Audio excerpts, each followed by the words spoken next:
All right. Good morning. Good morning. Good morning. A little bit late, but we're still going to keep on track with the live stream. I said that was going to take place. It just took me a little bit of time to get up and to get some of the stuff together for you guys.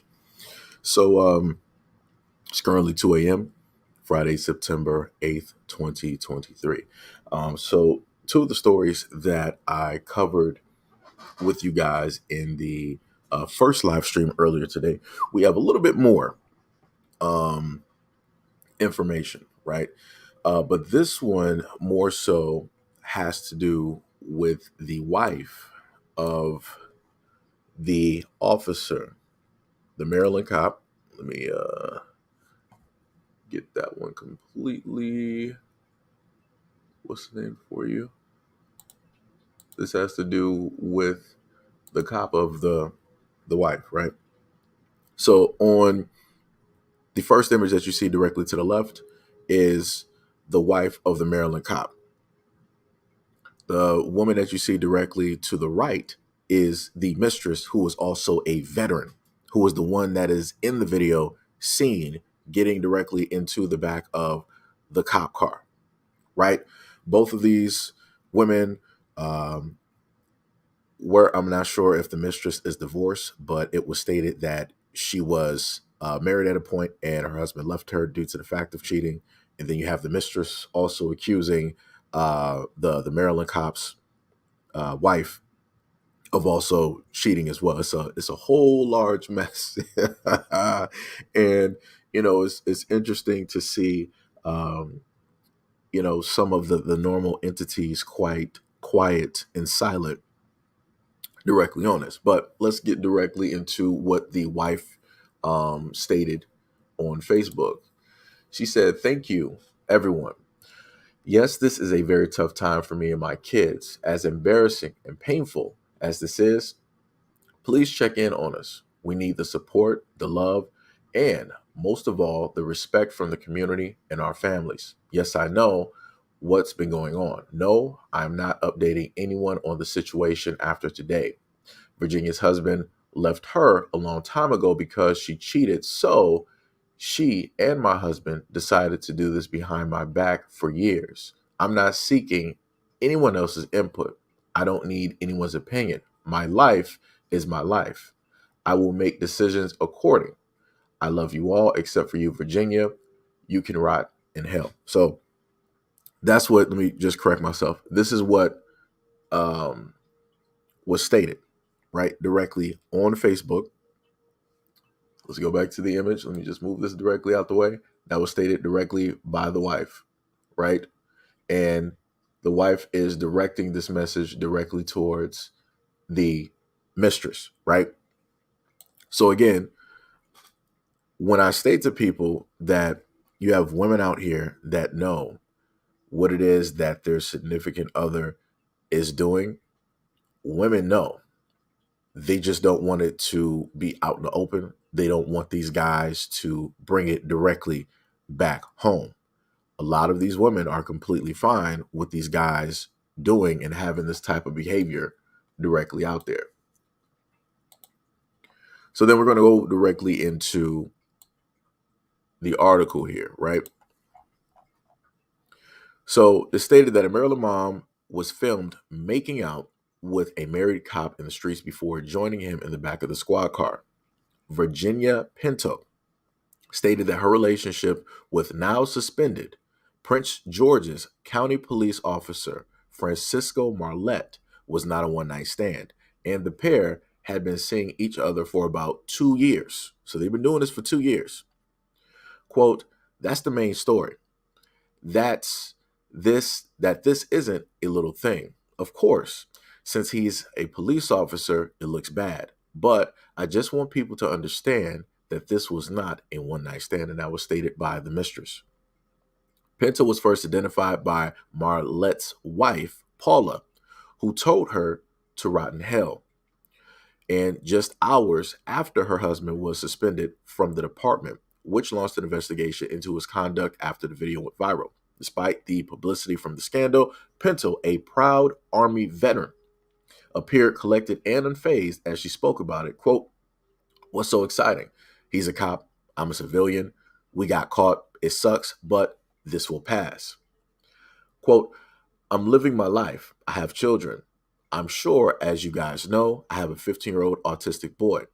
His father was Caucasian. I guess I have a thing for Caucasians. These are her words. No. Again, she stated, in my head, I've done nothing wrong. I'm going to continue living my life, doing what I'm doing. In my heart, in his heart, I know that I've done nothing wrong. He knows, Paula knows, I've done nothing wrong. God is my higher power. Woo! So later on, you had another instance, you had another back and forth, right? Later on. And instead that Paula had much stronger words about the situation in a statement. Quote, seems like Virginia has a mouthful to give about me when her husband left her because she can't stop cheating and inserting herself into other people's business. My husband used her for sex because she was easy. I never put our marriage out there because, like all marriages, we hit a rough patch. We get through everything at the end of the day. After Paula called out Pinto for home wrecking on Facebook, the mistress returned fire with a post of her own in which she accused the wife of cheating herself, but refused to comment further when pressed about the claims Wednesday. Quote, I'm not going to tell you that. Come on. I can't tell you. There's no bad guy in all of this. We're all bad guys, I guess. From what I read in the reports, allegedly in May, he got suspended for DV. That should prove right there. Ding, ding, ding, ding, ding. Maybe something's not great in their relationship. Now people will understand, will see that no marriage is perfect. He just happens to be a police officer. Pinto stated that those incidents that occurred um, Pinto stated that those incidents and the current scandal did not get in the way of their feelings about Marlette, but wouldn't speculate about their future together. Quote, of course, there's feelings. Of course, I'm not going to hide that. And then later on, in a different article, right, dealing with how it is that he was suspended, it was stated that in an incident, Marlette, who is the officer, had been watching his girlfriend's 3-year-old son while she was cooking dinner. The boy had soiled his pants. He allegedly spanked the boy so severely that his head hit a wall and he lost consciousness. And they later stated that it was unclear whether Paula Marlette was his girlfriend at the time. And then I also told you guys yesterday as well that there was an instance of DV that took place as well. So again, this is quite interesting. This is very, very interesting. And the picture that you see directly up here, again, you got the wife to the left, and then you got the Army veteran who is the mistress. And then you have the Marlettes in the middle. You have the wife opening her door, they got their kids, and that is him back at home with his wife. So, like I said before, people make choices out here, and you got to stick directly by that choice. You clearly heard with what one of the women said. She said that she got kids with a Caucasian man. Clearly, she has a thing for Caucasian men, and clearly that Caucasian man has a thing for women who are melanated. So, I guess everything worked out in the end. Everybody is fine with the situation. They're just not fine with the situation being completely out there, or at least the wife isn't. The mistress is completely fine. Let me go back to what she said. Uh, she said, I'm living my life. I have children. I'm sure, as you guys know, I have a 15-year-old autistic boy. His father was Caucasian. I guess I have a thing for Caucasians. In my head, I've done nothing wrong. I'm going to continue my life. This cat keeps crying. Hold on. There you go. All right. She said, in my head, I've done nothing wrong. I'm going to continue living my life, doing what I'm doing. In my heart, in his heart, I know I've done nothing. He knows, Paula knows, I've done nothing wrong. God is my higher power. So you clearly have a woman that is completely fine with being a third wheel, in a marriage. And it's not something that was, in a sense, consensual amongst the whole parties. Like, like I said, you can't make a lot of this stuff up. Like, this is the craziest thing I have seen in my life.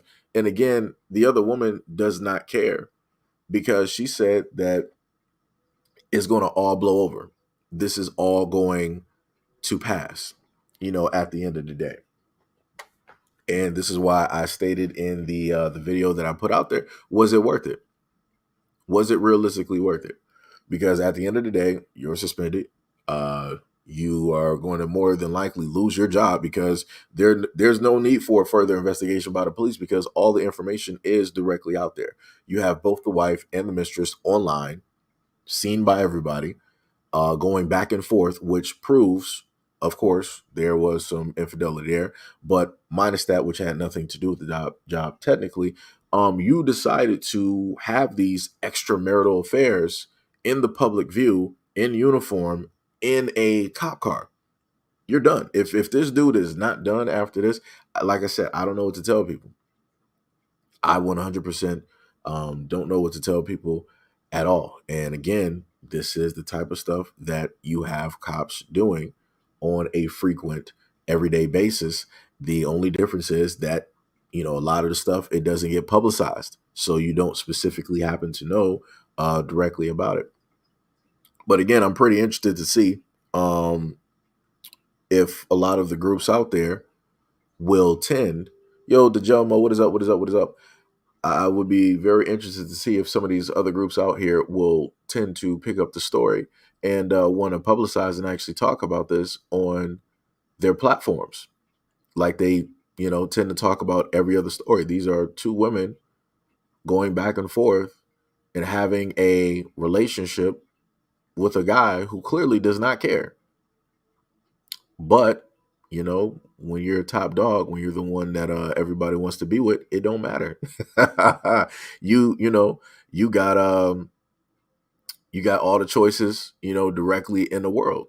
Hey, we got wait, the Jumbo said talk about sleeping with the enemy. Yeah, that's bars. Rara Evans, yo, what is up? What is up? What is up? Timothy said, but Seji, let them tell it. The law is fair and equal. Yeah, that's true. Yo, Commander Spawn, what is up? What is up? What is up? Said I missed this channel when it was viral. Yeah, yeah. Like I said, it was a very great and an awesome run during that time. Very great during that four. What was it like? A nice few years for both channels. Nice few years when it was everywhere in a sense. So now it's more, I guess, like mellowed out. A few people, come by and stop by, and things of that nature. So, it is what it is. You work with what it is, that you got, you know. But much appreciation there, Spawn, much appreciation. But like I said before, it's interesting how this story isn't getting talked about because if this by some way was a black man that did this, he would have been torn apart. He would have been shredded alive on social media. People would have made all types of videos. They would have made all types of Twitter posts and everything like that. Literally talking about, oh, look at what black men are doing. Look at this black man. Black men, aren't providers. Black men aren't husbands. They not fiancés. They not faithful. They can't just, right? It would have been that whole thing. But now when it's the number one that people select, you see what happens. The wife knows that he's been cheating. He's been doing this for 2 years. You can see that they got kids. And this picture is taken directly after he was suspended. He's going directly back home with his wife, with his family. Amazing. And you don't see nobody online talking about, oh, this woman needs to divorce him and she needs to take him for everything that he got. what you're going to see women online saying is that, you know what, it's a tough thing to deal with. I empathize and sympathize. I've been through it as well, and it's something that you just got to work. It's amazing when the hue of the male is vastly different, how people will start talking about the conversation differently. Like I said, you have these two women literally sharing this one guy, and it's complete silence on social media. It's complete silence. Complete silence. Black to Black. Yo, what is up? Said diversities have no standards when it comes to brand. Hey, like I said, like I said earlier, it is what it is. Whatever people, decide to, choose to do in life, you gotta live with those decisions. You gotta sleep in that bed that you decided to sit up there and make.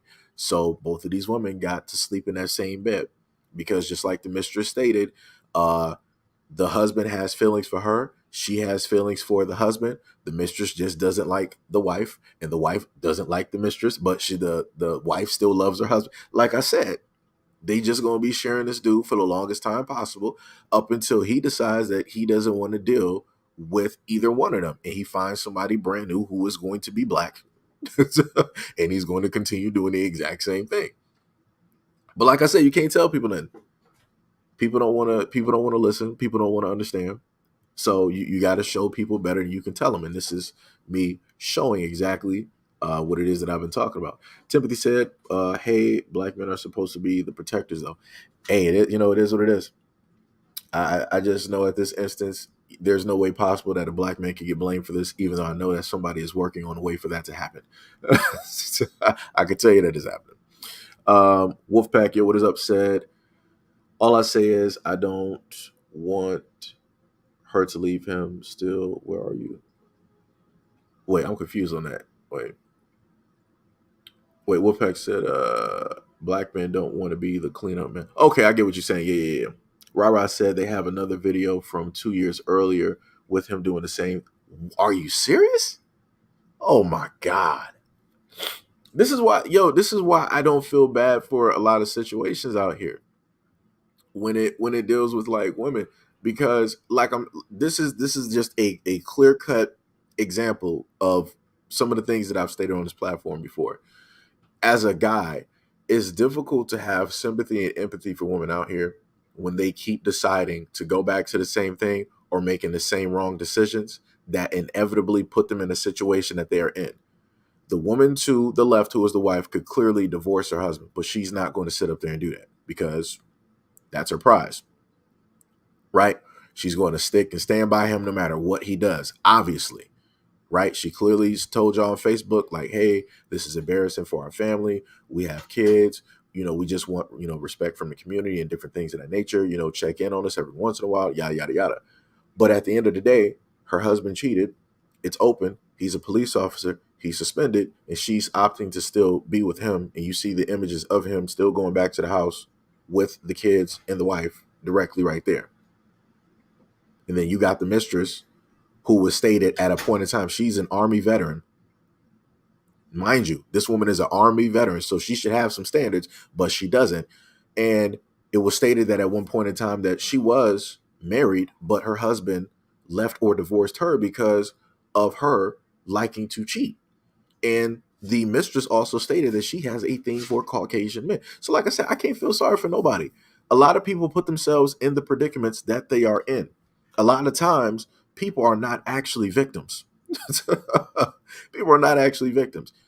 The women that you see, like I said, the only people that I feel sorry for are the kids, because they're the ones that are going to see this stuff in the future.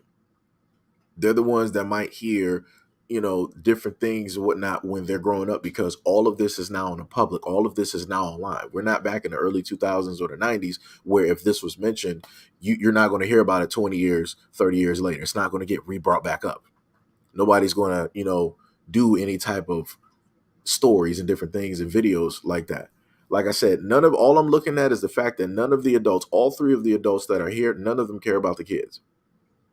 Those are the most important people in this whole story, because the kids at the end of the day have to now deal with the decision makings, the wrongful decision makings of all three of the parents. And no child should have to sit up there and bear the burden of the parents. They shouldn't. Like I said, you can clearly see the mistress in all of her pictures. She got the exact same face, the face of I don't care. And I'm right in what it is that I'm doing, and only God can judge me. It's crazy, like I said before, and that's the when I be bringing up problems with religion and stuff, where people want to magically hide behind religion when they're doing stuff that they know they're not supposed to be doing. Only God can judge me. It's like, bruh, come on now, come on. Rara ever said there is no respect. That's bars, bars. Walter Goodwin, what is up? What is up? What is up? Society, people has made this a norm. That's facts. That is 100% facts. It is a norm. It is. Rara Evans said they need to be sister wives. Yeah, they just need to. At the end of the day, y'all love and like this man, and y'all want a relationship. Y'all been sharing him for 4 years, or however many years has been going on. Go right ahead. And again, I want to also state this, that this is a cop that has had an issue with DV before, and both of these women know it. This is a cop who also ended up knocking unconscious a 3-year-old. Both of these women know this. So, like I said, this is the bed that they made. They need to sleep directly in that bed, and they just need to share this dude and just be happy. Because I'm just going to sit up there and put it out there for any type of guy. At no point in time should you ever deal with these examples that I'm showing you right here, where you got women that specifically know how a man is and what it is that he does, and they're okay with it. You should not be dealing with women like this. Because at the end of the day, they're going to cause you nothing but pain and suffering. And if you as a man decide to go after women that you know are into foolishness like this, you made that bed. You need to sit up there and sleep in that bed. Don't go online complaining, hooping and hollering, crying and looking for sympathy, because at the end of the day, as a guy, you can clearly see the writing on the wall with what type of woman that you are specifically going after. So just like one of the brothers said earlier, ain't no black guy trying to be a cleanup guy. That's bars. If you decide to go after any one of these women, try to sit up there and seek them out, knowing the relationship that they are in or have been in, you're stupid. You're 1,000% stupid. And I'm not going to feel sorry, nor for anybody else feel sorry, if you put yourself in that situation. Wolfpack said you can't tell black women nothing when she's Lizzie, or in general, you might lose your life. Look, the main thing I've said is this. There's been times that when I've been younger and I've tried to tell some girls like, yo, you should, stay clear of this guy. He's not the right type. He's into this, he's into that. And people didn't want to listen in. So I already know it's an uphill battle at this moment. And that was me back in high school trying to like tell some of these girls like, yo, don't sit up there and do this. Like, he's just gonna leave you, you're just gonna be pregnant and you're gonna be sitting up here boohooing and crying. Like I said, people didn't want to listen. You got to show people better. You can tell them. So it is what it is. This is why I have no sympathy at all when it comes to these types of situations. Because again, a lot of women know the types of guys that they pick and choose. They know this. It's not nothing new. They selectively go for and rationalize how it's going to sit up there where they get the larger percentage of whatever. And it is what it is. Again, I just feel sorry for the kids. Timothy said apparently God's judgment doesn't matter because there's no remorse. Yeah. Yo, Don, what is up? What is up? What is up? Don said y'all should just be sister wives. Yeah, that's what Rara stated. That's what Rara stated. Commando said, I'm done with the anti-black male pro village community and they simps. Hey, like I say, it is what it is. People learn, like I said before. It used to be a time where I would like care, or I might happen to, feel a certain type of way about stuff because of, looking through the echo chambers and watching videos of different stuff of that nature. But then I just got to the point where it was like, you know what? Everybody's an adult. Everybody makes their choices. Everybody makes their own decisions. Um, I really should not, try to zone in and solely focus on that minority of a group that's literally stating that they don't, care. It's obviously none of my business. They obviously saying that they don't find interest in me. So I'm like, it makes no sense for me to keep throwing the focus in different things of that nature, right? Everybody's adults, grown women, they can sit up there and protect themselves, and they can make sure that they make the right choices. And men, so that's the way I look at it there. Um, Let me see. Commander said, "Ain't no black community going to address this." You know, the thing I've realized is when it comes to a community, you actually have to have a community first.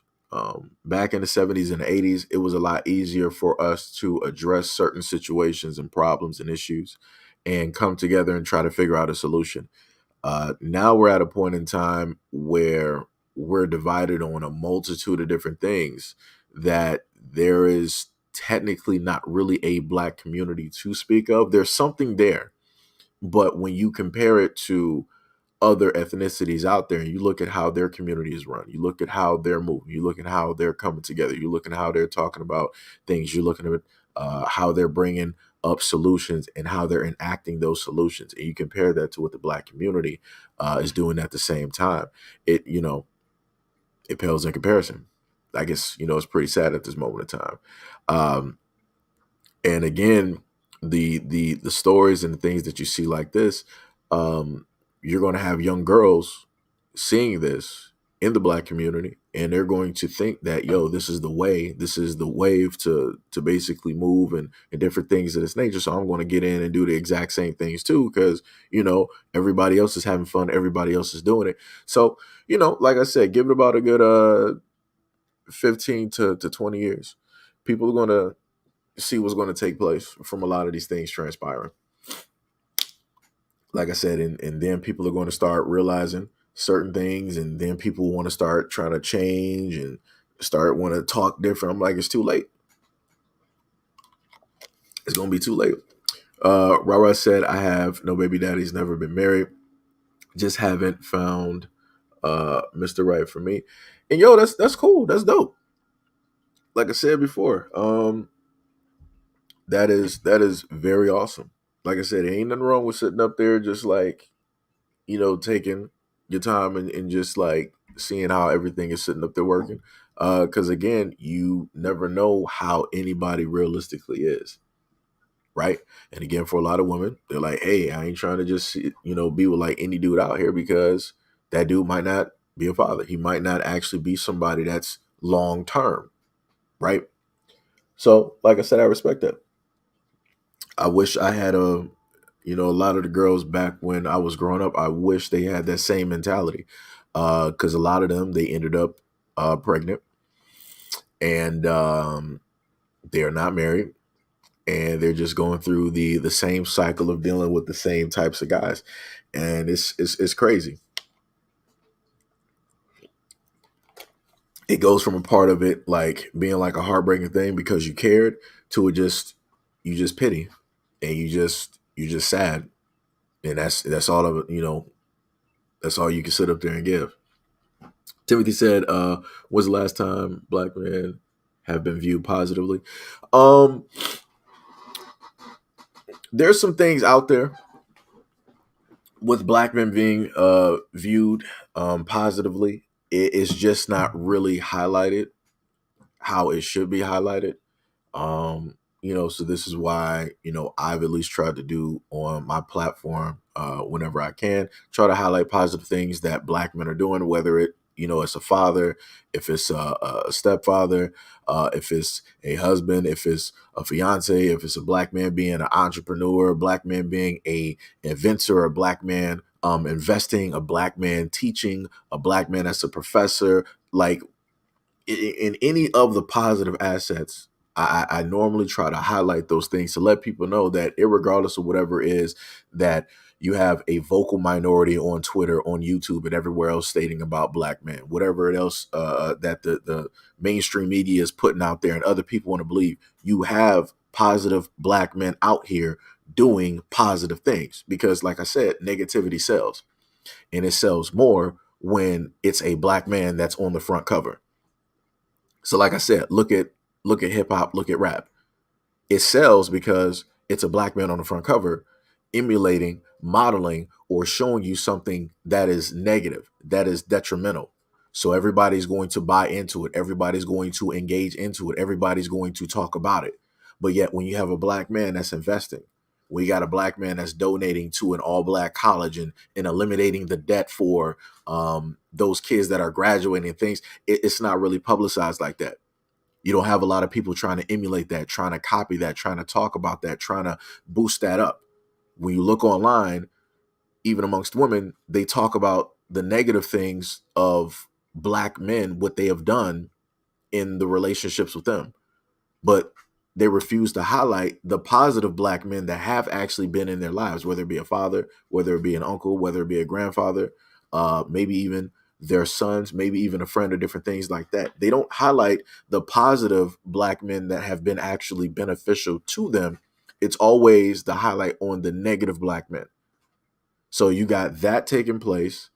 You got the mainstream media telling you negative things about black men. You got rap music telling you negative things about black men. You got movies out here telling you negative things about black men. You got blog sites telling you negative things about black men. Right?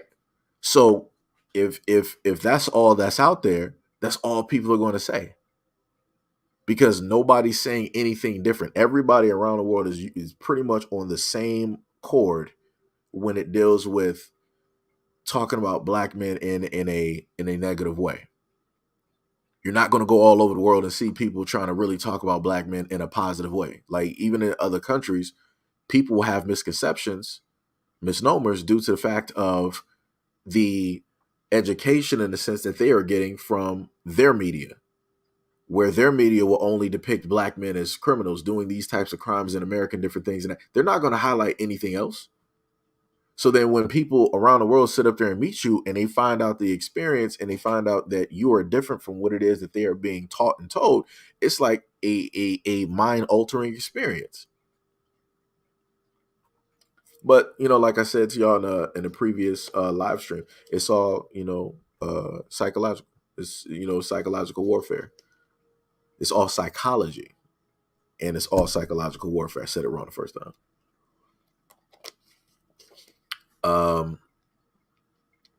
Let me see. I got to go back up to catch y'all real quick. Jomo said you remember that story of the Caucasian male donor where black women were seeking him to get pregnant. The reason the sisterhood remained silent is because they wish to be. Oh, I think I know what you talk. Oh, you talking about the brat? Yeah, yeah. The brat was basically stating that there was not adequate black men that they could find at any bank. And like I said, the brat is rich. The brat has money. So for her to sit up there and say that she could not find any adequate sperm donors is crazy.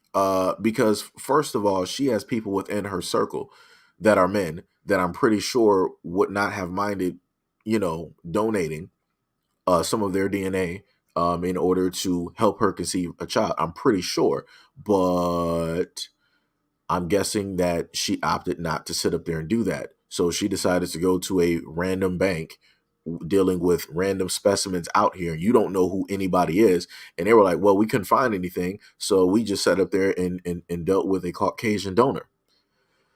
I'm like, okay. Like I said, that's your choice. Yeah, that is completely your choice. I don't know how you're going to explain that to a child. That's going to be quite a story.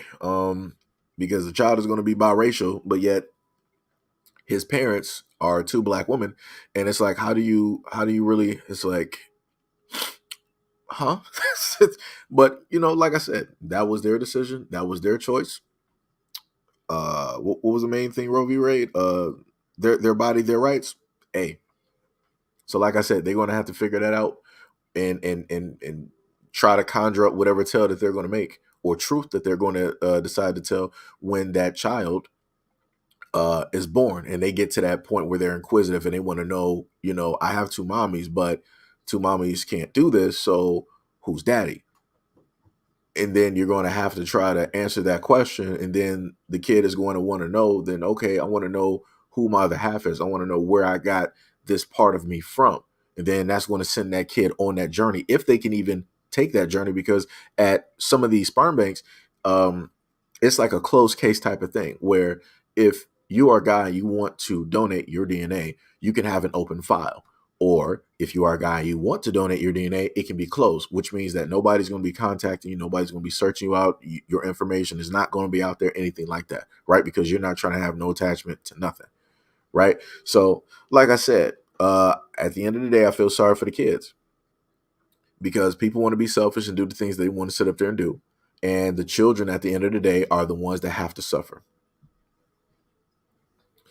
Rara said, I don't look for drama or stupidity, but someone getting their feelings because I see red flags and don't want to engage with them. No, that's good. Like I said, and I told people this before, if at any moment in time you're sitting up there dating somebody and there are clear cut red flags, pay attention to those red flags. Like I said, I've tried to sit up there and tell women before and girls that were my age back during high school. I'm like, yo, this dude be sitting up there like strong arming like this girl like through the school, or he be talking to her a certain type of way. It's like, yo, I understand like you find this dude attractive, but you got to look past that, and you got to look past your ovaries and you got to pay attention to the fact of how he's treating this girl. Don't think that just because like, oh, that's her and it would never happen to me. Don't be stupid to think that that's not going to, because it will, and it'll probably be worse.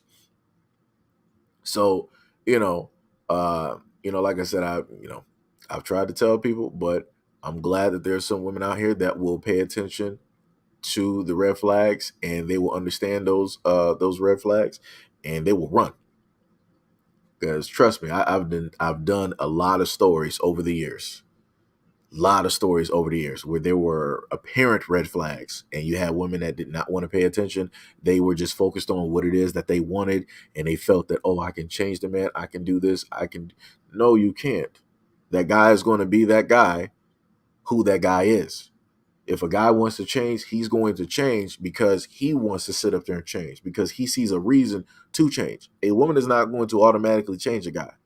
A guy will see something and be like, you know what, I want to change for this situation. That's because that was his choice to sit up there and change. Not because a woman sat up there and said that, okay, I'm in this relationship, you're changing. Right?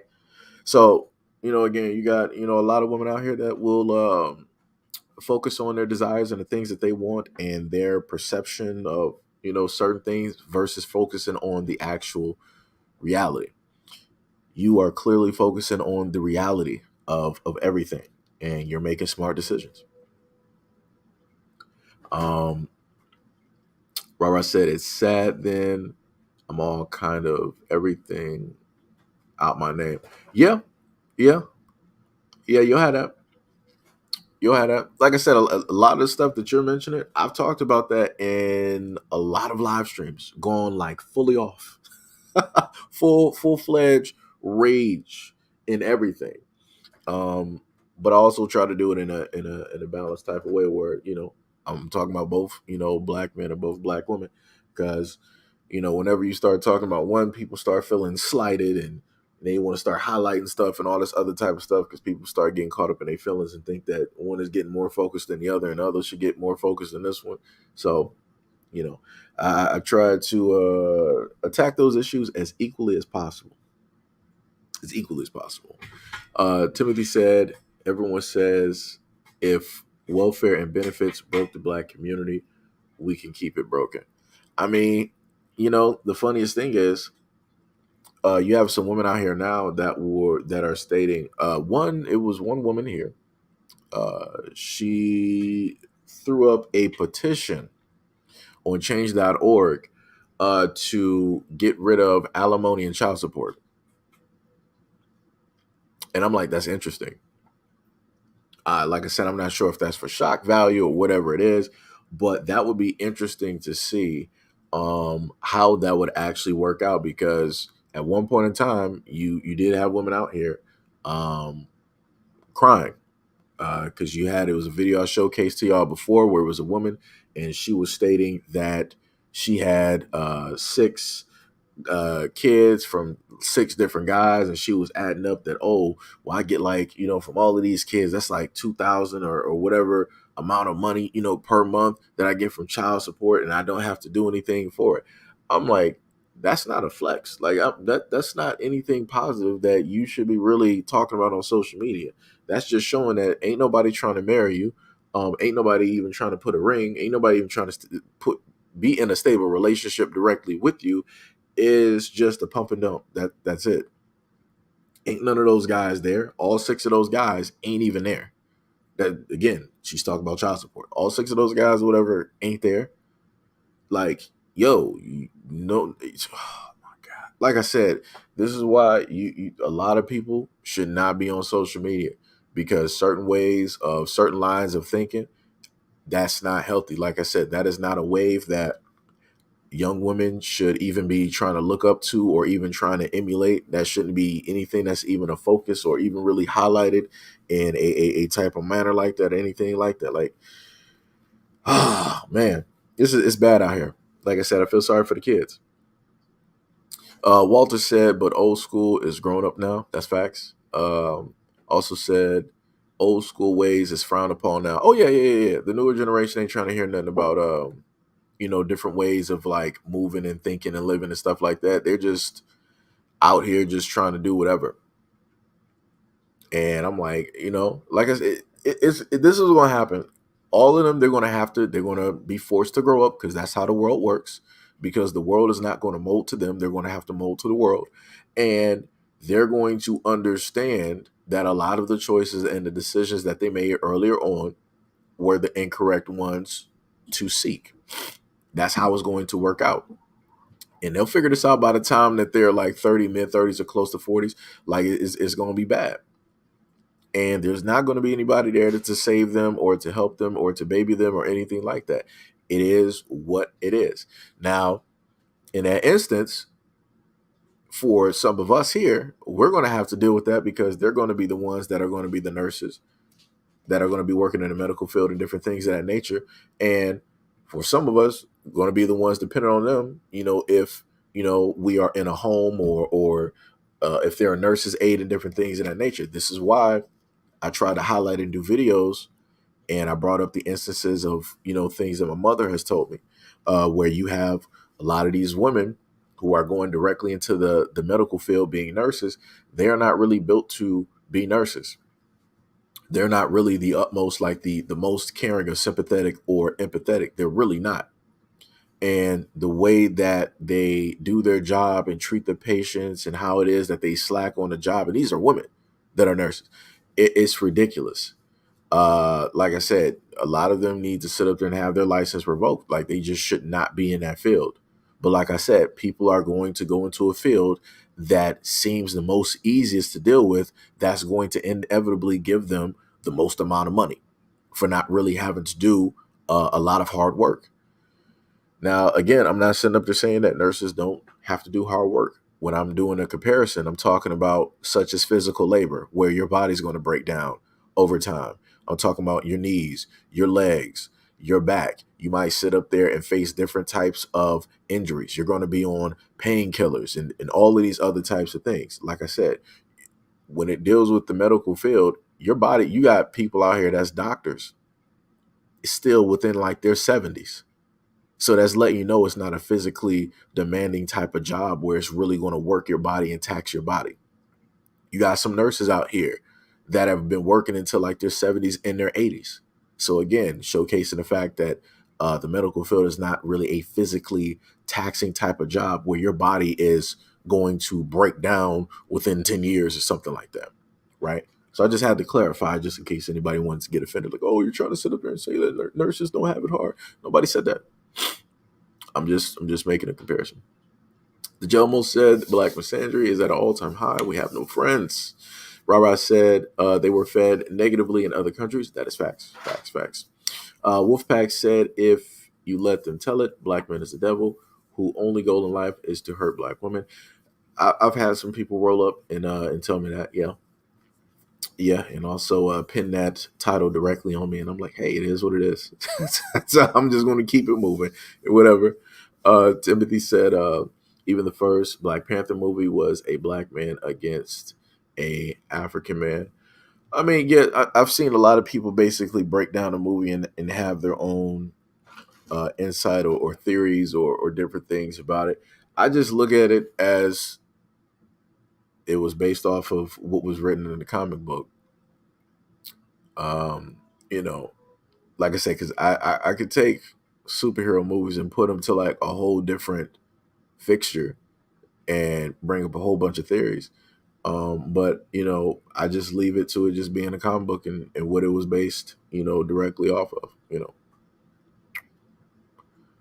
know, because I seen one movie out there where, not movie, I seen one video out there where a guy basically said that the Black Panther movie was um, propaganda that was negatively put out there to highlight that when basically this is how he explained it, right? When it dealt with Black Panther, he was saying that when you look at the movie, all you see is black men can't do anything right.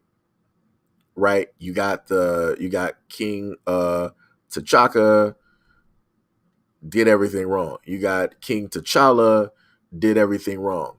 You got King T'Challa's uncle, right, who took the life of his brother back in America. Yet again, doing nothing right. You see, black men causing like wars. You see black men fighting other black men, fighting amongst themselves, all this other type of stuff. And he was saying that basically the movie's just showcasing black men not doing nothing right, and in a sense, black women being like the saviors and being the only ones that can correct and make the right decisions and all this other type of stuff. And I'm like, I really, like I said, I really do my best just to try to just leave stuff in like the anime or the comic book section. I really do. I really do. Because I'm like, if this is the first time that people want to, like notice some stuff, I'm like, I need people to start looking at comics before like the black faces were there, and when it was just like white men and white women. I need people to start looking at that as well. Like I said, the dude wanted to do a whole breakdown video and stuff. I'm like, I want to see the whole breakdown video on a lot of other stuff, because I can point out the exact same things in a lot of other comic books and and different things of that nature, such as Tony Stark, Demon in a Bottle. That dude was a genius, but he was a full-fledged alcoholic. Tony Stark was also the head of the security of the whole world, but his security failed because we ended up having a Skrull invasion. And because his security failed, that left all the whole world defenseless. That meant every country, that meant every government defenseless because of one man who was Caucasian, who was supposed to be touted as technologically one of the smartest ones out there, and who was given the ability to basically oversee all of the defenses. But like I said, ain't nobody trying to break down that video and I mean that comic and trying to pinpoint on how it is that another group of men can't do anything right, and how their decision making has led to this, that, and, like I said, it's crazy. Um, Timothy said, wait, what did the brat do exactly? Oh, she and her partner, I think that might be her wife, fiance, I'm not sure, but her and her partner went to a sperm bank, and they were stating that they could not find a proper black donor, and they stated that all they could find is Jiminy Crickets. And I'm like, so that's what we're calling black men who you find are not, I guess, desirable? Because I'm really figuring that they were trying to look for somebody that was attractive, and that's why she was trying to call them Jiminy Crickets, because she didn't really find them attractive, or they didn't find them attractive. Which I'm like, Okay, I guess. I'm like, all right, whatever. So they ended up finding using like a white donor or whatever, or however the stories went. Wolfpack said the women wanted a mixed baby, and what get me is people making excuses for what they wanted to do. Just do it. Yeah, that's facts. Like, yeah, like I said, if the end goal for them, they just wanted a child that was going to be of mixed race, just do that. There's no reason to sit up there and try to use black men as some type of scapegoat and try to blame them for the reason that your child is mixed. Like, that's crazy. Like, that is not a black man's fault. There's tons of black men out here that would have happily donated to the brat, just to be able to sit up there and say like, yo, that's my kid right there with the brat. Like, yeah, that's my. There's men out here, trust and believe. There's black men out here that would have been happy to sit up there and donate, even if it was into a cup. They would have been happy to sit up there and donate, but they opted not to do that. Like I said, the brat also has men within her circle that she has known for 30 plus years that I'm pretty sure would not have minded donating directly to her, because everybody knows everybody in Hollywood, right? Um, Walter said that was just stupid and biracial was the objective all along. Timothy said, yeah, that was an insult to a lot of the brat's circle and ripped out to everyone around her. Yeah. Rara said, I had male friends that look out like you did in school. That's dope. Like I said, you got so few. Let me tell you something, Rara. You got so few women right now that could even potentially talk to or even remember any of the guys that actually looked out for him. Because again, like I told people before, a lot of those girls or women during the time, I ain't friends with them. I don't really know them or anything like that. I just know, what was in the past of, when I knew them during that time. But I've never seen hide nor hair of these individuals. So, like I said, at the end of the day, the only thing that you can hope for is that it worked out for them at the end of the day, and they didn't end up a story on the news. Um, Walter said, "Many partake in what they and many stay silent, and nothing changes." True. Robert Evans said, "True, I understand the talk on subjects equally." Yeah, like I said, it gets tough because I can promise you, I've had many instances. I got up here and just went off on a tangent and on a rage, and I had a straight focus, and I had people getting real angry in the comment section. I had people wanting to really sit up there and argue with me and try to tell me what's what. But like I said, it is what it is. Either which way it goes, it's a losing situation. If I went off on a tangent and raged out, it's a losing situation. If I decide to make it a equal playing field where I'm talking about both black men and black women, it's a losing situation. So at the end of the day, you can't make anybody happy because somebody somewhere will always be unhappy about something. So you, it's a funny thing. Um, Let me see what else you say.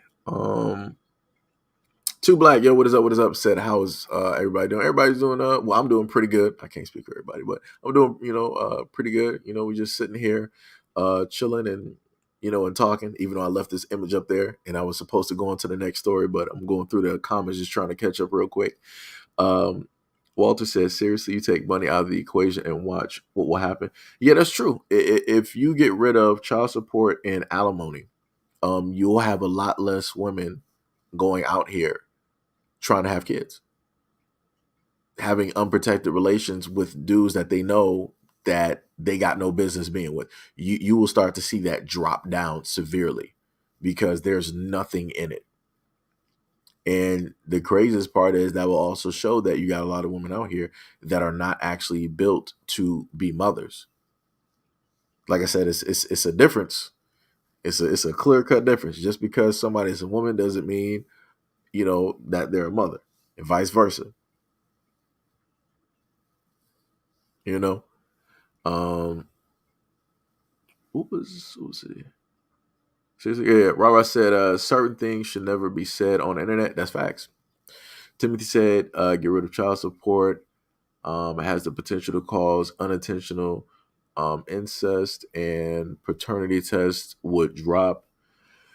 Um, I mean, you already got that. You already got people, dealing with family in general anyway. But the other thing that I've also listed and I've been an advocate for, as you guys have known, and I've openly talked about on this platform before, I've been an advocate for men going out there getting not child support, going out there and getting DNA testing, because I've gone through this myself just to find out that a child was not mine. And I advocate this because I don't want any other guy, I don't care if you're married or whatever it is. The point of the matter is that this is how I feel about it. If you are a guy, no matter what woman that you're with, you should have the option to have a DNA test, because it is your right to basically 100% know. Because the only person in the relationship that knows who the child is the mother. Every woman knows the guys that she's out here sleeping with. You as a guy, you could be a fiance, you could be a boyfriend, you can be a husband. You don't know if your wife is out here, your fiance, whoever, is sleeping with somebody, and then she came back and y'all did something a few times, and now she sit up there and tell you that, okay, this is your child. How do you know? You're just going off of the theory of the information that she gave you, and you're trying to line up everything, and you think that everything is everything. Trust me, I was in that situation. I thought I knew. I knew that the person was pregnant. I can't tell you how I specifically knew that, but I knew that. And I'm looking at the timeline. I'm like, okay, well, obviously that's me, because I had faith. I had blind faith. I had a certain amount of trust basically invested, right? And this is what happens, right? So at the end of the day, guys should be the ones that can go out here without anybody saying nothing and go get a test done. When you have women out here that want to question and they want to have issues, I then need to question those women. You really need to have those tests now.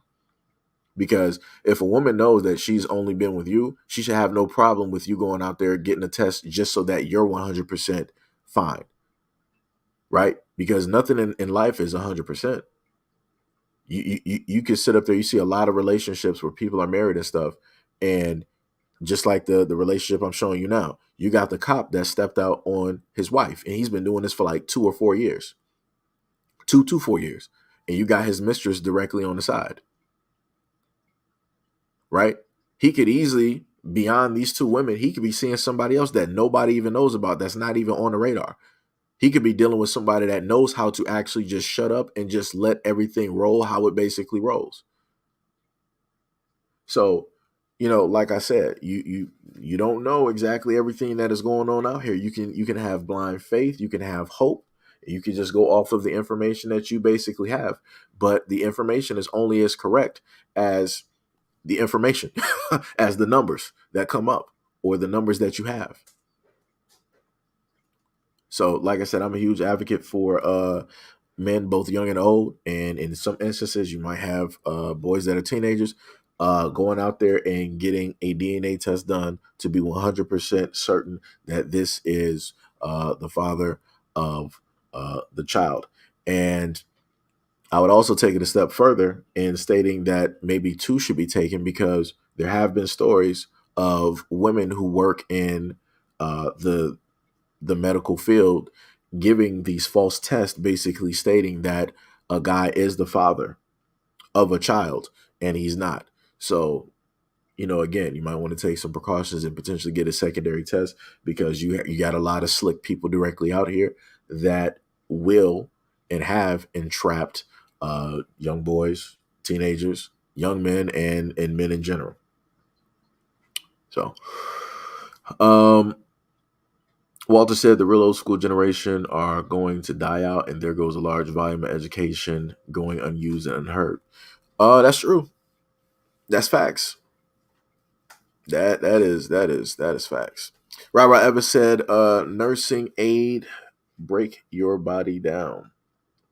Wait, are you talking about the the because I know in one aspect for nursing, they try to hire. At one point, they were really trying to hire men because you have a lot of people that come in there that are overweight, and a lot of the women. Because I've seen this even in hospitals, the women there cannot deal with some of the people that are coming in there. Like you got some dudes that might be like 250 pounds, and you'll have female nurses trying to roll over there, and they're trying to hold somebody down, and the dude is like lifting up the nurses.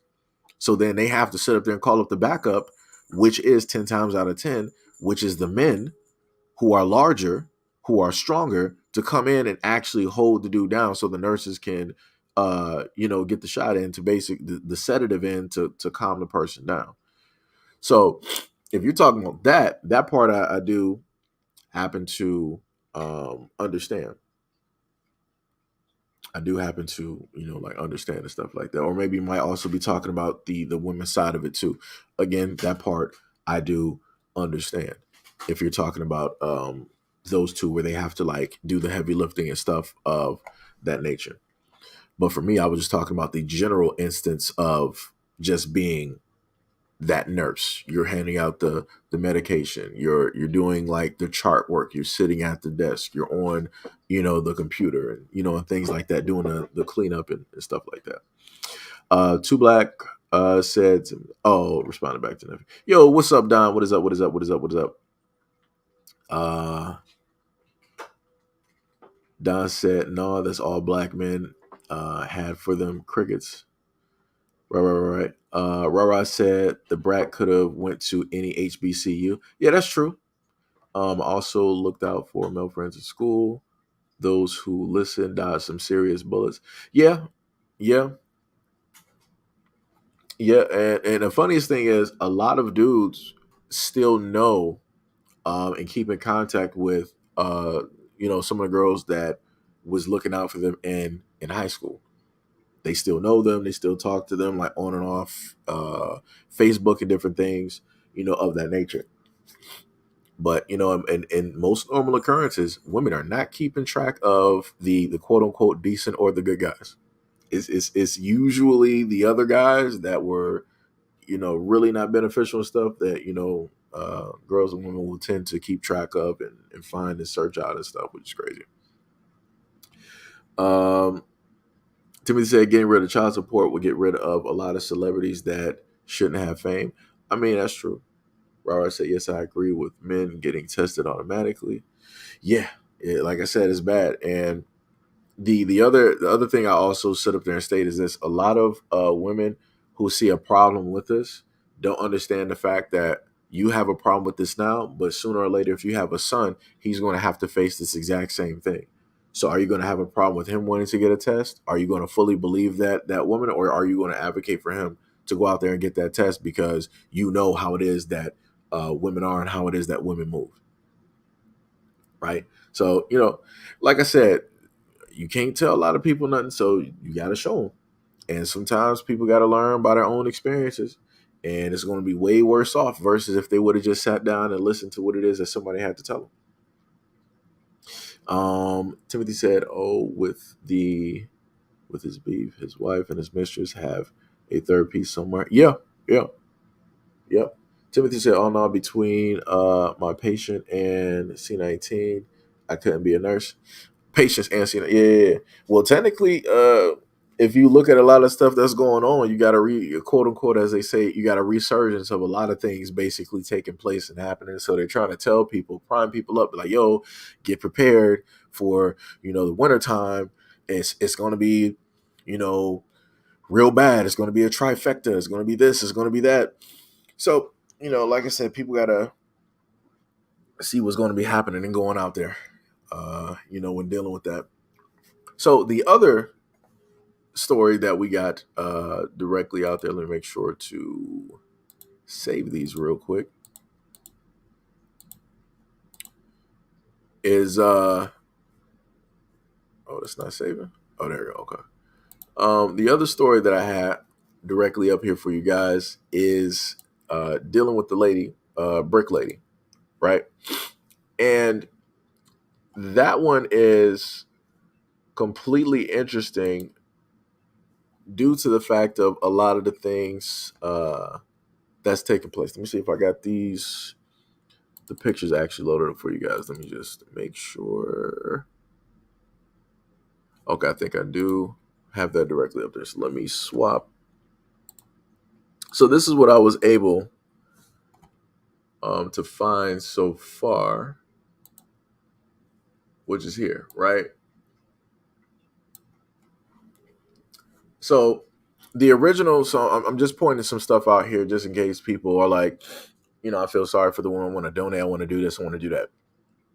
The original campaign that was listed for her that had 30K in it is not there. This is why it says up top, I got it as OG, which is original. It says campaign not found. We're sorry, but that campaign cannot be found. Please check the link or the URL and try again. Right. So at this moment in time, I was not able to find it. I put her name, directly in there. I even went back online and tried to click the first link that was directly listed for people to go donate. And this is what it came up to. Now, the other two that you see up there, the one to the left, right? Somebody made a fake one, basically trying to say that they're the brick and all this other type of stuff, right? Stupid. And then technically the third one, I should have had it listed as 3, but because I had that listed as OG, I just called it fake number 2. You got somebody else that decided that she wanted to make a fundraiser for the woman.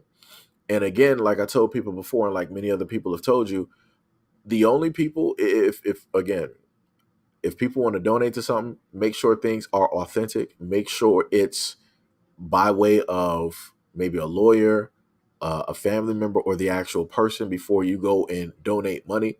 Because a lot of these people who quote unquote put these things up, you don't know who they're associated for. The woman clearly stated that she wanted to start this fundraiser for this woman in order to get her money to help her pay with bills. How are you doing that when she already had a fundraiser for 30K? So what are you actually even doing this for? Like I said, you gotta look at a lot of stuff and you gotta view it how it needs to be viewed. You got people out here trying to do stuff for clout and trying to get this little 15 minutes of fame and whatnot because of how it is that they see the world is moving and working at this moment in time.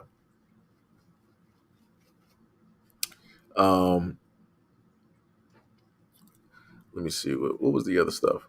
So I told you that I was going to put together some of the clips directly out there. Now, this is the one thing that I also want to mention before I start a few of the clips here. Somebody had pointed out something online. If you go to the main video where it showcases the woman, she was quote unquote hit with a brick. She was wearing, a shimmery black type of dress, right? When you look at the video before then, she was in the club with that same dress on, but she had on a mask. And I'm looking at that. I'm like, who goes to the club wearing, and it was like a fashion, it was a whole like fashion type of thing because I think it went with the outfit or whatever. But it's like, who would still go to a club wearing a mask? Right? Like I said, that's weird. Like women will go to the club because, they're dressed up, dolled up, and all this other type of stuff to the nine, and they're trying to show off. They're trying to, get interest. They're trying to get attention. They're at the club. But she had on a mask. And then magically that mask disappeared when she was outside and outside of the club or wherever it was. And then magically you see this large swollen area directly on her face. And I'm like, yeah, that is a bit interesting. And then the person made another interesting observation. When you look at her in both instances of the video, when she's outside of the club or wherever, and it's dark, she's pointing to her face, you see no type of blood, you see no type of scrapes, no type of scratches. And then I'm going to add in one other thing. She got hit with a brick and she was not knocked unconscious. We've seen men who have fought, been knocked out by one punch when they get hit straight to the chin. She was hit on the side of her face, the temple area, the ear area. We've seen what happened with, Deontay Wilder. he got hit on a certain area, like near the ear, that threw off like his equilibrium. He went down, like he was almost technically out. Right, he had to sit up there and regain everything. This woman was quote unquote hit so hard that her face swelled up. There was no bleeding. There was no cuts, no white meat showing, none of that. And the side of her face and jaw is swollen, but yet she's able to talk with like no types of problems. And then when you go to the video when she's in the hospital, again, you don't hear her really in any type of pain. You don't really hear her trying to figure out how to talk. Like I've done videos before where women have literally like the jaw was like jacked because of how it is of whatever that took place, and they were in pain trying to literally talk. Like it was hard for them to like do that. They didn't even want to move their face or anything like that because everything hurt. But she's talking the exact same way from that day all the way to the hospital. And again, when you look at the images of her directly in a hospital, you don't see no cuts, no bruises, no blood. You don't see any old type of blood from maybe some leakage or anything like that. And again, you don't see any type of white meat. But let's go directly to the video here. Let me make sure to hit the button here. Hold on. You see what I'm saying? And like coming from the gas station. We just came from the gas station, right?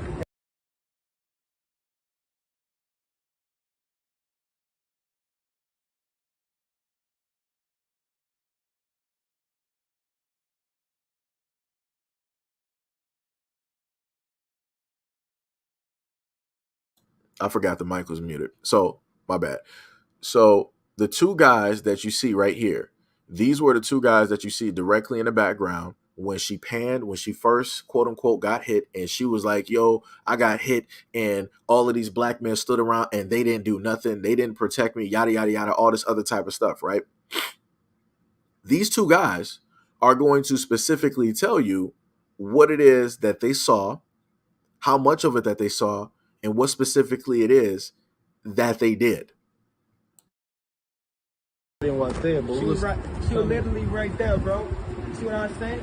And like coming from the gas station. We just came from the gas station, right? And she was talking about she got hit with the brick. You know what I mean? And then we was asking. So we just like, what just happened, bro? Who just hit you with a brick? She talking about a guy in a suit. You know what I mean? But we saw the guy earlier though. We never knew he was a bad guy though. You know what I mean? We saw the guy earlier, like we working and stuff like that.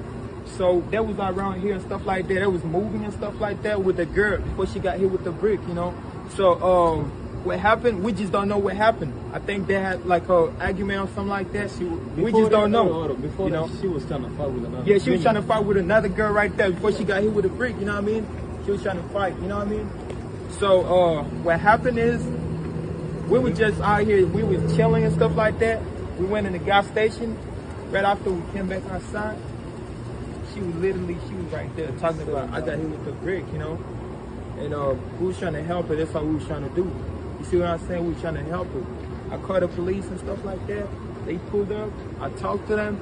I know they got the video. The police got the video. Yeah, we can pull out the video. I was talking to the police. She was behind. So those guys are basically stating, now remember, she stated that none of the black men there did anything at all. You never heard her in a video state that she called the police. The other videos that she has up there, I have not seen those yet when she was in the hospital and stuff. I've seen the images and different things of that nature, the stills. But to my knowledge, at this moment in time, she stated that none of the black men there that she categorized as black men did anything for her. But you have these two guys here stating some of the things that she saw, that they saw, which was before this, she was having an argument with a woman directly outside. Magically, that was left directly out. And then somehow, some way, she got into an argument with a dude. And then for whatever reason, the dude just randomly decided to get her with a brick because he wanted her number and she wouldn't give it to him. And he just decided to answer in that type of way. Right? And then What other people are stating is the fact that she was the one that basically did the first interaction with the physical altercation, which led to her being hit. So these two guys are basically stating that they called the police, they stayed there, they talked to the police, and that there's video out there. Somebody got it or whatnot or whatever. There's video out there of them actually talking to the police. So they're eyewitnesses. So they called the police, stayed to be eyewitnesses. So there's some type of a report or something at least out there that the police have, at least by their own words. But yet I have not heard any type of word of her making any type of a police report. What's happening? Like I said, I got questions.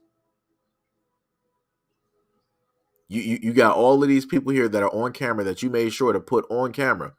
We have the technology at this moment in time, facial recognition technology, where they can put these people's faces directly in there and find out who these people are, or at least try to match them up, and then try to further dilute that by pinpointing a specific area within the state to try to pinpoint who these people might be, and then send the police there to try to get a witness statement.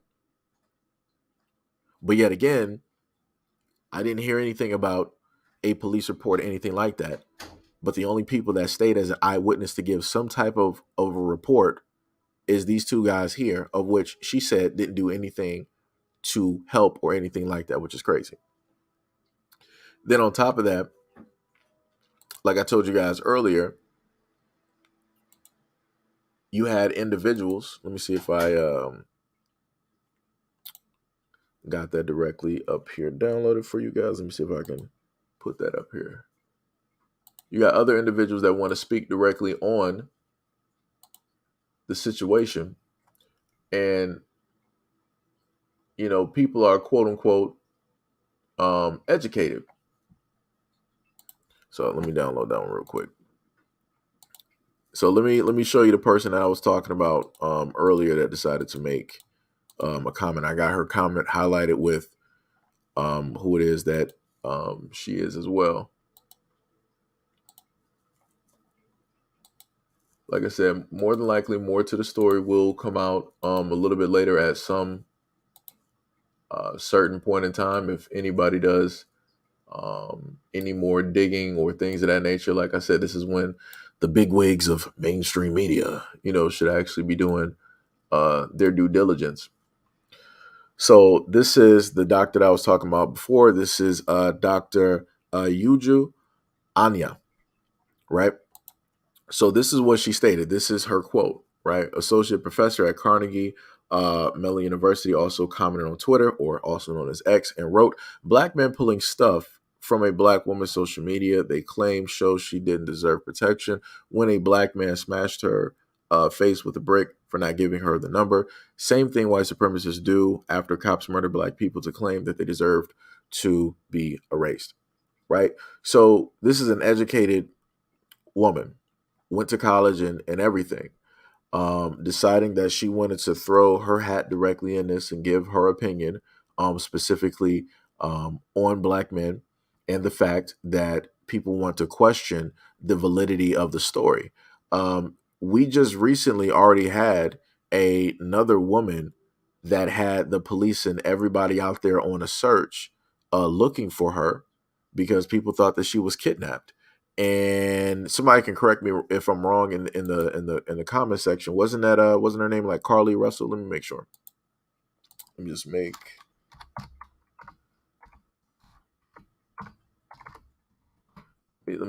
sure. Let me just type it in there. Yeah, her family spoke out, said that she's not in a good state. The last story that they had up here from like the 19th, they said that police state that they cannot verify most of the information that Carly Russell, who was missing in Alabama after 911 call about a child on the interstate, gave to detectives. So, like I said before, and you saw full-fledged the state going out there. You saw police on the highways, looking on the sides of roads. Like, people were actually like really looking for her. and she wasn't missing. So people are mad that people want to critically question what it is that is going on, even though the woman is you don't see any type of like scarring, no type of cuts, no type of bruising, no type of blood, no nothing. And she was wearing a mask originally in the club, and then magically that mask is nowhere to be found when she's outside of the club and she supposedly got hit by this brick, which she said, like I said, I just got questions. That's all I'm sitting up there saying. I just have questions because things are looking a little bit odd and they are not directly adding up. They're not adding up at all. And like how somebody listened to me earlier, this is the same woman who was at it was like a Dollar General or whatever it was, and she I think ended up having a lawsuit there because of the security guard and the worker or whatever it was. So like I said, I'm just questioning. I'm looking at some stuff. I'm just questioning and looking at some stuff because it's getting to the point in time where you can't even, take everything at face value anymore because it's it's more lucrative to basically lie about the truth. We've seen that a multitude of times. It's more lucrative for people to sit up there and lie about something because they got a lot more to gain. Versus if something honestly happens and this is the truth and yada yada yada, ain't nobody really going to gain a lot directly from that. We've seen that time and time and time directly again. So now we're going to sit up there and play the next video here. Let's see, I got that one directly up here for you guys. Let me just make sure.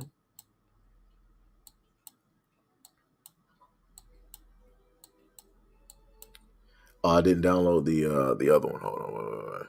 That's crazy. I'm not sure how I missed that one. That was supposed to be, let me see, 1, 2, 3, 4.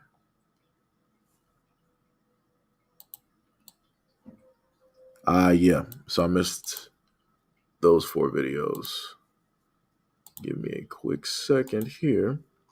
But I'm going to show you the other video of what a man had to basically state. So we're going to get into that one here. But the other thing I want to count is the fact that the woman that everybody is speaking on, she is Somalian.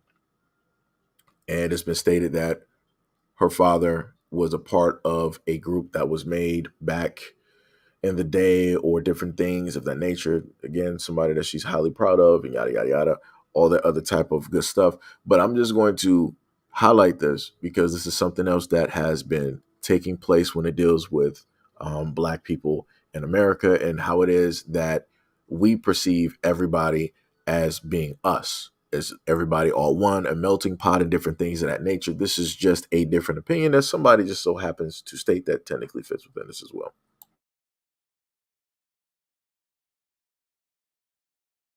Somalis are not black. There's a difference between African and black. Let me ask you a question. Are Moroccans and Egyptians black? Tradition, our history, our culture are so much more different compared to these other countries that are actually black. Joshua Bill, if you're not black, what are you? I'm Somali. Let me ask you a question. If you were to see a very dark Indian man, would he be identified as a black person or just an Indian? We finally hear from one of the guys who. So we all heard that. That let me tell you, this is what makes it very difficult for people wanting to, happen to come together because you got people of other groups basically telling Black people like, hey, no, we're not the same as you. We know who we are. We know our language. We have a history. We have a rich culture. And you guys have what? But at the same time that he's saying this, he has his hair twisted. He also is talking in a way that is Americanized Black. He's also wearing a do-rag and also with the mannerisms that he has. So it's funny, again, how a lot of people want to disassociate themselves from Black Americans, but yet they absorb a lot of our culture, a lot of the things that we do, our mannerisms, our speech, the way that we dress, everything. Right. But yet they still want to separate themselves at the same time, stating that how they're better and yada, yada, yada, and all this other type of stuff. Right. But now we're going to go over into this video where a young man is going to break down some stuff from his side. He states that he is from the neighborhood, that he and many others of the area know of her, and how she is problematic. Was there when the girl got hit by the brick for not giving her number up. I think he's a Somalia guy who's from the same neighborhood or whatever, because he said everybody in that community knows that she's a troublemaker, and he even said if it happened again, he would not do nothing again. So check it out. Tell me what y'all think. I was one of the guys who was there that did not help her when she was getting hit with the brick, right? I feel like people need to know the whole story before they start commenting and say things they don't understand or they don't know. You guys don't even remember who you guys are trying to defend, who you guys are trying to speak up for. This is the same woman that was going around smacking white people in the streets. She's not innocent. She was actually taunting the guy to hit her. Why would I go defend somebody that's actually looking for trouble? This woman, she is literally a troublemaker. Everybody that knows her in our community knows she's a troublemaker. I'm not going to risk my life over somebody that's actually out there looking for trouble. If you go on social media, online, you're going to see some of her antic videos, taunting people, looking for a reaction. Well, she got what she been looking for, and you guys are giving her the attention that she was actually seeking for. I don't regret not standing up for her. If you look at some of the videos, I was there. I don't regret nothing whatsoever. I don't regret standing up for her. I'm not saying she deserved it. I'm not saying that any men have a right to hit a woman, especially with a brick. Nobody deserves that. But at the end of the day, there's more to the story. She's not as innocent as she's trying to portray herself to be. She wants attention. She's an attention seeker woman. She's trying to go viral, and you guys have given her what she wanted. Yes, she did get hit by a brick. Yes, I saw it. Yes, I was standing by doing nothing. And if that shit happened again in the same circumstances, I will watch. Because she's not as innocent as she portrays herself to be. She was taunting the guy. She was calling him all type of names. She was degrading him to a point where he resulted in picking up a brick and hitting him. I don't condone that type of behavior, but once again, she's not as innocent as she portrays herself to be. I literally, I remember a while back, she's posting videos going around in public, literally smacking old white people in the face. For what? And now you get hit by a brick, and now you want to cry wolf? And I don't care. You wanted trouble, you got trouble. That's why I'll still buy and watch. So don't, oh man, that whole situation got me upset. So we were able to hear that. Now, from the young man's words, he stated that she did get hit with a brick. Again, I'm still questioning due to the fact that she had a mask on originally. Nobody knows what her face was looking like. And then afterwards, the mask was gone when it was completely dark outside, and she magically had an interaction with somebody who was never really described. No police report was innocence given or anything of that sort. But by his account, he stated that he saw it. He said that he was there. He said that he stood back and stood down because this is the type of person that she is, and this is what she likes to do. Also, some other people have highlighted her social media where she has a multitude of videos where it shows her specifically going around and slapping white guys directly in the face and walking off. In one aspect, she slapped a dude, walked off, bent over, and started twerking. So again, people got to pay attention to the images and the different things that are being placed directly out there. Directly out there. So, like I said, this is a guy that stated that, yo, I saw it. I wasn't going to help her because I know the type of person she is. She was looking for trouble. So I'm not going to help a person that's deliberately going out there looking for trouble. I'm not going to risk my life for somebody out there looking for trouble. What is the use of me doing that? Why would I risk my life not being able to see my family? Not being able to see my next birthday.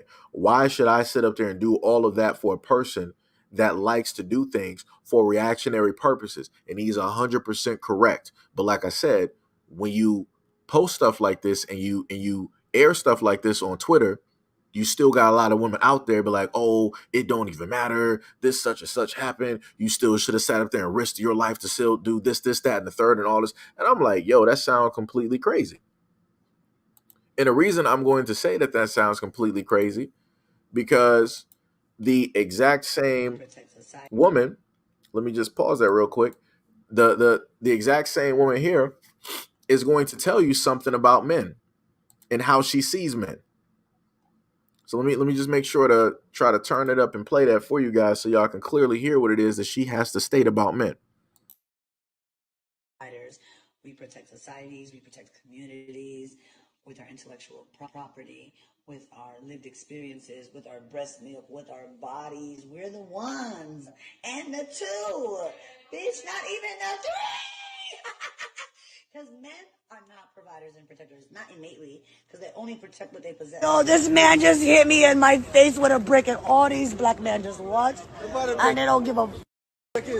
Yeah, this man hit me, grabbed a rock, and it hit me in my face because I would have given him my number. And all y'all just watch. Because men are not providers and protectors, not innately. You can't make this shit up. You can't make this shit up. Y'all heard it. So shout out to Kevin Samuels. As he stated, you can't make this up. You heard in a earlier on video, don't even matter the time that she made it. She said that pretty much women are everything. They are the protectors and the providers. And she said that men don't protect and provide only unless they deem a woman as property. But yet the same woman who stated this about men got into an altercation, quote unquote, with a man and then expected random men out there to sit up there and protect her. Well, going by your logic, they don't see or deem you as they own you or as property. So why would a man have an invested interest to try to actually interject himself into a situation that could potentially end his life while you just walk away into the sunset and do the exact same things that you've been doing? Like I said, and you can showcase this stuff directly on social media, and you'll have a lot of women still making excuses. Oh, it don't matter what she sat up there and said. People are just trying to use this to justify this. Just say that you guys hate black women and all this. It has nothing to do with that. Again, why would a guy, this woman clearly stated that men do not protect and provide, that women do all of this. But clearly in that instance where she got into that interaction with that man, supposedly, she wasn't able to do all of this. She wasn't able to protect herself. What happened to that? What happened to that? I thought women were able to sit up there and protect. What happened to that? And this is why I sat up there and told y'all earlier. It's funny how people talk about all of this equality type of stuff, and then things end up inevitably taking place, and you see where the chips fall. She ran her mouth on social media talking about she can do this and that, and men can't sit up there and do it. They only do it for things that they consider as property or as they have ownership over. She later on gets into an interaction, quote unquote, with a man, and she was not able to protect for herself, nor was she actually able to provide for herself either, because she had to start up a GoFundMe in order to get 30K or 35K. And then that GoFundMe just disappeared. Like I said, it's this is why I told people, when you put stuff directly on social media, online, it is forever. Somebody somewhere will sit up there and find the foolishness that you stated, and it will be brought up at times. And here we are. So like I said, I'm not mad. I don't feel a certain type of way of the men, quote unquote, standing there not doing nothing because supposedly she was hitting all this other type of stuff. Like I said, I still got questions. I still got questions about everything because nothing is completely sitting right at all. You have her one instance of her having, going to the hospital, having this, interaction and all this other type of stuff, and then her outside of the club. And then you got three men basically giving their version of what it is that took place, right? And again, she's not listing any of these guys when she's basically talking about her story. She's not specifically pointing any of these guys out, but guys are specifically pointing out certain things and showing people certain things. And like how somebody said in the comment section, where was her friend at? Because she was clear cut in a club with somebody, and that was a big woman. She was clear cut in a club with somebody. Where was the friend at?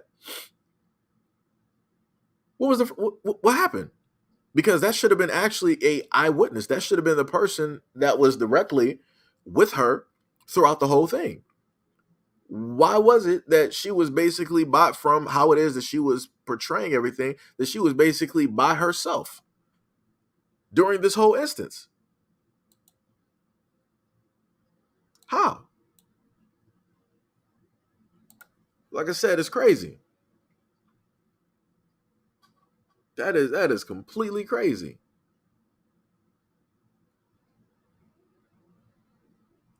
Wolf said, isn't she supposed to be a Muslim? I don't see any Muslim women behaving like her, and she's also a part of the mafia, alphabet mafia, so I just don't know what to. No, I got another video up there. Matter of fact, I'm gonna put it up there. I got it. Let me make sure I got it. I got it up there. Hold on. Let me see if I got it. Give me a quick second. This, if I actually do have it, this one is more so pointed towards the women, the straight women directly out there. But So this video, in this video, as you see, she's going to basically state that straight women stole their bodies and their look and how it is that they do makeup from a whole nother group. And she's also stating that straight women are mad at these other groups of women because these other groups of women have the ability to take the men that they're with. So, like I said, I'm going to allow this video to speak for itself because there's a lot of women out there trying to defend and all this. I'm going to let her words basically speak. But I'm really talking to like cis women because like it's giving y'all real jealous. Like y'all real jealous because they can, will, and have pulled your ninja. All the trans girls ever did was teach y'all how to wear makeup because yes, the makeup you wear today is trans makeup. They teach y'all how to do y'all hair. They got y'all hair together. And like, what do y'all think those BBL bodies are? Because the legs, hips, and body. Y'all got that from the trans girls. Let's keep it real. Now, I'm not talking about a girl with a big ass because, shout out to Somalia, shout out to Nigeria, shout out to Africa. Whoop, the whole black diaspora. We've been had big butts, small backs. But I'm talking about this whole 20-inch waist, titties that sit right here, big butt, all of that. That body, I haven't seen it that much, but trans women have always had it, and now y'all running to the doctor to go get it. Y'all love the trans girls. They taught y'all how to sissy y'all fucking walk when y'all were out here walking like dinosaurs. They taught y'all how to put on y'all makeup. They got y'all asses together. And what is y'all real problem? Can y'all not compete? Y'all out here talking about trans girls want to be y'all when y'all got the whole aesthetic of a trans girl. Let me find out that y'all want to be trans girls like the gang is. Y'all want to be them.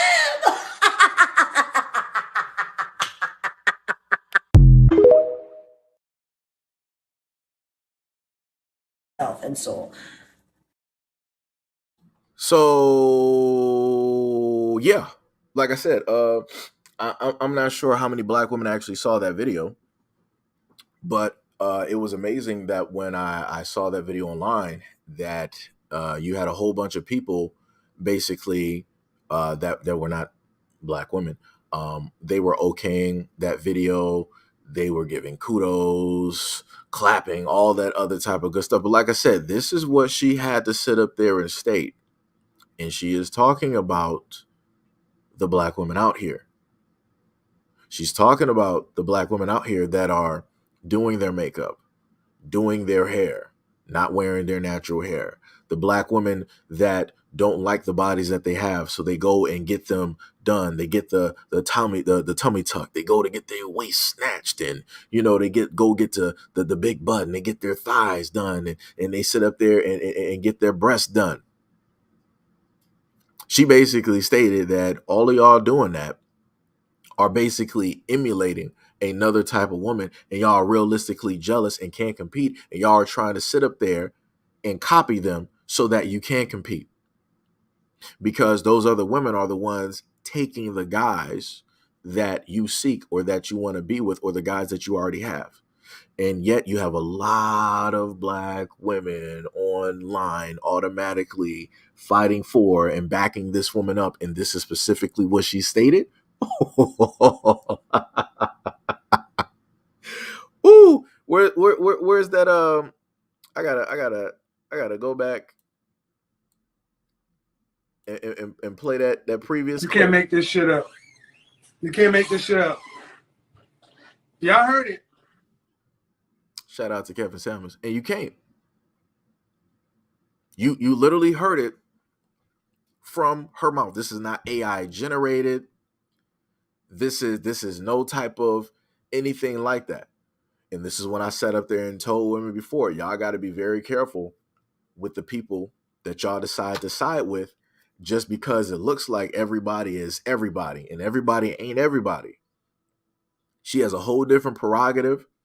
She has a whole different group that she is with, that she boasts about, that she pushes up. And she made sure to tell you exactly what it is from her perspective, stating that y'all are just copies and that those are, in a sense, the originals. Like I said, women ain't even paying attention to what this woman just sat up there and told y'all. She is literally sitting up there telling you that the other women out here are the originators. They are the originals. And all of y'all out here are just the copies. Y'all not the blueprint. Dear God. Oh my goodness. Oh my goodness. Woo. It's crazy out here. It is crazy out here. Timothy said, yo, we got Stardust. What is up? What is up? What's up? Timothy said, wait, so women are stealing from these other women, even though they want to be the woman that they're stealing from? She confused me. Like I said, like this is why I said, like I said, it's just gonna be a losing situation. Like I said, I don't know the full story of everything that is going on. I just know with the pieces that I have here, nothing is sitting right. Nothing is sitting right. Like I said, this is why I am questioning what it is that is going on specifically out here. This is why I've also advocated to a lot of y'all as well. It's like, go out there and question stuff. Go out there and find your own information and different things of that nature. Because again, I'm going to bring you guys the stuff that I found. I'm going to bring you guys the stuff that I found interesting, that I feel that you should happen to know. Because whenever it is that people put videos out there, they're only going to show the side from that side. So let me go back to the other clip. Right? She put out the whole narrative out there that this is what black women did. Look at what black women, this is what black men did to me. Right? They did this, they did that, they didn't protect. What have we normally been hearing for oh so long in the United States of America? Black men are not providers. Black men are not protectors. Black men don't do anything for the community. So technically, at a moment, all of that dust kind of settled. This was not really the stuff that was, in a sense, being highlighted, being pushed directly out there again for money reasons. And now you got this story out there, and this is what we have. The whole narrative is now going to be spun Because I can promise you, if I do a little bit of looking around on YouTube, I can find some videos that are some way, somehow going to talk about this and then talk about black men negatively in general. Right. But like I said, a lot of these things that take place, it is for profit's sake. A lot of the things that are positioned specifically out there, they are for profit's sake because a lot of people out here can monetize directly from this. They can get those super chats. They can get those the ad revenue directly off of Twitter. They can get money directly off of TikTok and different things that, like I said, a lot of these things are monetizable and people don't even understand. And the main thing I try to sit up there and do is try to educate and let people know how it is that some of these things just so happen to work and how it is that you'll have these individuals seeing something that's quote unquote negative and they'll hurry up and just automatically fly to it and just start selling. They'll make umpteen videos, even a whole channel just solely surrounding just this one topic. And I've literally seen countless channels on YouTube by itself of solely just videos wrapped around just black men. Nothing positive, just everything negative. And I'm like, wow. I'm like, so I guess you don't have, no positive black men directly in your family, anything like that. I guess no men that you've ever known that are black in existence have never been positive. But then they'll turn around and they'll be like, no, I have positive black men in my life, but they're separate. So I'm like, so out of your whole life, you only know 1 to 2 positive black men and everybody else is just negative, even the ones that you've never even seen or heard of. Okay. That's a bit weird, but I guess you know everybody. You have a way of knowing everybody, I guess. But like I said, let me know what you guys think about what it is that you wait. Were you guys able to hear the video? Just let me know because I muted um, my mic to make sure that it wouldn't echo when the video was playing. Because I'm hoping you guys are able to hear those videos. Somebody can just write you don't even got to write like a whole sentence. You can just write like a one or something in the chat to let me know that y'all are able to hear the videos I played for y'all. I hope y'all were. Ah, man, I'll be pissed. Let me tell you. I would be so disappointed. Yo, Foundational Black, what is up? What is up? What is up? What is going on? What is happening? What is happening? What is happening? Also, much love, respect, and appreciation to any and all people who have rolled up to the channel as well. Huh. So her Facebook is not up either? Huh. It's a little bit weird. It's a little bit. Hold on, let me see something. I'm gonna while I got y'all guys, I'm gonna sit up here and just do a little bit of research. I'm gonna look up some stuff directly on I gotta make sure to mute TikTok though. I'll do a little bit of searching on TikTok.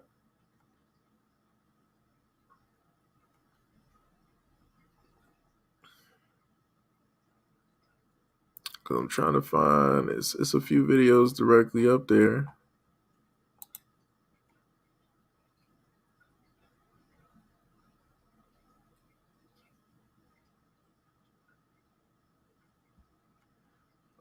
The guys were not even there when it happened. From what they said, it was another guy that was not in the video.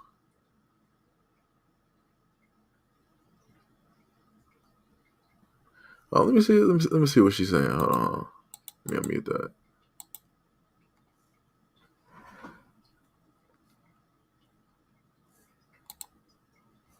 Where is the volume button for this? Oh, there we go.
No, no, no, no, no, no, no. Now, I hate when people sit up there and like and do that.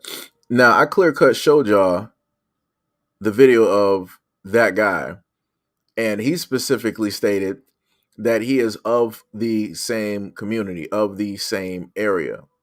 And everybody knows the type of person that she is and that she is a troublemaker. He wasn't just sitting up here stating the same exact things that everybody else is stating. He was stating that from a place of actually knowing.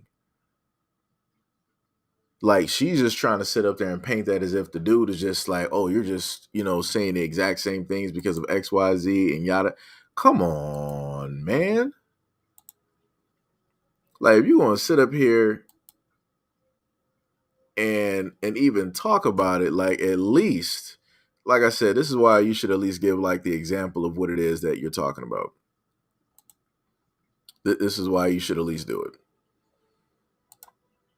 Let me see if I can find the other name that, okay. Because I think she does have a TikTok directly up there. Why is it not? You gotta be kidding me.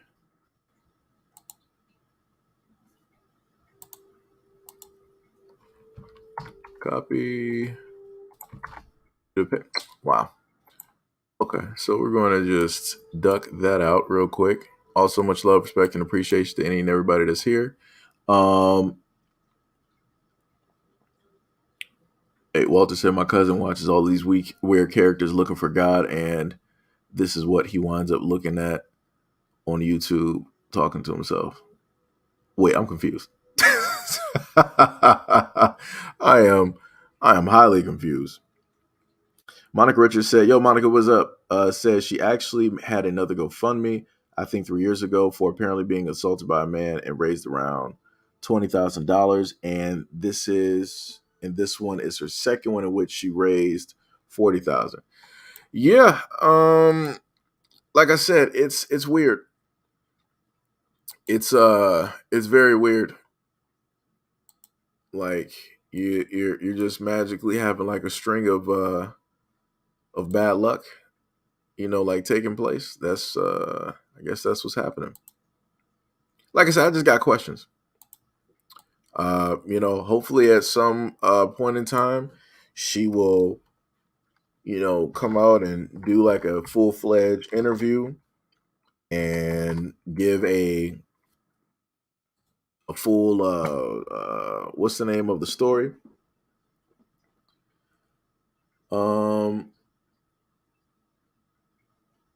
This was her count before. Let me see that.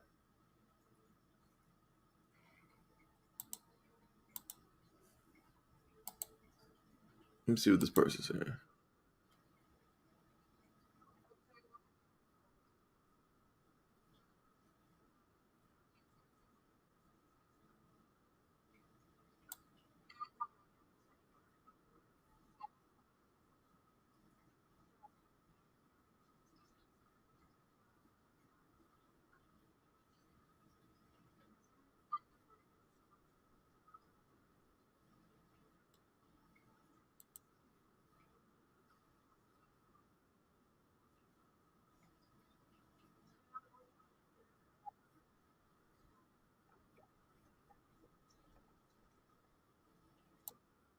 So again, why would the accounts get taken out? She had a TikTok. It was up here for the longest time possible.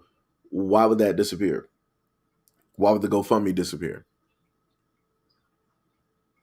Like I said, I have questions because you have other women out there, and then you heard the woman in the video. She was sitting up there stating that she didn't want those images out there.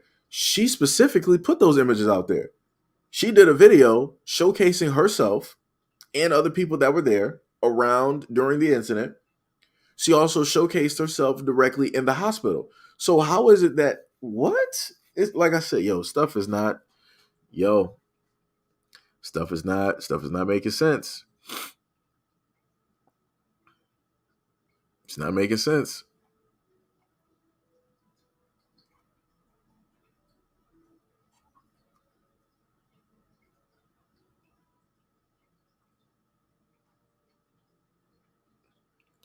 Like I said, you got a lot of people. I'm scrolling through TikTok right now. You got a lot of people sitting up here speaking and saying stuff. A lot of people.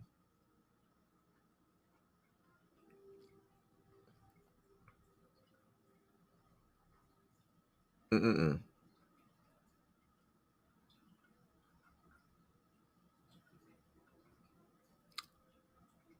This is crazy.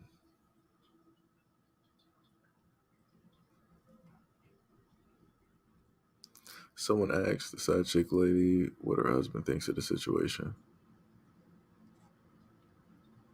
Like I said, this is all interesting. More likely come out a little bit later.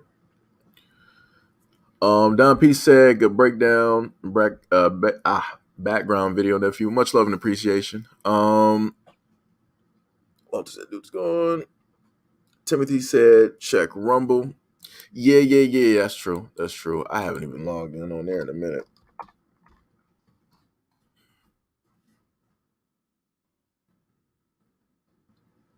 Let me see. Let me just check.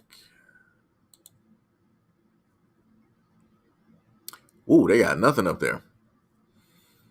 There are no videos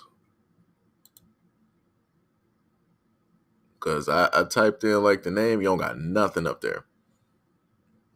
Nothing at all. That's crazy. Excuse me. That is very, very interesting. Let me see. Let me see some IG here. Well, I know IG. You'll probably end up having a lot of fake accounts.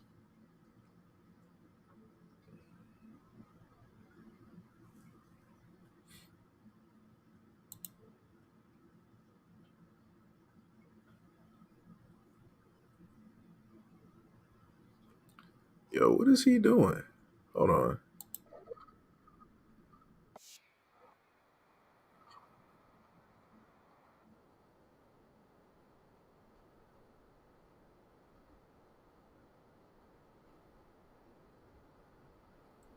That's crazy. Like that dude didn't.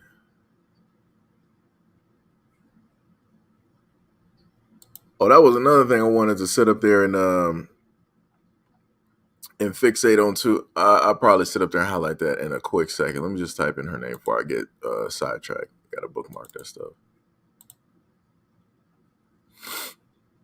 Let me see. I'm gonna have to do the hashtags just to see if there's anything up here.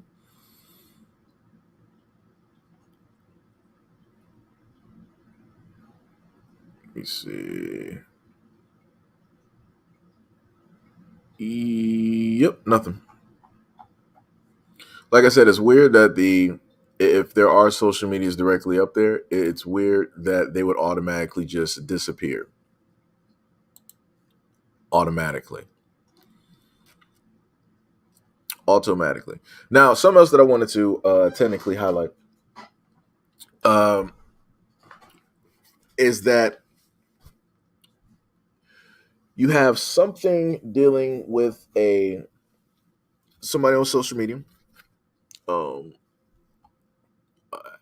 has a pretty significant huge following, right? And I think I might have slightly touched on the topic. That was like years. That was like I think like should have been like a few years ago, whatever. So um, I'm just how long? Matter of fact, let me just try to just get the video real quick. So how many of you guys have followed anything that was going on with Brother Polite? What's the name? The IG, I think it is. Let me know in the comment section if you even know who that is.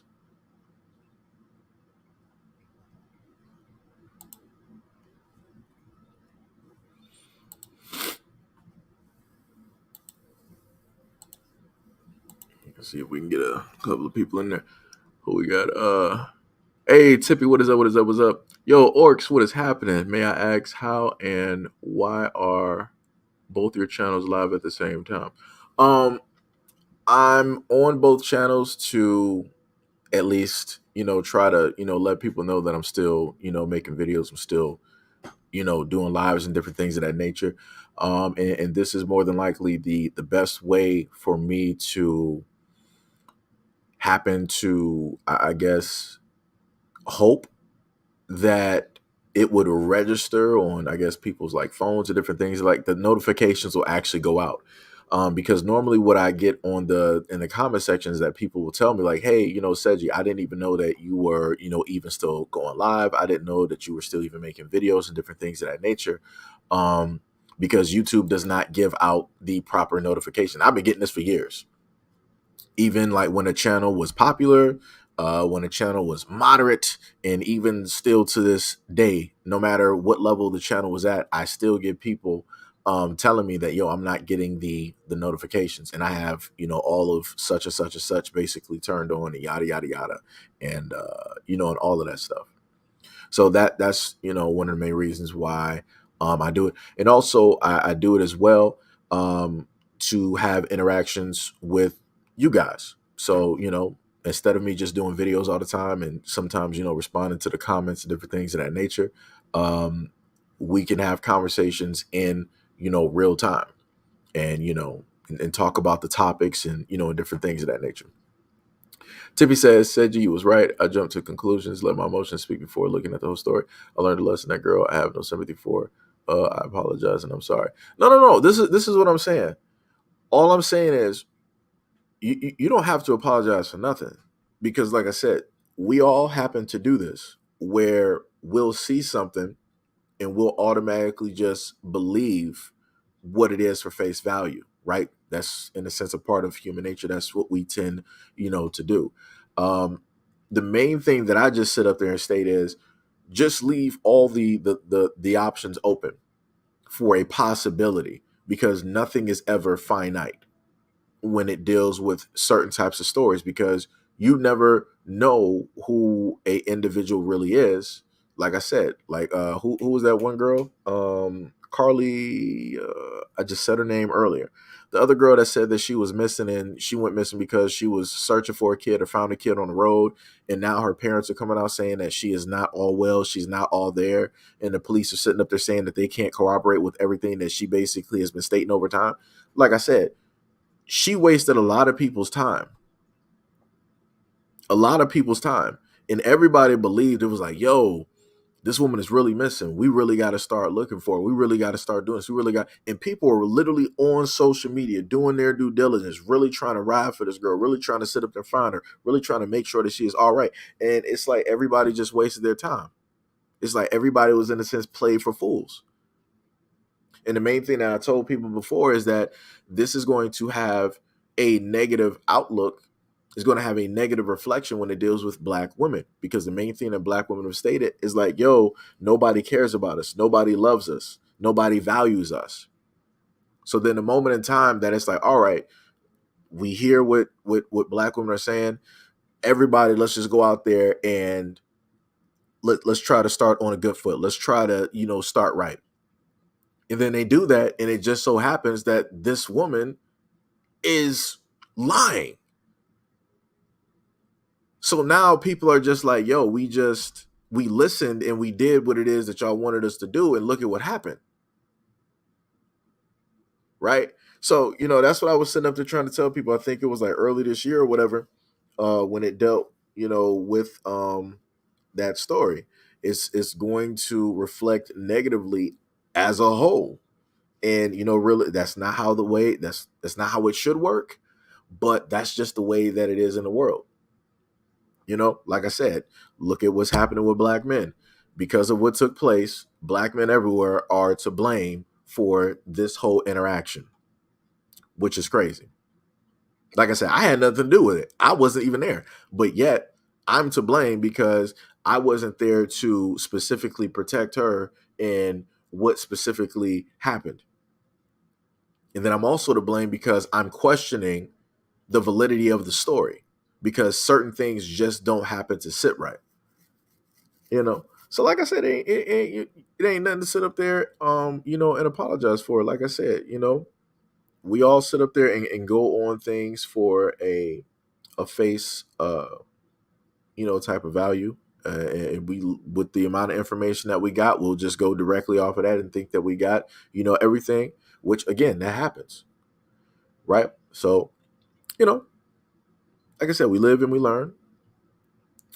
Monica said, I think because she was successful with the first GoFundMe and got no real blowback, I think she didn't realize that people were going to deep dive into her social media to see the game that she was playing. Yeah. Yeah. And you got a lot of people like, oh, well, now you got men going through her social media and da. People are going to sit up there and look into stuff. Yes, people are going to look. Like, none of these people say this when it really deals with the media, going for somebody that committed a crime. Right? They might have sat up there and did like strong arm robbery or something like that. They're not going to be like, oh, why are you using the person's like social media? What does that have to sit up there and do with? It has everything to do, because there's cookie trails everywhere. There's cookie trails everywhere. Everything matters somewhere, somehow. Everything matters. Everything is connected. So, like I said, if you have a person like her that is on social media doing things for reactionary purposes, trying to get attention, inevitably you're going to get that attention. Just like I said earlier, if you have somebody out here that's trying to meet the devil, that's trying to sit up there and see where the devil lives, where the devil is at, they're trying to get that handshake, sooner or later you're going to find what it is that you're looking for, and it's not going to be what you thought it was. But like I said, a lot of people out here, they got to learn the hard way. And again, just like my mom and other women have told me, you better not be out there risking your life to sit up there and save some random woman out here, because you gotta, come back home at the end of the day. That's what I had women in my family sitting up there telling me. I'm going to pay attention to the women that I know and the women of my family versus randoms directly out there on Twitter talking about every man needs to sit up there and become a superhero to sit up there and protect the woman. Nah, son, that's crazy. Because now, if that man, like I said before, if a man loses his life trying to protect that woman, who's now going to protect that man's family? Who's going to protect his daughter, his son? Who's going to protect his fiance or his wife? Who's going to protect his aunt or his grand? Who's going to do that? It's not going to be those women. But like I said, nobody ever thinks about that. Everybody looks at it from a selfish type of perspective as, oh, I'm in some type of way. You need to be my Superman and come save me. I don't know who you are. I don't owe you anything, but you need to sit up here and come save me because you're a man and I'm a woman. That's crazy. That's 1,000%. Like, that line of thinking is 1,000% crazy. Because again, at the end of the day, that man actually has people that he loves and cares about and admires that he needs to sit up there and protect, that need his protection. But like I said, other women out here ain't looking at or caring about those other women, ain't caring about those families, ain't caring about the situation. They're only caring about themselves. Like I said, it's selfish. But nobody wants to sit up there and call that out. That's crazy. That's 1,000% crazy.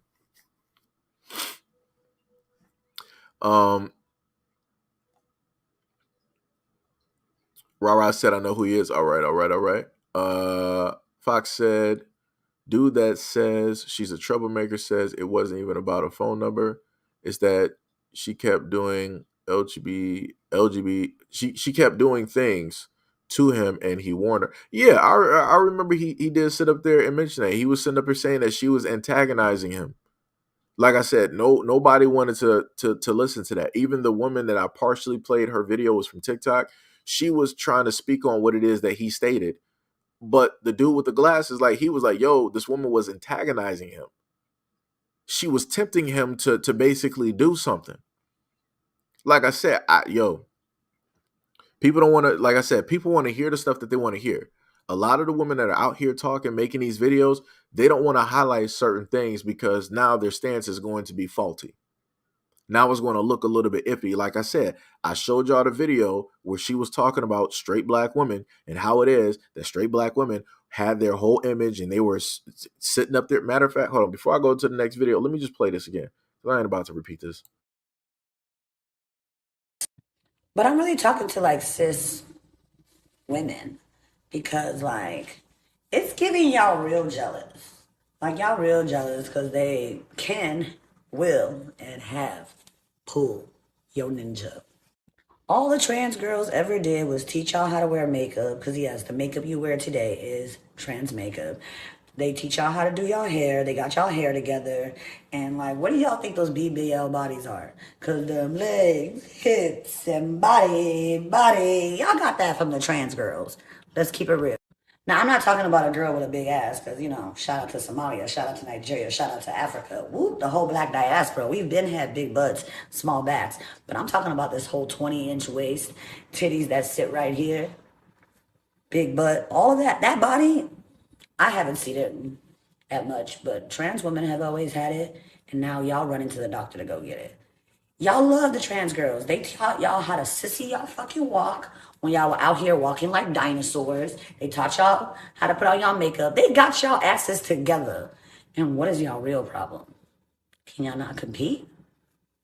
Y'all out here talking about trans girls want to be y'all when y'all got the whole aesthetic of a trans girl. Let me find out that y'all want to be trans girls like the gang is. Y'all want to be them.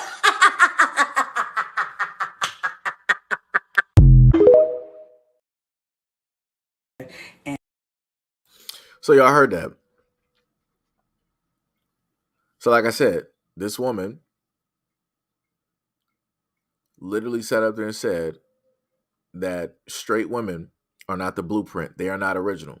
They got everything that they have from other women. And due to the fact that straight women cannot compete, they get their bodies done, their makeup, and their hair in order to match other women so that they can get the women and compete with other women who are better than them. She literally said that. I'm not making this up. She literally said that with her own words. And I'm like, women are still out here going to bat, still siding. And she literally sat up there and said that black women, you are not original. You are copies because something that is better than you is taking everything that you want. And the only way that you can compete is by copying something that is better than you. Craziness. Craziness. Like I said, you can't make this up. Like I said, I will show people better than I can sit up there and tell them. That is 1,000% ridiculous in everything that she sat up there and stated. Nothing that she stated is truthful at all because it is the complete opposite. And anybody with a logical thinking mind knows this. But like I said, you can't tell people. You can't sit up there and tell people nothing. You said, why is she talking about the gym body? Hey, you know, it is what it is. Stardust says she sounds like her. That's tough. Monica said, I also noticed something weird going on in the media that since the others. The woman's story went so left, the media is now pushing a video in New York of a black man attacking a 60-year-old woman, portray the black man as evil. I think I know the video that you're talking about.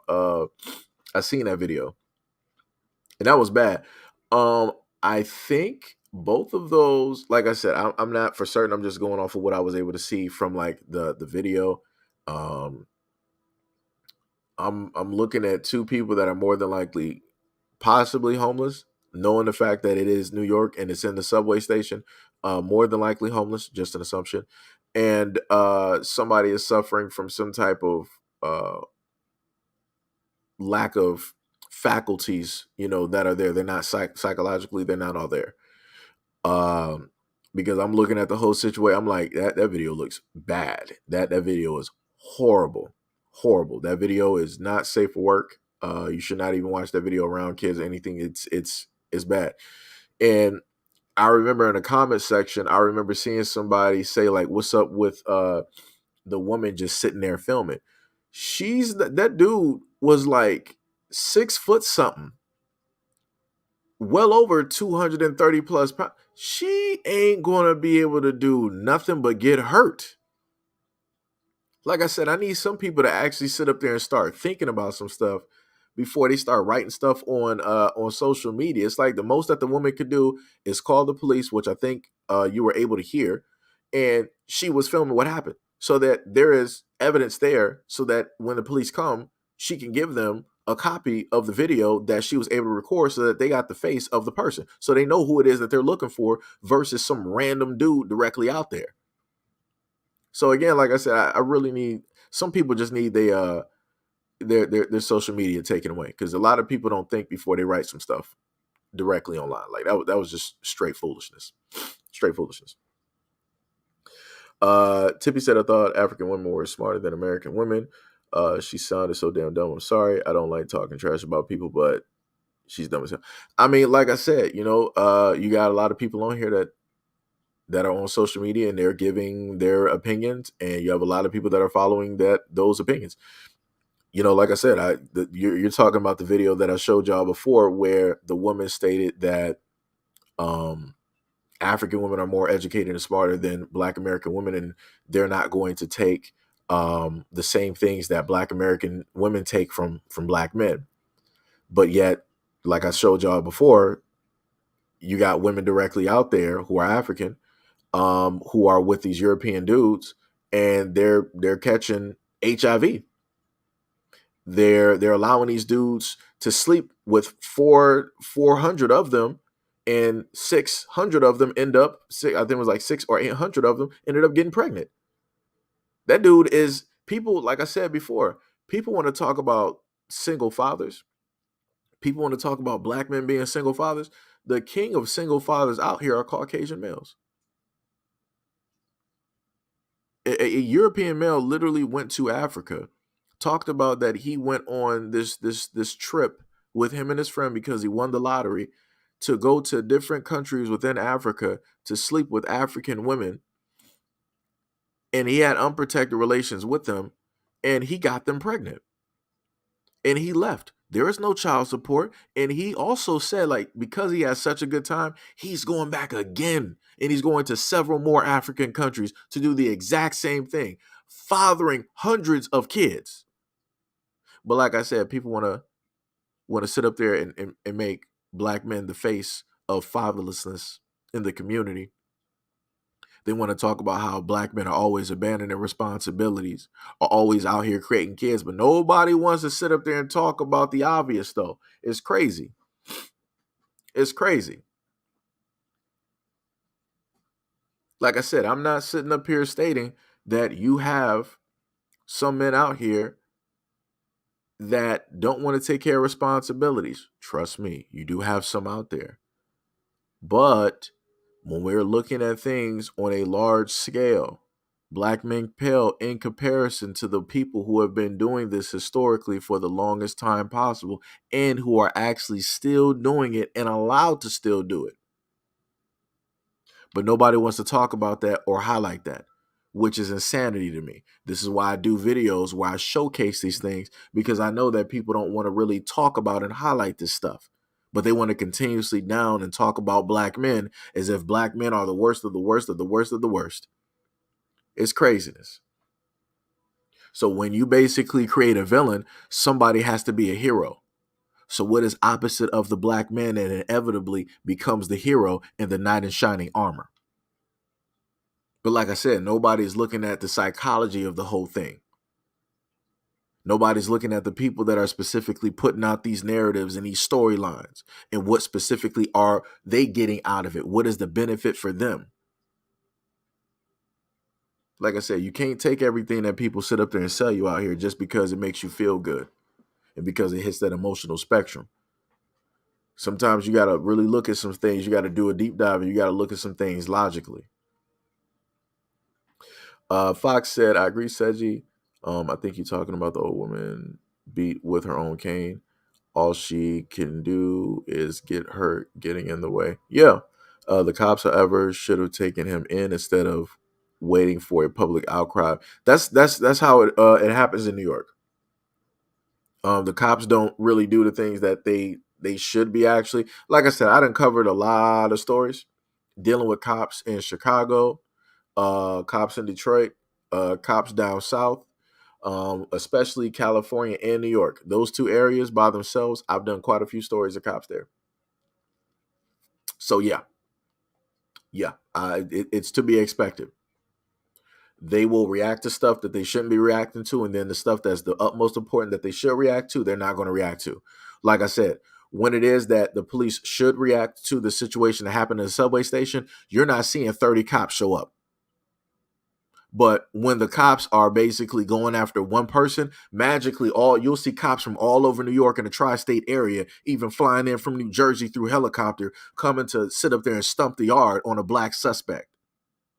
It's hilarious how that happens. It's amazing how all of those cops will show up out of nowhere. But when the video that we saw, you didn't see a whole roll of cops showing up out of nowhere. And cops are, in New York, cops are there. If you ain't never seen cops in the city before, go to New York. You will see cops in cop cars on corners, at bodegas. You will see them walking on the block. You will see cops going up and down. You will see them. The presence is there. If you've never seen cops in your city before, go to New York. You'll start walking and you'll be seeing cops. Sometimes cops will be walking behind you. You won't even know it. I've had it happen to me. So like I said, they got enough reinforcements there to actually show up, especially when it deals with the transit system. Oh, yeah, they got enough people to show up there, but they opted not to show up there because they're not going to deem that as important.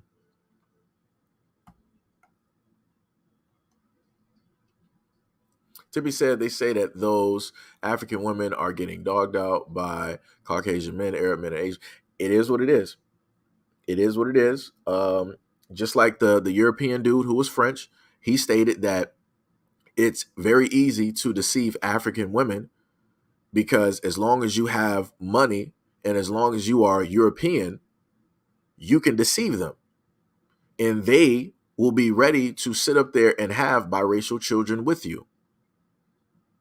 Again, I'm not making this up. That was specifically what was stated by a European man that came directly over there that had unprotected relations with 1,400 black women and got about 600 to 800 of them pregnant. Like I said, you can't make this stuff up. But again, nobody wants to talk about this stuff, though. Nobody wants to highlight this. Nobody wants to, start doing major live streams about this. They don't want to start doing fields of videos directly about this. They don't want to start running TikToks about this and having countless other women run TikToks about this. They don't want to do that because that's going to mess up their prospects. That's going to mess up the people that they're trying to specifically get attention from and that they're interested in. Like I said, people got to pay attention to why it is that certain people want to put out certain types of narratives and media versus talking about the complete obvious that is directly out there. That's why I gave the other video to y'all before where it was showcasing the Caucasian woman complaining about Caucasian men having Thai women as their wives or fiancés or girlfriends or just being in the airport with them. She was high complaining about that. That, oh, these guys are just so basic and the Thai women are beautiful. Why are you mad? You're not even focused on these dudes. Clearly, because you called them basic. So they're not even attractive to you. So why be focused on them? But then you want to turn around and you want to try to say that they're just there because of a certain type of adult tourism, but yet you don't really have any type of proof. You didn't really specifically go up to each and every couple. You didn't speak to each and every one of these Thai women. You don't know if they got into an actual business agreement or whatever it is. You're just making that assumption, making all of these dudes that you don't know seem like some type of predators. It's crazy to me. And it's funny how it is that women can get on social media making videos like that and deeming men as that in general and not actually know. But now men have to walk around with that branding or that title and they got to try to defend themselves every single time something happens. It's crazy. It's crazy. But going back to what I was saying, wait, let me just finish reading the comments. Don't let them run across the SOB when I move lights out. Stardust said they're the OG baby mamas and baby daddies. Don said nephew, the kingdom is falling and coming to a bars. That's facts. Ra said bicycles, horses. Yo, Prince, what is up? What is up? Until the Caucasian and Latinos are banned from voting positions, it's law enforcement and punishment. We will continue to have problems. I get that. That's bars. That's bars. The man who attacked her was not black. I'm gonna have to do a story on that one.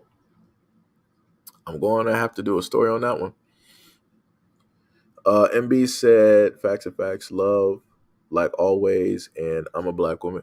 Much love, respect, and appreciation. MB, much love, respect, and appreciation. I'm trying to go back. I think it was Stardust that listed it earlier. It was both Ra and I think Stardust, I think. Yeah, Stardust said, I want to know why that mother left a daughter with a man that she didn't know from a can of paint. This is no different than the woman that served their daughters up to R. Kelly. Yeah. Like I said, I don't. There's a lot of stuff here. There's also online. They had the whole or part of the court proceeding and things of that nature. And I was waiting so I can hear the response, because the main thing was that people showcased the video of Polite and a type of celebration that was taking place at a club. I guess it was like him and his wives, and said just like wait, and there's going to be like a response to everything that transpired and took place, whatever. So we're going to get into the response, and I'm going to get the stories of everything else so that we can, look at it. Let me see. Let me get the video file so that you guys can hear this. The mother and the daughter and the prosecution dropped every single sexual charge.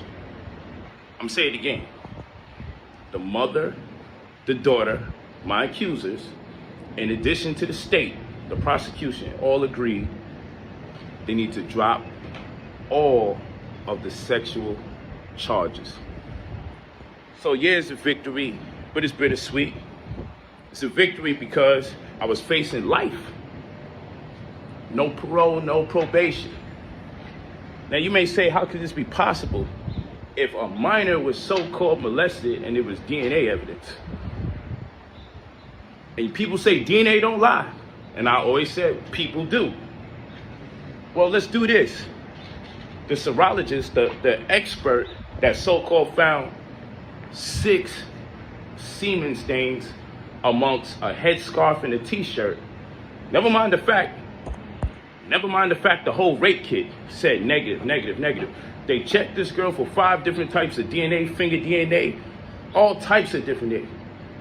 Checked her vagina, checked her mouth, checked her saliva, checked her excrement, checked her feces, checked her urine. Everything came up negative. You would think because of all the violent acts I was accused of, how I came inside of her, how I came on her face, how I bust her mouth open from penetrating her so physically, that there would be some kind of trace of something, some kind of DNA, but the rape kit came up all negative. So now we're in a conundrum. So how the hell how does the DNA just skip to a t-shirt and a headscarf? Well, the serologist that did the report that labeled it semen stains, when you got high-powered attorneys such as myself,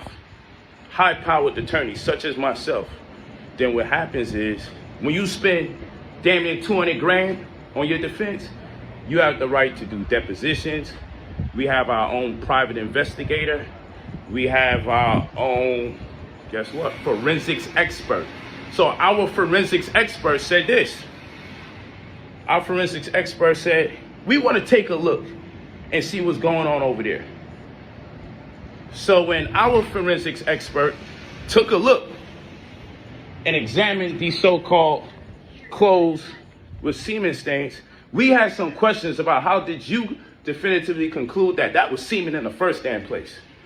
So guess what happens after that?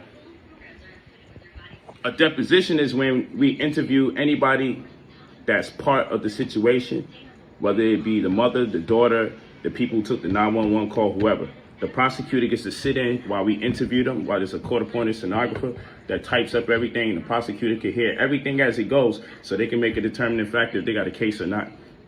Point in case, we couldn't interview the serologist, Stephanie Thompson, because she mysteriously disappears when we want to question her about how she came up with those results. I'll say it again. The person who said that there was semen stains on the headscarf and the shirt, despite the fact the rape kit tested for 5 different DNAs, considering the egregious acts that I was accused of, the rape kit came up all negative, which science would suggest I did absolutely none of the things that I was accused of. Science would suggest I did absolutely none of the things that I was accused of. Okay? All right? That's what science would suggest. Science would suggest that. But here's this woman talking about this DNA evidence, and then now when we call her so we can interview her, get a deposition, and have it on record with my attorneys questioning them based on the findings of our forensic expert, she's nowhere to be found. So you know what we could do now? We could file a motion to dismiss the DNA for the case. That's what we could do. Because if we go to trial, we won't be able to cross-examine her because suddenly she disappears, she works for some private company, and no one could find her. Now, all the while, the state been giving me opportunities to plead 20 years, sexual offender. Plead 15 years, sexual offender. And I'm like, I wouldn't care if you gave me 1 day in prison. So long as you got that label registered sex offender on there, I'm going to trial. So long as you got that label there, registered sex offender, I'm going to trial because I can never make a plea to something like that. So guess what happens? The state says if we ever want to do interviews, depositions, if we ever want to get a deposition from the mother and a deposition from the daughter, all bets are off. They'll never do an agreement with me. They said they'll never do an agreement. Never do an agreement. Work out an agreement or a plea. I said, I don't give a... My attorneys will tell you straight up, because when you see my attorney video, he's going to tell you straight up. From day one, I said, I'm never doing an agreement to any sexual charges. Interview the mother and the daughter, so they are the last of our depositions. We got the police body cams. We realized that the police report contradicts the affidavit that they did. The affidavit contradicts the interviews that they did on the body cam. So we got 3 contradictions. The story that the mother and daughter tells on the body cam, the stories that they told in the police report, and the stories that they tell on the affidavits. None of them work out. And I'm going to speak about that. But ultimately, we want to interview them. So when we interview them and do our depositions, have the prosecutor sit there, we already know where they're lying. We already know their lies. We looked at each of the 3 different types of lies they said for that night. So guess what's going to happen when we get to interview them? We're just going to ask them questions so they can contradict themselves. So when we go to court, we can ask them which story is true and why did you lie? So the prosecutor hits us again. Well, you know he's going to be facing life. We're in the week now where we got to interview the mother and daughter to get the deposition. So guess what happens 2 days before the mother and daughter are supposed to fly into town for us to get the depositions? They call. After a week ago threatening me, 2 days before the mother and daughter are supposed to fly out, they say, hey, we drop all the sexual charges. Huh? They say we're dropping all the sexual charges. And let me add something to this. Y'all heard this crazy story that I called a grown woman and asked if I could take her 14-year-old girl to a party. And y'all believe that bullshit. But guess what my text messages say? My text messages say, she asked me. Oh, hold on, let's reverse. Do you know that we broke up that same day? And later that, within a day, within 24 hours, she filed a criminal complaint? Let's add some more color to it. Do you know that the same day that I broke up with her, In my text messages, it's proven she said she was going to destroy my life. She was going to fuck my whole shit up. So we have motive. Do you know that I wasn't the one that asked to take her daughter to a party after 2 a.m. in the morning? Do you know my text messages say? She contacted me and asked me to take her daughter out to a party after 2 a.m. in the morning, and I vehemently declined because I said, what the hell do I look like as a grown man taking a 14-year-old that obviously looks like a minor to a party? Y'all don't know that, though. All of this is in my text messages. Y'all don't know that, though. So you say, well, then, Polite, then you should be clean. I should be, but unfortunately, the mother turned her daughter in.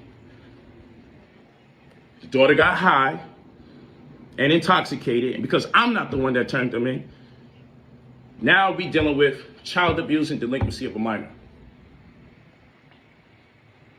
If they could, so I'm like, let's fight it, let's fight it. So my attorney's like, I just want you to understand that this child abuse in Florida, aggravated child abuse, from the child being intoxicated, they can give you 30 years in prison. I'm like, man, take the goddamn agreement.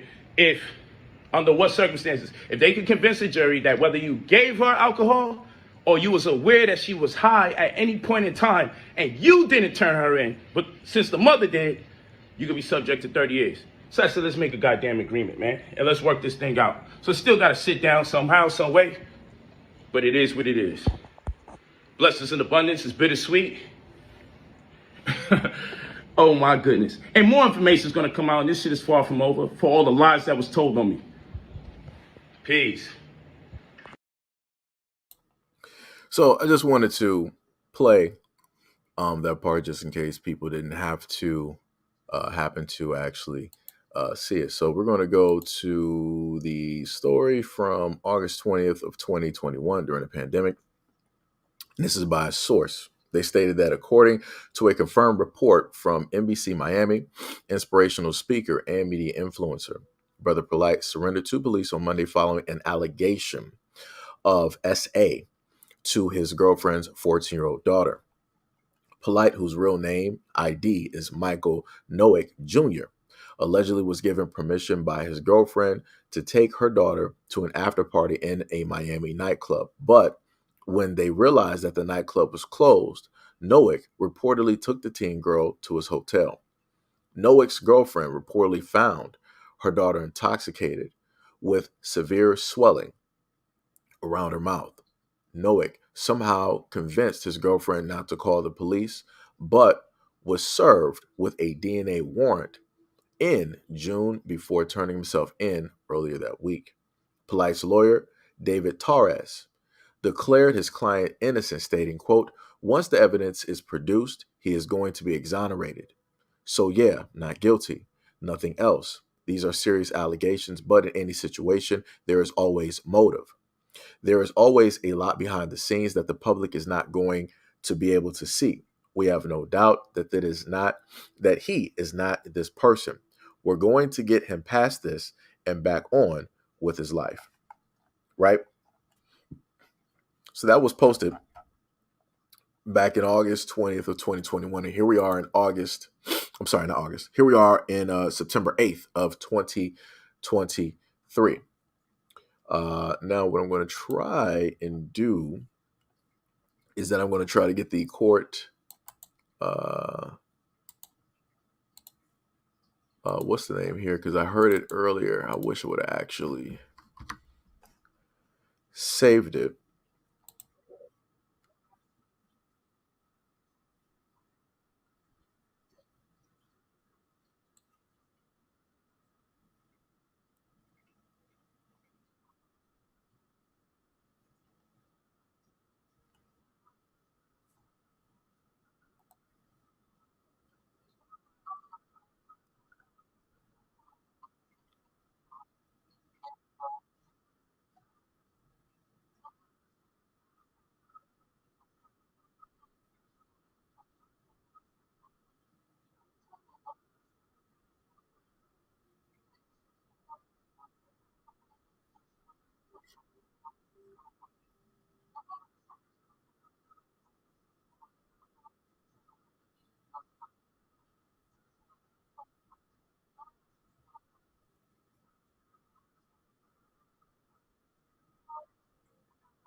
So those are all of the charges that he was stating got dropped. Those are all of those charges. Those are horrendously, horrendously serious charges. There was another video up here as well. I'm trying to sit up there and see if I can get it. If I might have potentially saved it because the mother had came out and she was there during the court proceeding, and she stated that that was her first time speaking on the incident and anything like that.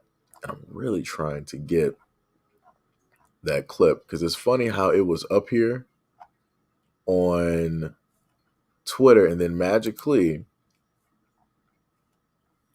it's nowhere to be found.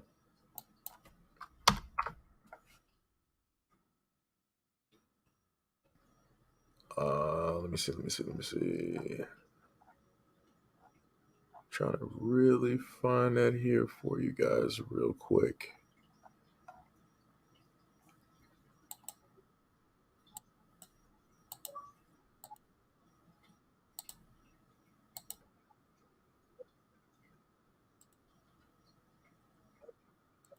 Nope, that's not it.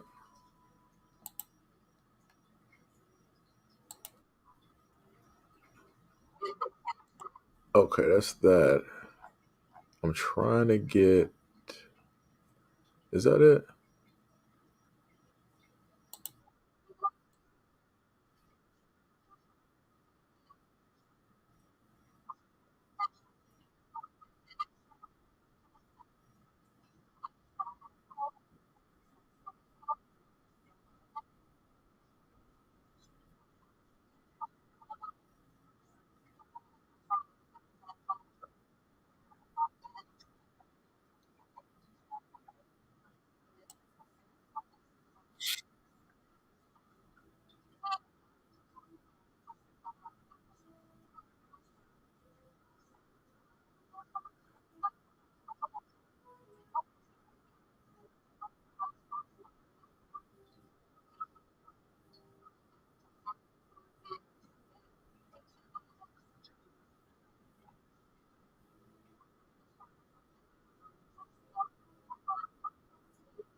I'm trying to really.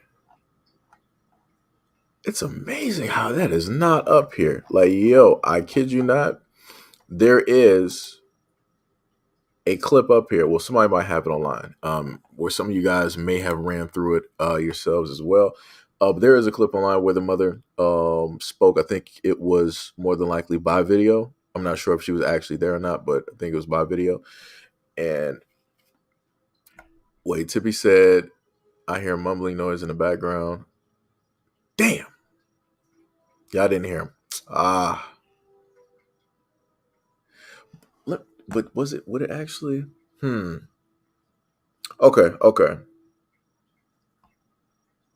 Oh, okay. You say you heard it on Lisa's channel. Okay. Yeah.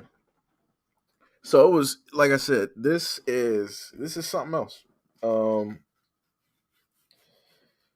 Whenever it comes to any of these things, and again, I've covered stuff on my channel when it specifically deals with children, and I'm always for children. I got a system update. I'm always for the protection of children.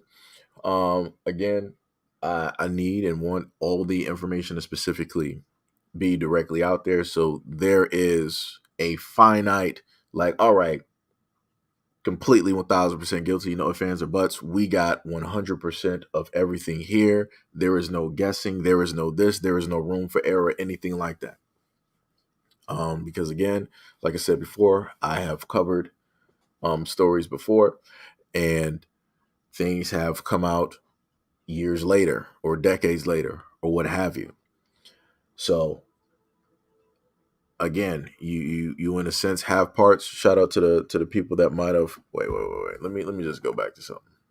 Let me go back because a lot of people said they could not just hear it. So I'll just play it through the I gotta pull back. Let me just go back. Hold on. Wait.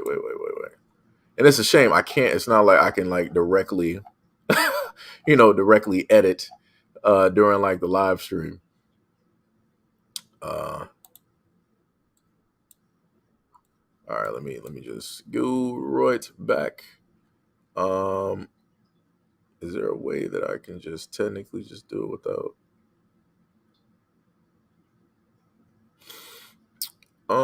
I can't minimize the screen either, so it don't matter. Presentation screen.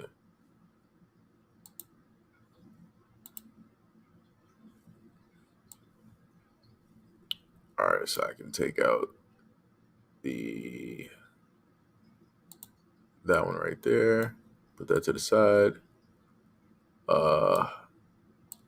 Make sure Streamlabs is there. All right, there we go. Right. Okay, can you tell me your full name and date of birth? Michael Eugene Note Jr., August 10th, 1983. All right, thank you. You were originally charged under case number F21-14438 with the following charges: lewd and lascivious molestation on a child, a second-degree felony, punishable by up to 15 years state prison. Count 2 was lewd and lascivious molestation on a child, 12 to 16 years, a second-degree felony, punishable by up to 15 years state prison. Lewd and lascivious conduct on a child under 16 by a defendant 18 or over, a second-degree felony, punishable by up to 15 years state prison. Count 4, lewd and lascivious exhibition on a child under 16 years, defendant over 18, a second-degree felony, punishable by up to 15 years state prison. And contributing to the dependency of a child, a first-degree misdemeanor, punishable by up to 1 year in jail. And then count 6 is interference with custody, a third-degree felony, punishable by up to 5 years state prison. The state has now filed an amended information today, charging you with the following: aggravated child abuse, great bodily harm, a first-degree felony, punishable by up to 30 years state prison. Count 2 is aggravated child abuse, great bodily harm, a first-degree felony, punishable by up to 30 years state prison. And contributing to the dependency of a child, a first-degree misdemeanor, punishable by up to 1 year in jail. It is my understanding that you wish to plead guilty to this new information. You would be adjudicated guilty, and your sentence has been memorialized in a 4-page plea agreement. Did you have the opportunity to go over this plea agreement with your lawyer? Yes. Okay. I do need the defendant to initial each page because there are not initials on these pages. All right. Let me know when it's done.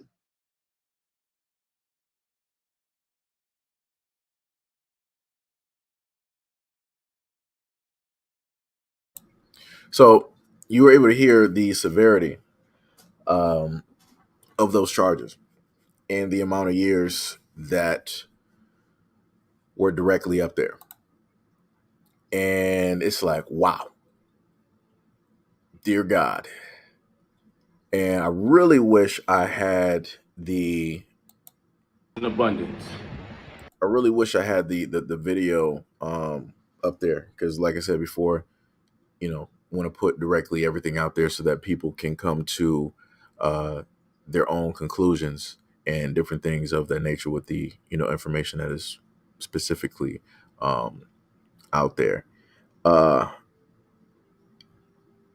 like I said, the whole situation sounds completely crazy. It sounds completely crazy from both angles.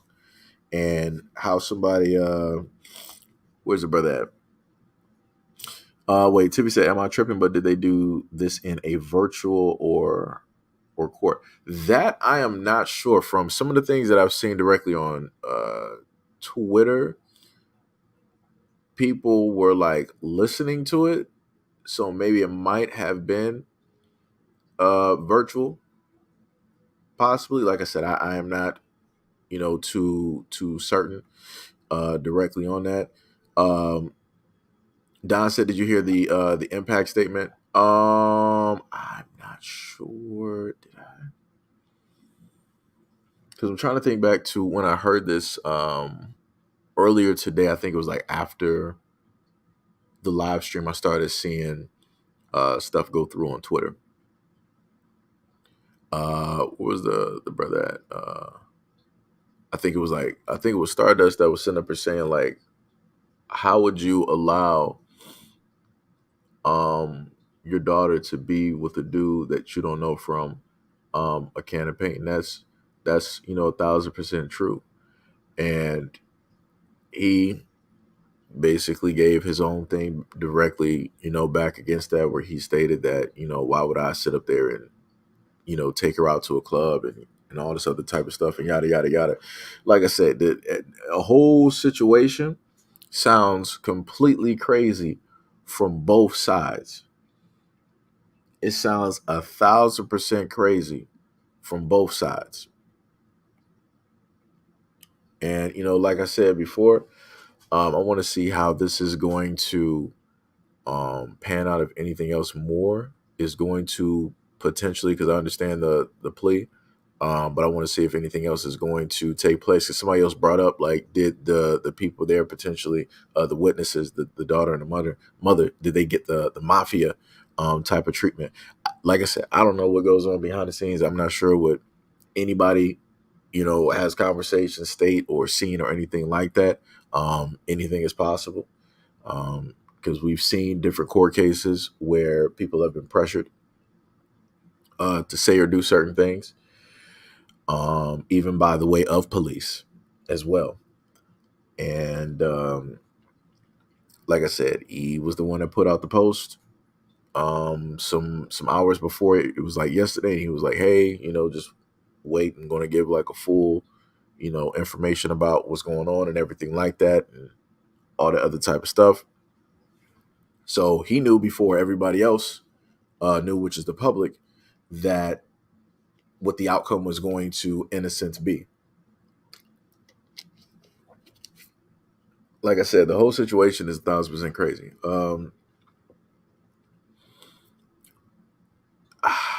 Dear God, like I said, I am not even sure like where to even specifically go with this. Because again, he went over the whole thing about the DNA sample and how things were said or supposedly, innocence found, and how things were questioned, and other motives of people breaking up and people basically saying ruining lives and different things of that sort. uh I'm not even sure how it would even be possible. Does anybody know if the daughter spoke? Because I know like some of you guys are also subscribed to Lisa's channel. I think, let me go back up to um let me go back up. Yeah. Don, when you were on Lisa's channel, do you know if the daughter spoke or gave a statement at any time?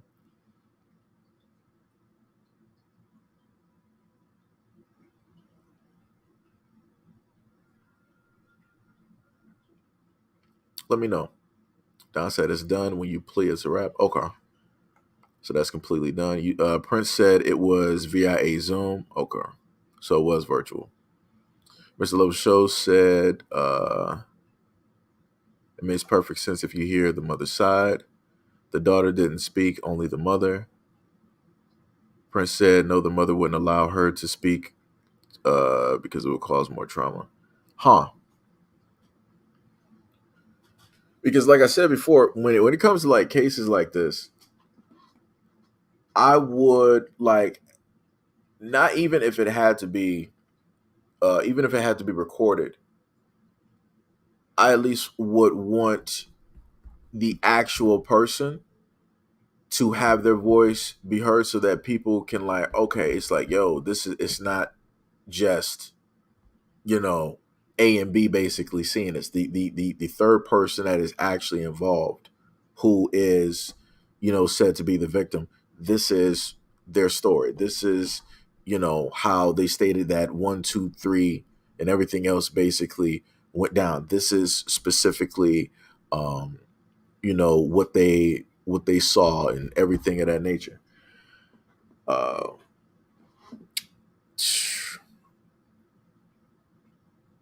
like I said, that is a damn tough thing. Um, like I said, I'm not in anybody's, you know, type of shoes or anything of that nature. But normally, if people, you know, are innocent, they will just automatically just fight it like tooth and nail. Um, I know that people will sit up there and plead because it's stated that it's easier and you'll probably get lesser time and different things of that nature, from what other individuals have stated, that they've went through and different things of that nature. But then even with pleading, you're technically still admitting guilt, because it's like you're at the same time you're stating that, hey, none of this stuff happened. um you know, I'm 100%, you know, innocent and everything of that sort. But then at the same time, it's like, all right, well, I'm not trying to go through, you know, a long overhaul of like proceedings, money, all this other type of stuff. So let's just, you know, pretty much get this done with, because I need to continue my life, or, you know, things have been going on for, you know, way too long. Like I said, I don't know. Mr. Love Show said the daughter didn't need to speak. The evidence was too damning, from the DNA to the footage from the hotel. Oh, they have footage. Well, welp, welp. Like I said, I didn't know that. When I went through online and I sat up there and see people, you type in like his name or some of the things that show up and you see the threads. I didn't see anybody up there with hotel footage. Did not even know that that was even a thing. Wow.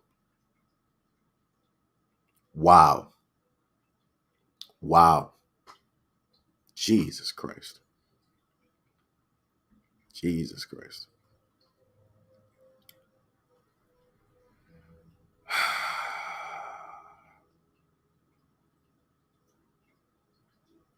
Jesus Christ.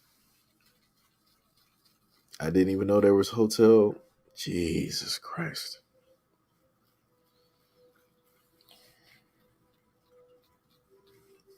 You know, like I said, I put it like this also. Where Mr. Love said not footage of the incident, but footage of him trying to stop the mother and the daughter from leaving. That's still looking bad.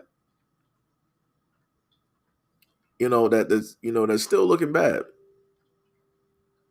Like I said, that for me, that's still, looking bad, because, realistically, Don said this was bad. Re-traumatization is a real thing. The child was too young to repeat the incident.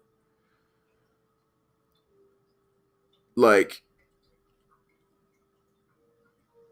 dear God. Mahoko said, "Hey, Seiji, yeah, very sad to know this dude did what he did, but polite. They say he literally fought the mother from taking the daughter to the hospital. Like I said, that's any way you look at it, it's bad. It is bad. Um, the other avenue, which I I'm just going to throw that directly. Let me just do something a little bit different here. Where is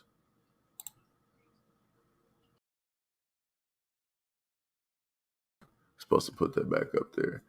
And oops, that is not it. You see, that's that one. The other thing I want to throw directly up there is the fact that in like how somebody listed before when they were talking about R. Kelly. Um Dealing with that trial, right? The R. Kelly trial. You had a variety of people all over that were specifically speaking on R. Kelly, stating on how horrible of a person that he was and how he could sit up there and do this um, to these young women or these girls, and how they stated that, hey, R. Kelly had these girls, at his home. He wouldn't allow them to leave. They couldn't put on shoes. They stated like a lot of things, right? You had a variety of people. You had people that was close to him. All of these other things, right?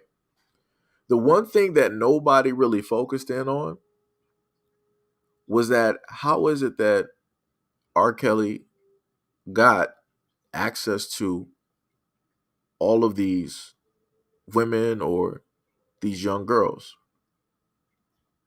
The only way that he would realistically be able to do that is by way of the parents. You have parents directly out there profiting off of their children, selling their children, handing their children off to other individuals for monetary gains. So this is why when I happen to look at a lot of things directly out here, you even had some other instances of women that are now 30s, 40s, 50s, whatever it is, and they might have, been on some popular shows, and they're coming out basically talking about how they were, when they were younger, they were taken advantage of by not just the industry, but also their parents. And their parents knew specifically all well what was specifically happening and going on. So all I'm sitting up there saying and looking at is that there's a lot of things out here. There's a lot of moving pieces, and some of those moving pieces are invisible, but they're still there. They're still ticking, and they're still sitting up there working. You know. So, like I said, that's me basically saying that there's a multitude of people that are a part of the problem that need to get, you know, prison time, jail time, or whatever it is. A lot of these instances is never just one party. Mr. Love the Show said, I don't know what happened with R. Kelly and Bill Cosby, but they both got convicted on uh, the flimsiest of evidence. Yo, I went over. I talked about some of the stuff dealing with Bill Cosby. I talked about some of that stuff, and I had some questions directly there. And again, like I said, I am not dismissing anything that is directly out there. The main thing that I'm basically stating that there are a multitude of parties involved, and if one person is getting charged, one is not enough. Everybody needs to be sitting up there getting charged. Everybody needs to sit up there and be getting looked at. It ain't just one person. That's all I'm sitting up there saying. This is why I sat up there and brought up Hugh Hefner. I did one live stream and I showed y'all pictures of Hugh Hefner when he was at the Playboy Mansion. This is back in like the 50s and like the 60s. And I think I might have had some pictures from the 70s. And I was sitting up there asking y'all on a live stream, can any of y'all tell me if any of these are actually women? Can you tell me their actual ages? Because when you look at women back during that time frame, the girls during that, the girls who were quote unquote teenage, they looked as if they were like in their 20s or their 30s. And like I said before, nobody can directly tell me if any of those quote unquote Playboy bunnies, if they weren't 14. Nobody can tell me if they weren't 15, if they weren't 16, if they weren't 17. And even at the Playboy Mansion, they had 14-year-olds going there. Somebody, like I said before, I asked people during the live stream, like, somebody has to explain to me, how does a 14-year-old have access and has the ability to go to an adult themed party where there's alcohol, drugs, and people having adult relations all over the place? How does a 14-year-old get there? That's because the parent allowed them to be there. But like I said, nobody wants to look at the fact that you got a lot of parents out here selling their kids for monetary gains. Everybody wants to sit up there and look at just this one person. And like I said, that's not me taking responsibility from the person that took the actions. I'm not doing that. I'm sitting up there saying that there are moving pieces to this whole board, but everybody just wants to pay attention to that one damn piece. That's crazy to me. That's not solving a problem. It's like, all right, you locked one person away. Cool. Kudos to you. That's great. But what about the other people that were around that person? Like for R. Kelly, what about all of those people, the managers? What about the music CEOs? What about the different attorneys? What about the receptionist? What about the bodyguards? What about the parents of those children? Why aren't all of those people locked up the same amount of time, if not more, than R. Kelly? They were all a part of this situation. All of them sat up there and said that they knew, that they saw some stuff, but they just didn't say nothing. They're a part of the problem. You can't just lock up or convict one person and think that you just sat up there and solved the world issue and now you got the Nobel Peace Prize. That's not how that works.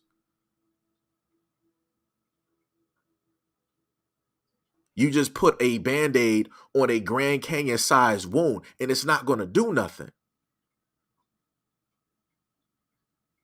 But like I said, nobody wants to really dive deep and actually look at this. People just want the stuff for face value for the feel good. So this is why I've continuously given you guys videos, regardless on them getting low views or not, when I show you cops, when I show you police officers, when I show you people in the DA, when I show you lawyers, when I show you judges, when I show you, I think I said nurses and doctors, firefighters, police officers, pretty much any person that works in a higher power type of order, they've all been convicted and found to have done things with minors. So if those people in those important slots are doing this, that also means that they have other people that they know that are like-minded, that are also with them while they are doing this. But like I said, nobody wants to address any of those things. Nobody wants to address the fact that parents are out here selling their kids. Nobody who's out here trying to pass a law for that. Who's trying to advocate for the kids so much and trying to go to the government and pass a law making it illegal for those things, for those transactions to sit up there and take place? Who's doing it? I haven't seen it yet. But you got a lot of groups out here talking about they advocate for kids and that they care for kids. But I don't see any of them passing and trying to make that a thing. Like how many stories that I've literally given you guys where you've had a parent or parents give their kids off to the drug dealer for some drugs. That's a parent selling their child for monetary gain. But like I said, nobody wants to sit up there and pay attention to that. Nobody's listening.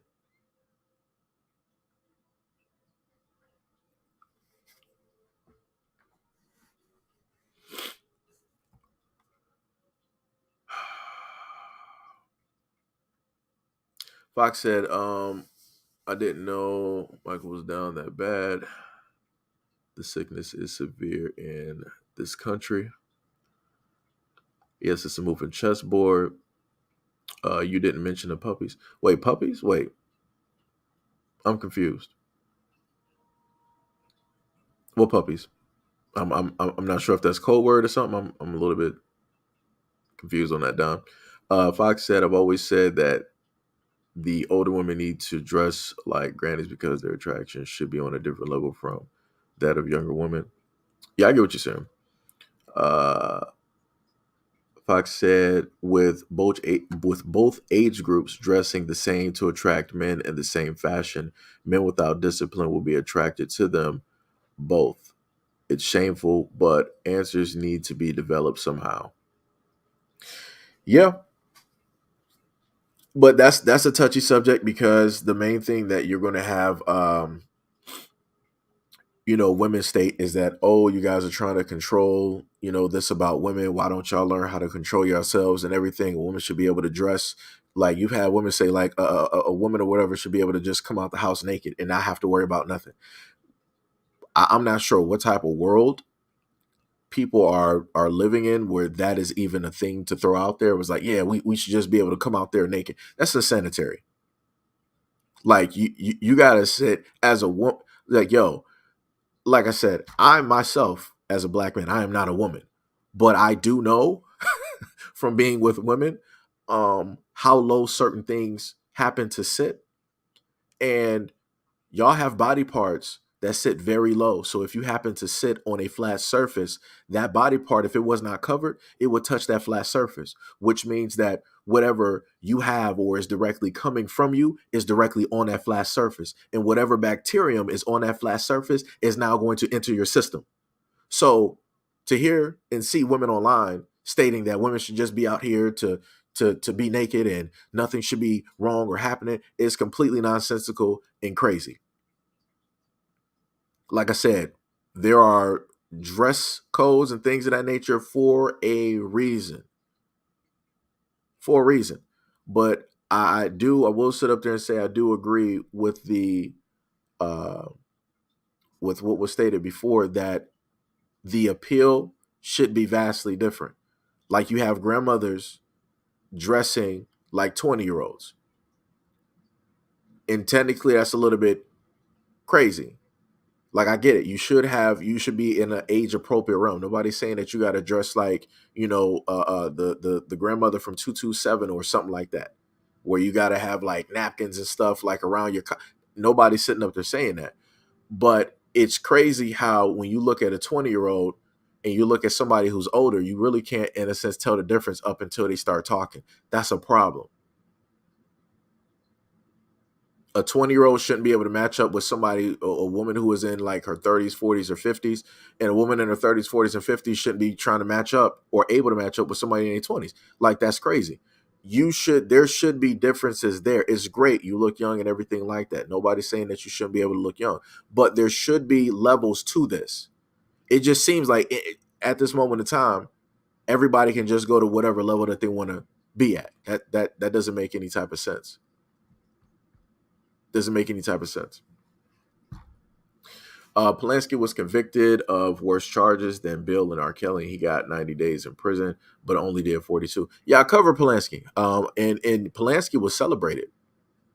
I covered the fact that Polanski was celebrated. People were cheering for him. I played that video too. People were cheering for him and everything. I did a video talking about celebrities who have been convicted and things going on in Hollywood and things of that nature. Like I said, when the whole Will Smith thing was coming out and everybody was blowing up on Will Smith and all this other type of stuff, and everybody was all for Chris Rock, I made sure to also bring up a story where you had somebody that worked for the award show that was convicted. Somebody was doing some things that they should not have been doing, but yet nobody wanted to talk about that though. Nobody wanted to highlight that though. Like I said, people got to pay attention. You got a lot of things that are placed out here in order to give cover for other things that are diabolical, that are going on out here, that even the media ain't trying to focus on because everybody is in on it. Everything is a big party, a big frat house. You're just not invited. Again, this is why you got a lot of child stars, coming out in their 30s and their 40s. They're telling their stories. Some of them are acting crazy and going through a variety of things because of the things that they've had to go through. I've heard stories of young girls who were a part of Nickelodeon, and I covered the dude that was in Nickelodeon as well because he was a part of All That. It was a fat dude. He was a part of all that. If you happen to watch all that or the Amanda Bynes show, different things, you might have seen the dude. I forgot his name. I think his last name starts with an S or something like that. But I know what the dude looks like. And he was going after the child stars. Things were taking place. Things were happening. And this is why you got a lot of these kids out here. If they didn't go crazy, they're just like away from a lot of stuff. Like I said, people wonder why it is that you got certain people, because a lot of these kids, they see a lot of things. You wonder why it is that Amanda Bynes, she sat up there and went crazy. Britney Spears went crazy. You got Orlando Jones. He sat up there and went crazy. What I'm not going to say that the dude is crazy, but he's telling a lot of stuff. And things like that start happening when people reach a certain type of breaking point. Right? And we've seen this also happen with other stars before that are not directly a part of being a child actor, where you started seeing people like Kanye coming out on stage every single time he got the option to, and he's basically trying to tell people some stuff, but people are not listening because they just automatically, labeling, putting a crazy child directly out there. So let me just recorrect myself when I labeled Amanda Bynes and Britney Spears is crazy. They're not crazy. It's just the fact that they're going through a lot of things that made them mad. And I'm talking about mentally. And usually the only way for people to express certain things is by doing outrageous, things of that nature for attention and things of that nature. Because usually people seeking attention are the main ones that need the most help. Tippy said, exactly what's the point in voting? Mr. Love the Show said actor Jeffrey Jones pled guilty to worse charges, spent no prison time. Don said Hugh and the puppy love. Oh yeah. Oh no. There was something. Let me I forgot what it was. There was a smaller book that they had. It was like Hugh Hefner. I think from those days, I think it was called like Sugar and Spice or something like that. It was some other, it was like I said, they had stuff going on that was out there, but people didn't sit up there and really give it the time of day, because you had people that were, interested or into those, those exact same things. So like I said before, it's a giant problem. It's a giant web, and nobody's really looking. Nobody's looking at, all of the points. Everybody's just looking at like, the center of the web. But yet you still got all of these other points that make up the whole web. And then above that, you got the spider that makes the web. But nobody's looking at the actual spider. Everybody's looking at everything that got caught up in the web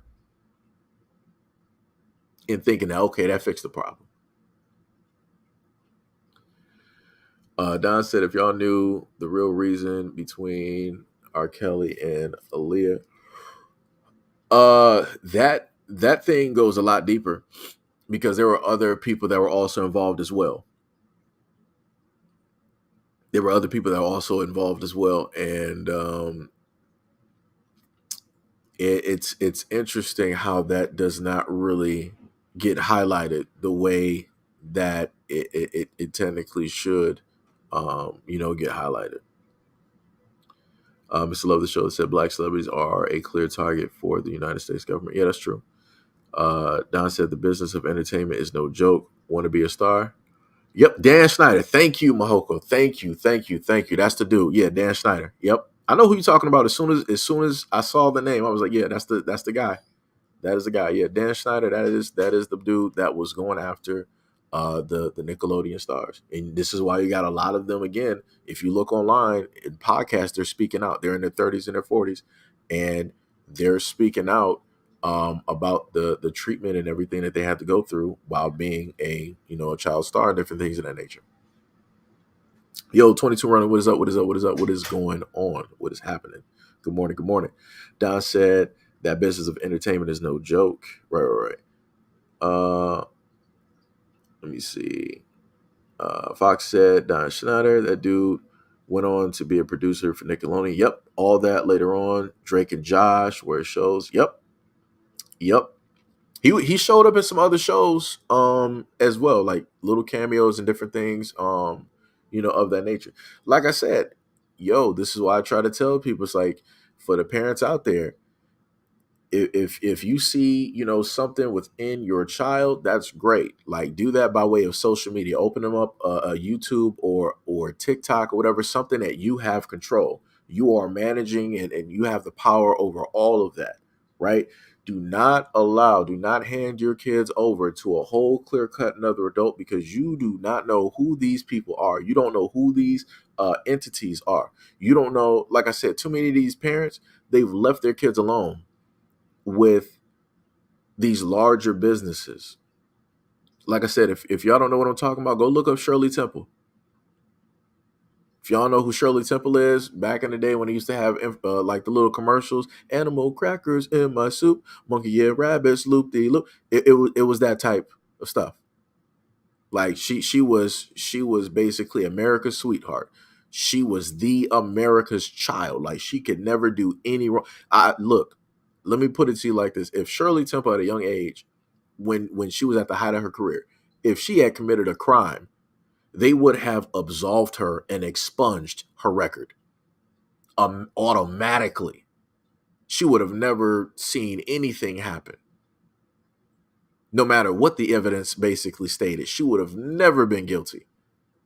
But when you sit up there and go and you look up Shirley Temple and you listen to one of her interviews when she's older, you sit up there and hear the fact that her and her mother had interactions, different people, but they had the same interactions with these producers during that time frame, where they would try things,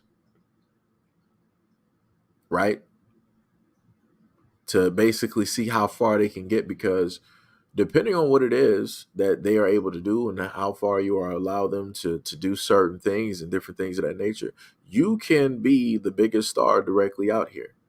But it's about how much are you willing to give up in order to reach that. But again, like I said, at the end of the day, it's terrible, because the kids have to be the ones that got to suffer and deal with this for the rest of their lives, just to get this type of fame, because their parents want them to get that fame. Don said, I was in the game since 91. The business changed the world, the business of music and the visual indoctrination. By the way, yeah, Shirley is Donald today. That's crazy. That is crazy. Like I said, again, for any parents out there, do not let your kids do anything else. let them do anything else out here. Like, maybe they want to be a geologist, they want to climb Mount Everest, they want to see the deepest parts of the Mariana Trench. Look here, anything but sending them to Hollywood. Anything but that. Like I said, a lot of artists have put out different like messages in their music directly about this, speaking on this stuff, about the things that they have seen and gone through. A lot of women have come out and started saying stuff a little bit more now than the recent 10 years and stuff, because women were afraid. You even have some men that have come out and basically said stuff. One of the Corys, some of you guys might know who I'm talking about. Was it Corey Feldman? I think it was it Corey Feldman, or was the other Corey? I forgot, but it's two guys. They're not related, but they were part of like the 80s bunch, along with the Rat Pack of the Breakfast Club and things of that nature. And they were the it kids of that time, and they showed up in a lot of movies and different things of that nature. But one of the Corys ended up losing his life due to the fact of what was stated to be the different types of traumas and things that he had to deal with. So, turned to alcohol, turned to drugs, and, started having erratic behavior.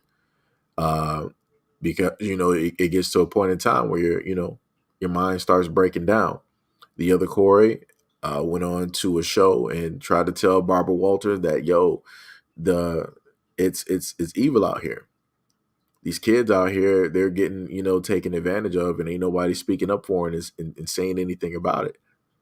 And Barbara Walters was just being completely 100% dismissive about everything. Like, oh, I can't believe it's everybody. I can't believe this is what's happening, what's going on, and what's the proof. And again, Barbara Walters, we all know her from being on 2020, from some people who are old enough, and how it is that Barbara Walters was quote unquote a journalist, and she used to get all of these interviews and yada yada yada and whatnot or whatever. Like I said, Barbara Walters knew what the industry was. She knew, but she's a part of it, so she's not going to sit up there and talk about it because she's still profiting. She still has, ties. She still has leverage. The ones who are, in a sense, talking at the moment, they don't have leverage anymore. They've already been used up. This is why you hear them talking. This is why you also see some of them disappearing and not able to talk anymore. Like I said, it's a bigger thing than what people are paying attention to. Don said, "Yeah, the industry did them both, and yeah, yep." Hey, Miss Yvette, what is up? What is up? What is up? What is going on? What is going on? What is going on? So, for a lot of my people out there, for everybody in the stream, how you guys doing? How you guys going? I got to ask that question since we've been in here for about like 3 hours. I just want to check on you guys, see how you guys doing, see how life is going.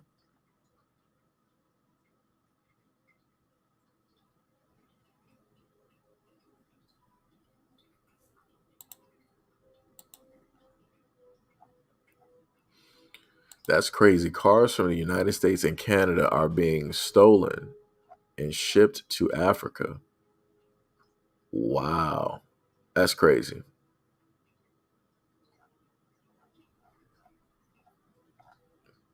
That is crazy.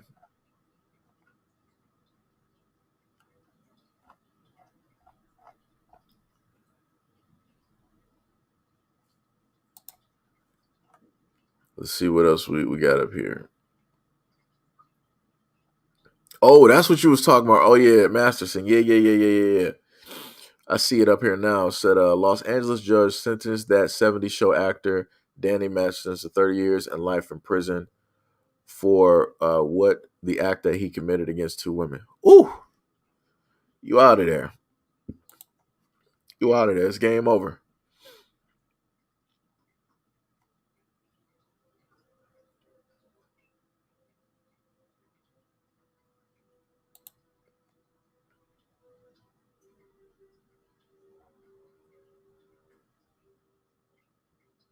It is game over.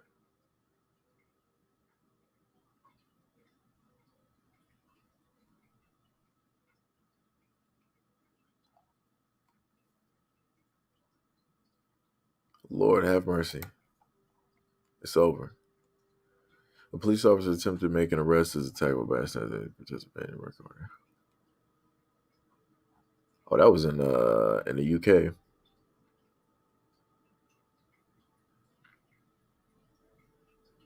Yo, why are you like yo? I will never get why people start walking through like the catacombs. Like it's bad when all you can sit up there and see you see bones stacked up. Some bro, I'm not walking there.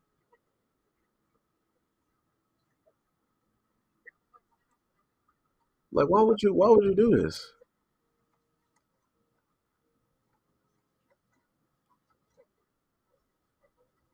Like bro, look at all those bones that they walking on. That looks crazy.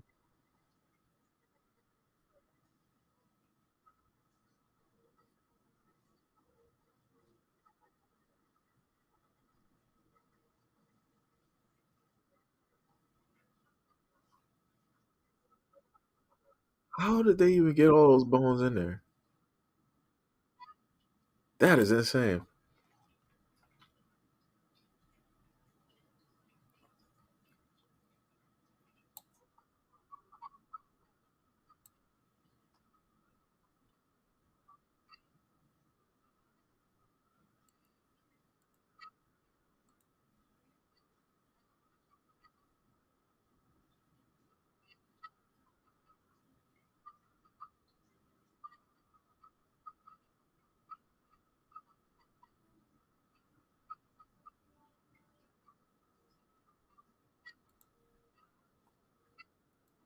The dark.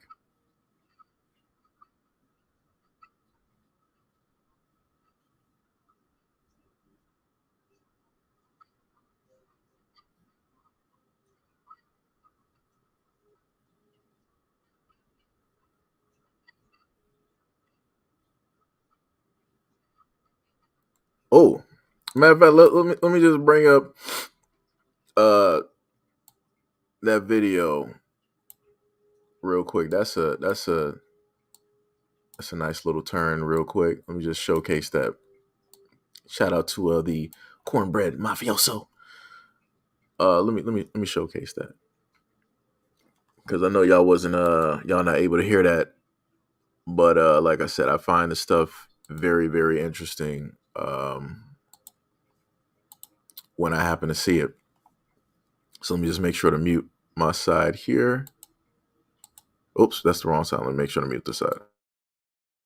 So what a lot of people don't know is that Mexico is border with Guatemala. Yes. Okay, we don't let them in.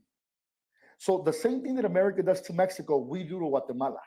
Okay, it just the news is CNN, Fox, CNN, MSNBC, New York Post. They're never going to show you that. Just so you know, Mexico is extremely racist. So we have what are To Guatemalans. even to its own Mexicans. So you got to remember, Mexico was dominated by the Spaniards. The only reason I look the way I look Yes. is because I'm 65% Spaniard. Yeah. Mexicans, like real Mexicans, or which is known as Mexica, not Mexico, Yes. Mexica, are 5'4", super dark with big noses and the heads pushed back. Aztecs and Mayans, Like Indians. like you mean? Indians. Yes. Well, we're natives, right? Yeah. So we're blended. So the reality is, in Mexico, till this day, if you are not light complected, somewhat tall, you're frowned upon to this day.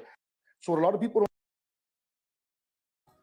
I want to just say shout out to that man for speaking, because you have a lot of people out here, again, like you said before, you got mainstream media that's not going to put out what it is that Mexico does with Guatemala, right? Everybody complains about, oh, look how the United States is basically treating like Mexico and all this other type of stuff. But you got Mexico doing the same things to the Guatemalans, because he automatically told you that in Mexico, they are racist towards the Guatemalans.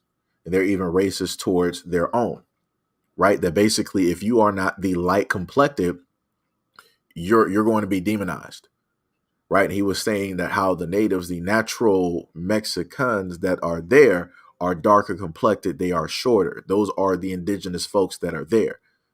Because again, people got to pay attention. Wherever there is sun, wherever there is heat, wherever there is that type of climate, you're going to have people that are built for that climate. They're going to be melanated because they're built to be there. They're built to survive there. They're built to live there. Right? Other people that basically fluctuated in, these are people that are blended. Like the guy stated, he is part Spaniard. This is why he has the complexion and looks the way that he looks. Like I said, only so few people will actually tell the truth and be 1,000% honest, about what it is, directly out here.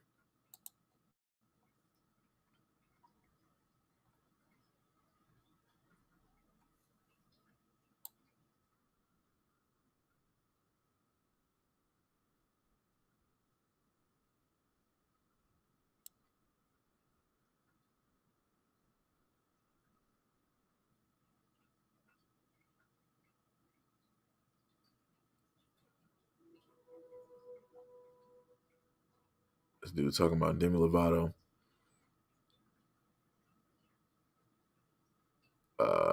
Let me see. Oh, that's the wow. Age is really hitting that woman. RZA said, well, former NBC and Fox host Megyn Kelly, get ready. This will become a normal trend where people are going to come out publicly and talk about how much they regret. Oh, ooh. I'm going to leave that one to the side. Fitness influencer Larissa Borges, age 33, passes after double cardiac arrest. Oh, how did that happen?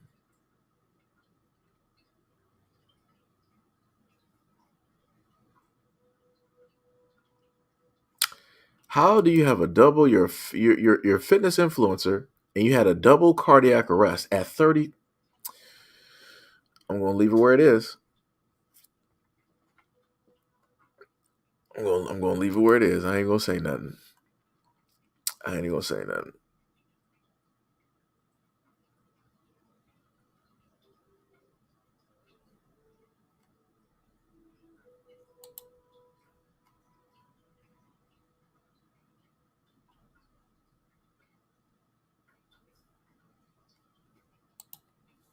Like I said, this is interesting. Who was that woman walking with Danny? See, and this is the other thing that I'll be sitting up here talking about. There's an image up there of Danny Masterson. I'm looking at the presentation. It looks like walking to the court, and there's a woman that is right there next to him holding his arm. Usually, when you see a woman holding somebody's arm, a lawyer is not going to do that. That's usually a significant other.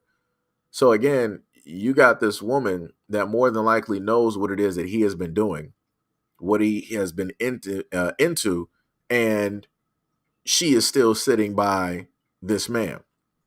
This is just like the story that I brought to you guys some years ago, where you had a couple. One was a doctor. I think he was like a dentist or something like that, and the other one I think worked in the office or whatever. And the woman would literally pull the woman, like instead of him going up to the women, she would basically get the attention of the women to basically bring back and do X, Y, and Z. And these women would end up being drugged. And this was a husband and wife duo that was doing this. So again, I'm going to state to people, take a deeper look, because you have a lot of women that are directly by the sides with these men as they proceed to do these things to and with other women. A lot of these women out here are not as innocent as they seem. They are just as worse, if not worse-er, than the men, because they're the ones setting up the women. But like I said before, a lot of people don't want to happen to highlight, and people don't want to talk about that. People just want to make it seem like the only bad guy out here is the man. And again, I'm not absolving any of the men directly out here of any of the wrongdoings that they have committed. I'm stating that there is more than just one part. There is more than just one person that is involved, that are committing the acts that are being talked about.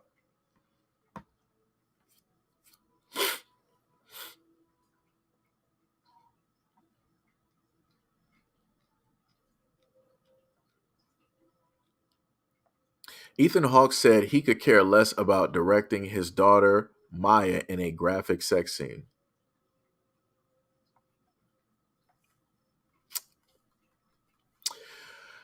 Uh,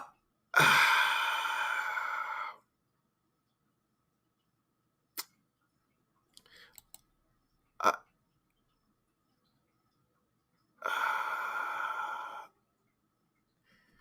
what? Let me. No. Let me. Just so people think I ain't making this. Let me. I'm not even gonna capture it. Let me just. I can't even get my words.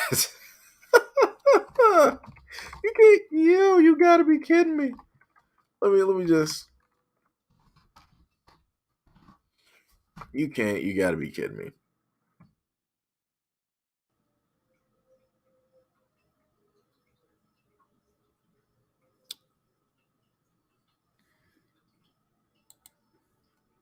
Ethan Hawke could care less about directing daughters Maya in a graphic sex scene.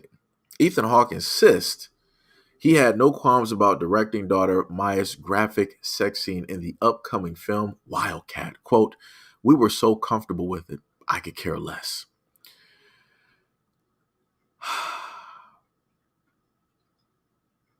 Their co-star, Raphael Casal, age 38, and Cooper Hoffman, age 20, stated, "I think it's weird for them."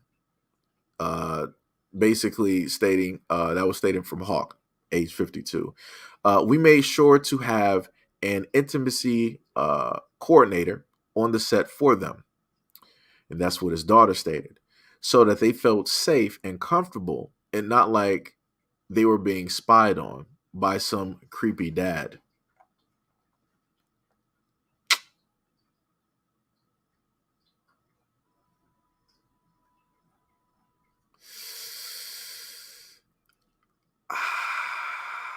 Never in my life. Never in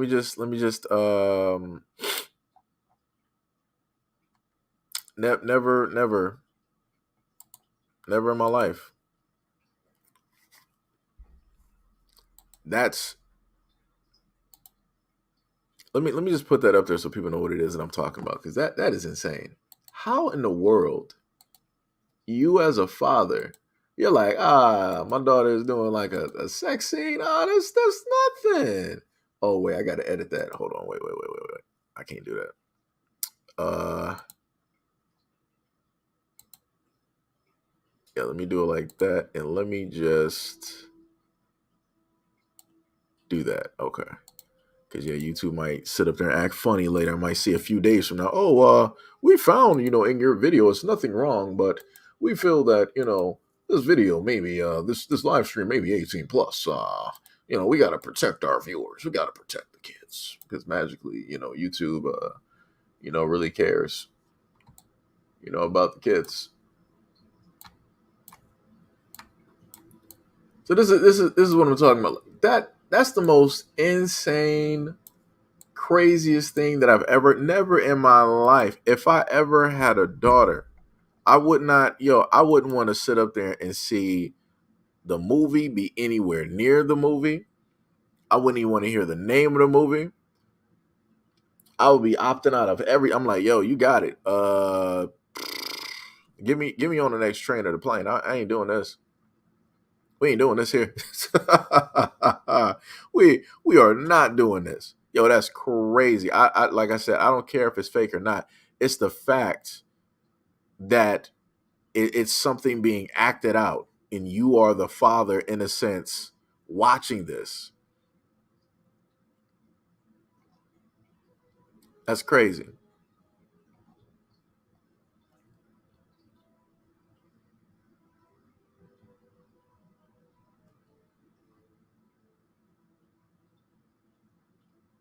Oh yeah, and that's true. Like somebody stated, um, on social media about Danny Masterson. They were like, this dude actually went after two women. It's not an accusation. This dude is fully charged. And the dude was like, yo, you don't see a single feminist out here talking about it, because they're all on code. That's one of their men.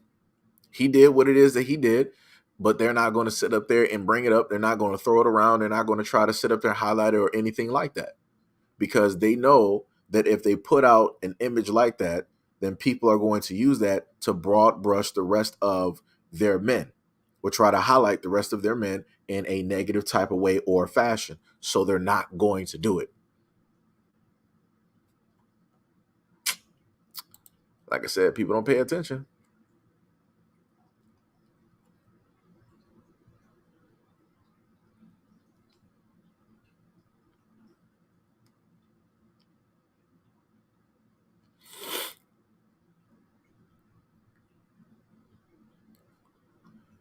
Um,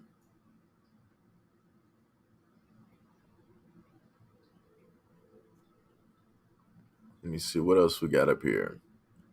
Black woman discussing anti-black misandry.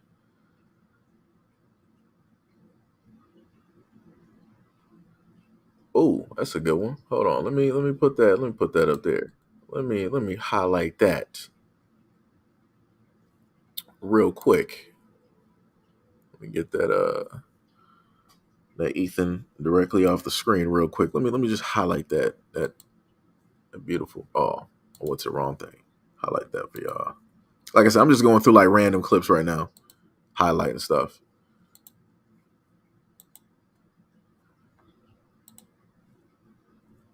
Let me make sure. You know what? Even now, today in Bogalusa and other southern states, they will promote a black woman before they will promote a black man. I was supervisor of the federal programs in the school system. They have never, ever had a black supervisor, male, you know.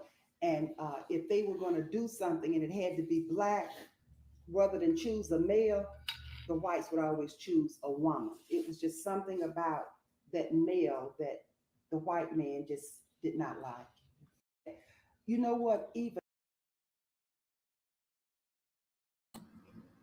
So I'm putting that directly up there because you have a lot of individuals out there that want to speak on the reason why it isn't a lot of black men in certain positions and different things of that nature.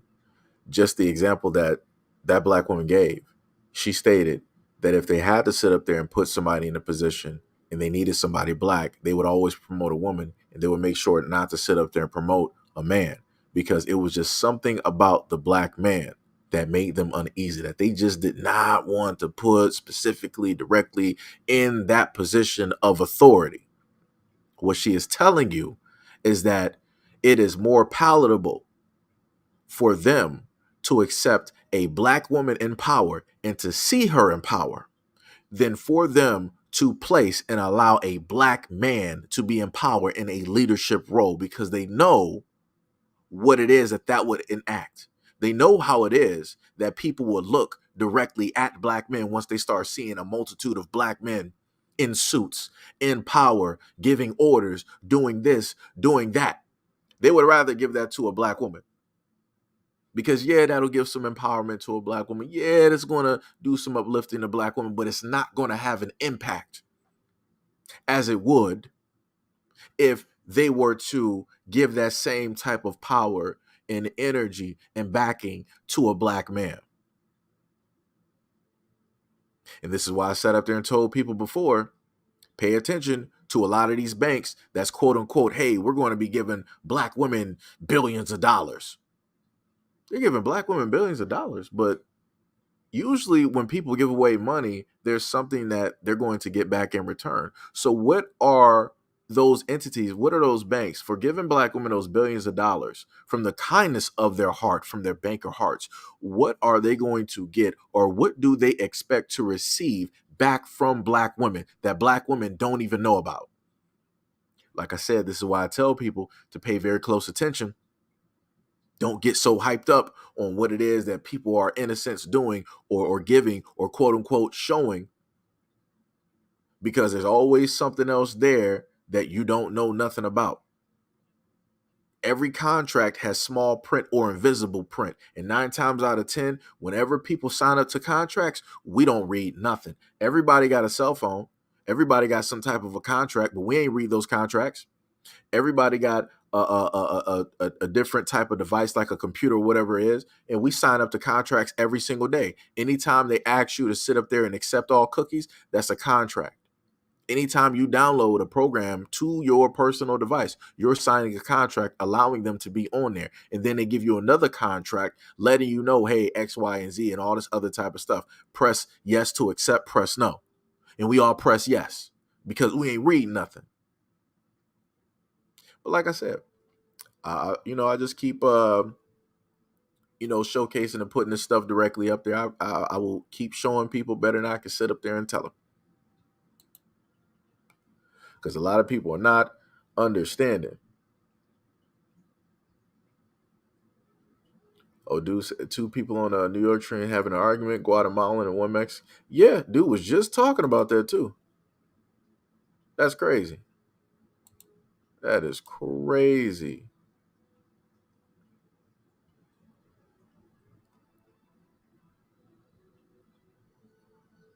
Here are who are the top 3 states here are the top states with the most hate groups. Nationalists and other hate groups there with hundreds upon thousands of members. At number 9 is North Carolina with a total population of 10. Hold on. Let's just look at this. I find this very, very interesting. Let me go back to this here. It's very, very interesting. Let's just take a look at this. States in the USA with the most hate groups in 2023. At number 10 is Arizona, where they have a total population of 7.2 million residents. But there are over 26 different anti-Muslim, white racist organizations, white nationalists, and other hate groups there with hundreds upon thousands of members. At number 9 is North Carolina, with a total population of 10.5 million residents. There, they have 29 different hate groups. At number 8 is Georgia, where they have a total population of 10.8 million residents, but they also have 30 different hate groups. At number 7 is Virginia, where they have a total population of 8.6 million residents, but they have 33 different hate groups. At number 6 is Tennessee, with a total population of 6.9 million residents. They have the second most hate groups in America per capita and the most on this list. There, they have 34 different hate groups with hundreds upon thousands of members. At number 5 is Pennsylvania, where they have a total population of 12.9 million residents, but there they have 36 different hate groups. At number 4 is New York, with a total population of 19.8 million residents. There they have 37 different hate groups. At number 3 is Texas, with a total population of 29.5 million residents. They have 54 different hate groups residing there. At number 2 is Florida, where they have a total population of 21.7 million residents, but there they have 63 different hate groups. At number 1 is California, with a total population of 39.4 million residents. There, they have 74 different hate groups with millions upon members residing there.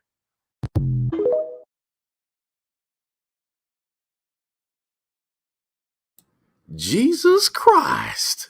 Ooh, that's a my state was not up there. My condolences to anybody state that was up there. I know we got some California people directly up there. My condolences. Also, stay vigilant and be very careful directly out there as you move on about. That is a lot of hate groups directly out there in California. Jesus. Lord have mercy. That's crazy. And that dude did the top 10. He could have technically went on and just kept doing the 50 states. He needs to sit up there and do those like single-handed. Just throw them up there one by one, giving a little bit more, information about each state. Man, that's crazy. That is crazy. And it's a lot of southern states that got them hate groups.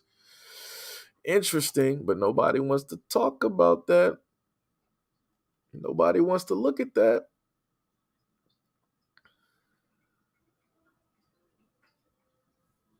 Oh, that's pretty dope. So let me just highlight this, and this is just for the reason because a lot of people, like to say that, black people don't, get married, and things of that nature. Let me see if I can fully highlight this.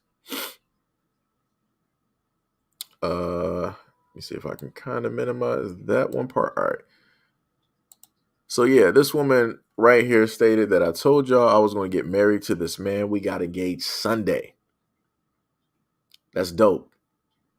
That's black love right there. Look at that. You got the ring, everything, man, down there on one knee. So like I said before, so for a lot of people out there that want to continuously state that, black men don't want to sit up there and commit, black men don't want to marry black women and all this other type of, there's a lot of black women out here that are engaged and are married. But like I said before, people don't like going out there and looking for those images, looking for those pictures, because that goes against the narrative that they want to spin and that they want to sell to a certain demographic of people so that they can monetize, profit, and get money and keep people in the same perpetual circle to basically hate black men.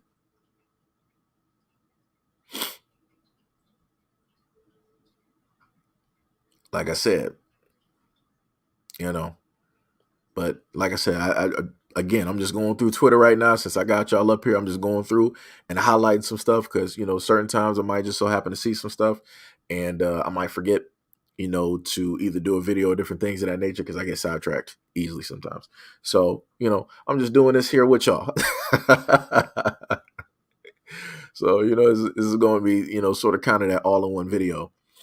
My uncle said, wow, if that dude, what that dude said about the hate groups is real, that's nuts. Tippy said black people do get married. Maybe that couple don't want to put their business out there on social media like that. Yeah, that's true. And like Tippy said, that's another thing as well. You got some people that don't want to directly put their information directly out there. And I get that. And I 100% get that. You want your relationship to stay private. It's you and that person. Nobody else should really be intervening or, specifically involved, when it deals with the information. I get that.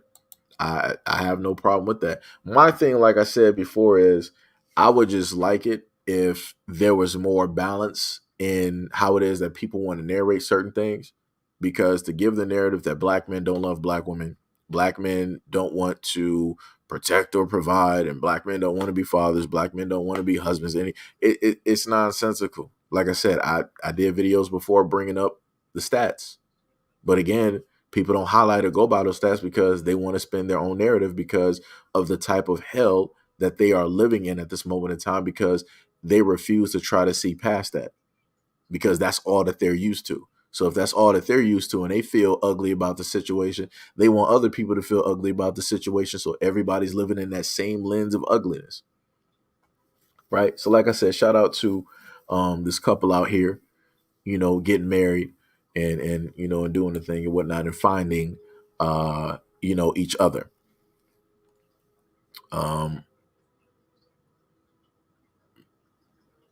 Oh, she said, y'all, I posted this and then deleted Twitter. I didn't think that it would blow up how it did. Thank y'all so much for the congratulations. I appreciate it. That's dope. Yo, it got 662K views. That is dope. That is fly. That is awesome. That is very, very awesome. I'm reading these comments confused. It seems like y'all just refuse to listen. Y'all want protection there.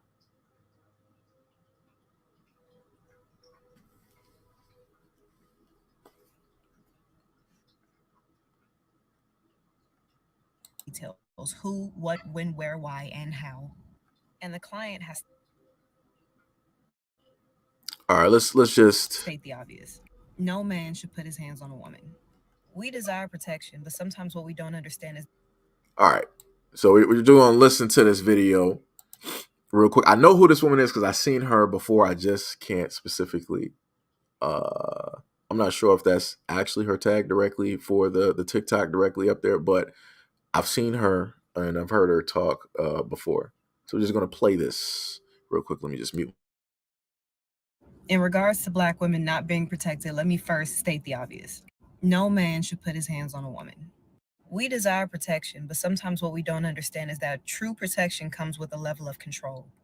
Bodyguards are a good example. A bodyguard will make their client leave from a dangerous place. The bodyguard has to know all the details: who, what, when, where, why, and how. And the client has to listen to the bodyguard and follow the instruction that the bodyguard gives them. It's really an agreement between all parties involved. When the person who needs protecting does not follow the instruction and the direction of the protector, it puts the protector in a situation where they're more likely to lose their life.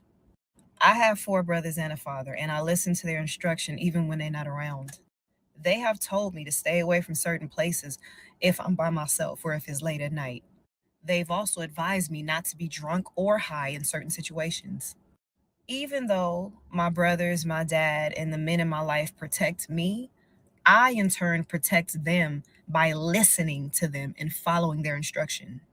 They don't have to come to my defense in some wild scenario, because if I listened to them, I wouldn't have been there in the first place. And this is another thing I feel like is pertinent to say, and I know folks ain't gonna like this one. I don't have sons right now, but when I do have sons, I'm gonna teach them that there's a difference between diamonds and dirt and rubies and rocks. Rubies and diamonds are often in jewelry stores. They're in glass cases, they're secured, there's an alarm system. There's a lot of layers of protection because those things are valuable. but you could pull over to the side of the road and find some dirt and rocks. Expecting a man to risk his well being, his future, and his life on someone who does not see value in themselves or the man is asinine. That's a very asinine thing to ask. All I'm saying is protection comes with a little bit of sacrifice, it comes with a little bit of control. And me personally, I feel that what I have to sacrifice and the amount of control I have to give up is 100% worth it to receive the protection that I've been getting my whole life.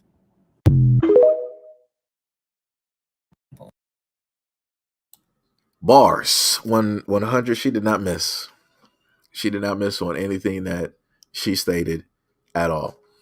But when I originally saw this video earlier, I saw a couple of comments because I didn't listen to all this. My first time listening to this video was with y'all, and you saw other women. They wanted to retweet it, but then they had their own caption directly up there, and they were referring it to the woman who was hit with like the brick and different things of that nature. Like people were saying like a whole bunch of stuff, and these were women. And then underneath the comment section, it was even getting even wilder directly in there. And the main thing that she stated is that as a woman, if you listen to the men in your life that care about you, and they're worried about your safety, they're going to tell you like, hey, don't hang around these guys. Don't be around here at like certain times of hours. You know, make sure you're not out here getting drunk and being inebriated, because that's going to lower your defenses, right? That's going to make you more accessible to the other entities or individuals out here that might try something. Like I said, you got good guys out here, you got bad guys directly out here.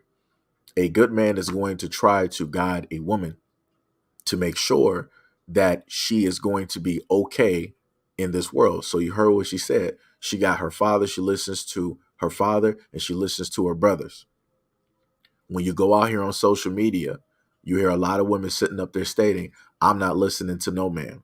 Can't no man sit up there and tell me what to do. Can't no man lead me. Can't no man direct me. Why am I listening to any man? I can direct myself. I'm my own boss. I'm my own leader. So because you have a mentality shift directly out here, you have a lot of women that decide that they can lead themselves. And a lot of them women lead themselves into dark alleys, into dark rooms, and things transpire and take place. A lot of women out here decide that they want to get inebriated, either by alcohol or by marijuana. And they end up in situations where they might not remember anything that might have specifically took place. But now you see a multitude of people around you, and you don't know how you even got into that situation, where your clothes are, or who these other people directly are.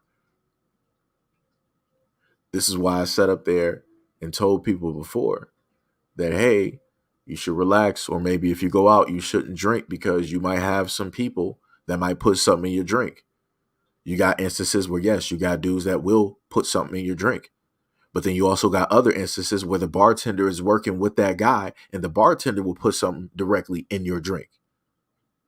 So again, at the end of the day, you should be listening to the men that are in your life that actually care about you and your well-being. And you should also at the same time be on the lookout and trying to protect yourself as well, since you know that you want to move the way that you want to sit up here and move. Both of those in culmination together, working in tandem, will make sure that, hey, everything is pretty much all right. Everything is okay. Now, again, I'm not going to say that things are finite, that it's going to be 100%, but it's going to be more right than it is wrong. That's all I'm saying. That's all I'm saying. But like I said, shout out to the sister right here. What is it? Erica Lashaya? Hopefully, I said that. I think it's Erica Lashaya. Hopefully, Lashaya. I might be mispronouncing that wrong. This is why I just go with like first names, something like real simple, because I don't want to just completely butcher like somebody's name, because my pronunciation might be a little bit different from people. So yeah.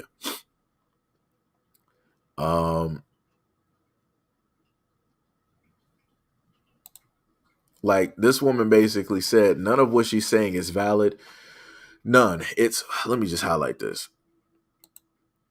So this woman said this. She said none of what she's saying is valid. None. It's a bunch of victim blaming. Well, if she wasn't wearing that nonsense, some women deserve protection because they listen. Some are rocks. BS. Women can get attacked literally anywhere on any given day, no matter how much we listen, because men are violent. Now, I want y'all to pay attention to how this person just wanted to state in general. It's just men that are violent. It don't matter what the ethnicity is, don't matter where the men are, it's just all men are violent.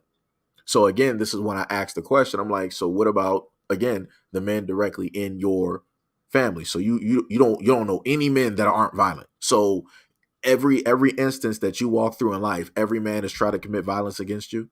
Every man has tried to do something violent to you. Your father tried to do something violent to you. Your brother, your uncle, your grandfather, your great grandfather who's dead in the grave. Like, every single man out here has literally tried to do something violent to you. Really? Really? Like I said, you got people out here that want to look at things from an emotional spectrum versus actually paying attention. And like I told y'all before, nothing is finite, but it will be more right than it is wrong. She's basically sitting up there stating, no, women shouldn't have to sit up there and just listen and specifically go this one route and all this other type of stuff. And I've stated to people before, no matter what men basically say or do, you're going to have other men out here that are going to want to do what it is that they want to sit up there and do. You have some people out here that are born that just want to be killers. Are we going to sit up there and say that more people need to teach people how not to be killers? How? If a person wants to go out here and take the life of somebody else, they're going to go out here and sit up there and do it, irregardless of how it is that they are taught. That's just something that is innate inside of them that they just want to do. But to sit up there and try to broad brush this and try to make it seem like, yeah, just men are just violent in general. They're just violent. That's crazy to me. Okay, Erica Lushay. Okay, I got you. Like I said, you got a lot of women out here that are too emotional. And it's at the point in time where women don't want to specifically listen to what it is that men, even if a man is talking correctly, still don't want to sit up there and listen because magically the dude says something wrong. Just like the video I brought to y'all before where the father, and I think the brother might have been Jamaican, and he came home. I'm not sure if he was coming from work or wherever it was. He came home and he saw his daughter in her bra and underwear and a towel, and two boys were in the kitchen. And he went directly off on his daughter. Went off on his daughter. And there would be women just like this that would be trying to sit up there and say that the father was wrong. He had no right sitting up there hitting his daughter. He had no right sitting up there recording the situation or anything like that. And then she would just try to paint the father as being violent. And not getting on the fact that the father told the little girls, like, yo, I taught you, you're not supposed to be sitting up there having guys in this house. You're not supposed to be sitting up there. He wasn't even mad at the guys because he already knew what it was. They're there because of her. They didn't just come there just because they just like saw a house and was like, oh, we're just about to come up in here. No, they was cool and relaxed in the kitchen. And they were cool and relaxed because that girl allowed them to be cool and relaxed directly in that kitchen. That's why she came directly outside of that room, outside of that bathroom, and she was in a towel in her bra and underwear. But like I said before, no matter if you have a guy directly in the life of a young girl or a woman, if you have a daughter, a lot of times they still don't want to sit up there and listen. They still want to do the things that they want to do. That's clearly what this poster is, in a sense, showing you. A black woman gave an example of how it is that she listens to her brothers and her fathers. And she also pays attention and uses common sense. This woman took this in a whole different direction. This is why men cannot guide or lead women directly out here, even if they are the father or the husband or the fiance or the boyfriend.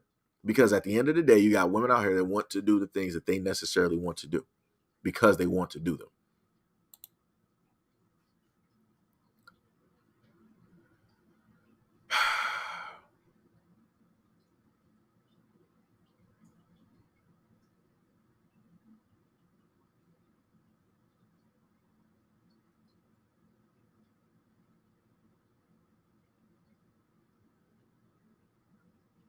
Like somebody else basically wrote, she said it's annoying being told not to go somewhere or not to get drunk around people you don't know. Wait, what?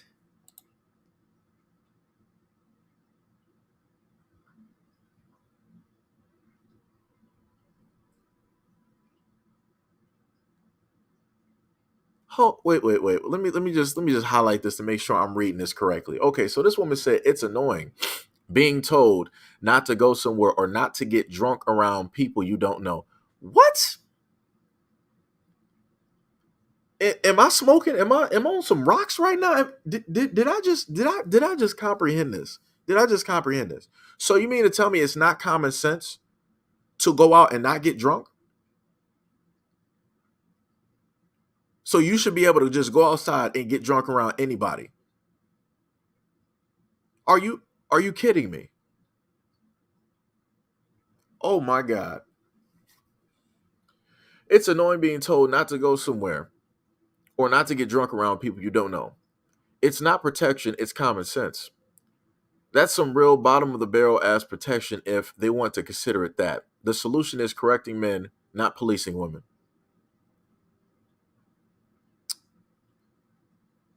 You got to be kidding me. You got to be kidding me. So if it's basically if it's common sense, if what they're stating is common sense, then why is it that you don't have more women doing this? Like I've seen tons of videos of women going out there getting blackout drunk and then they're going to the bathroom and women ain't walking in groups. The woman is going directly by herself and the bathroom is somewhere maybe across the club in a dark area. What? Even for guys, we tell other guys, we know that certain things might happen. Like, yo, if you a dude, you got like a lot of money and you like to like show off, you like to flare up and all that. It's like, yo, don't do that. You're going to make yourself a mark. It's going to be a problem. Like people are going to come directly at you. People are going to test you. People are going to try you. People are going to rob you. Of course, it's common sense, but it's also something that needs to be retold to people because sometimes people can be stupid. Just like it should be told to guys, hey, stop getting drunk around women. Stop accepting drinks from women because they can easily drug you and then take your money, like what Cardi B sat up there and admitted to doing during a live stream where she said, like, yeah, I robbed and drugged men and took their money. She said that. But is this woman going to say the exact same thing that she's saying here? No, she's not.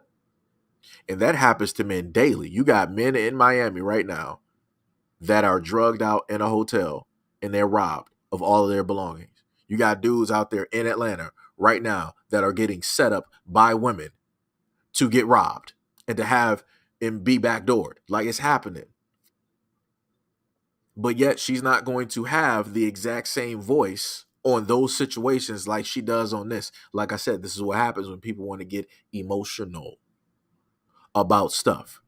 This is what happens when people don't want to pay attention to the logic in the situation.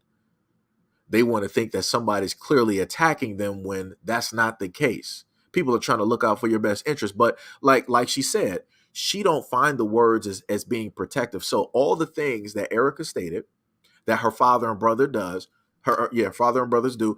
This woman is stating that that's not real protection. Real protection is physically being there and physically being that deterrent and yada yada. No man out here is about to sit up there and be a 24-hour bodyguard. You want to sit up there and go to the mall. You want to go to the bar. You want to walk with your friends. You want to do this. No man is about to be around you 24/7 just trying to sit up there and bodyguard you. Don't even matter if it's a husband, fiance, or boyfriend. They're not about to do that. They're not about to do that. It's stupid to even think that that would even be a thing that even happens. But to say that somebody giving you some words to basically remind you like, hey, don't do this, don't do that, all that other type of, it's bottom of the barrel aspirin. That's craziness. That's craziness. But like I said, she'll just be another one directly up there that don't listen to men, that don't pay any mind to somebody looking out for her best interest and her safety and different things. Like I said, I will show y'all better than I can tell y'all. I just sit up there and showcase y'all examples.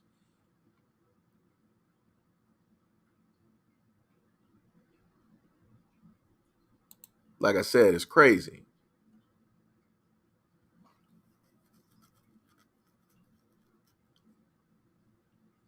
Like I said, going straight through the comment section, and it's just her going like back and forth. It's a grown ass woman. This is just crazy. Let me just get up off of this one. It's just getting worse and worse and worse.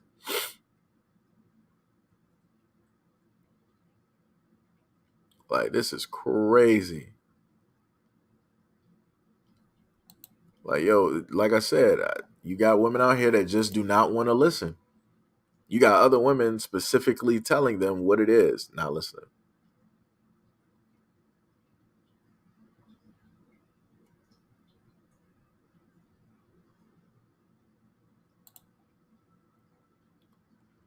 Let's see what else we got up here.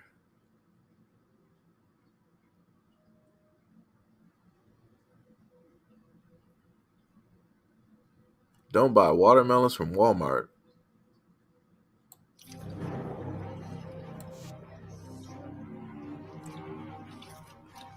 What is that?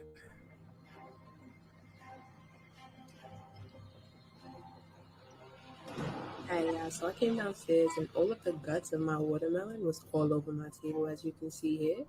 So I guess overnight my watermelon exploded, combusted, and I'm not sure why. All right, so there's a video up here of if you shop at Walmart, this is why I gave y'all the video that I did before where I was cooking like the fish and I got it from Walmart and I was telling y'all don't buy that fish from Walmart. It was bad and I fried it and it was like carpet. Yeah, don't do that to yourselves. There's a video up here of a woman where she's showcasing like her watermelons that she got from Walmart, and overnight the watermelons just exploded.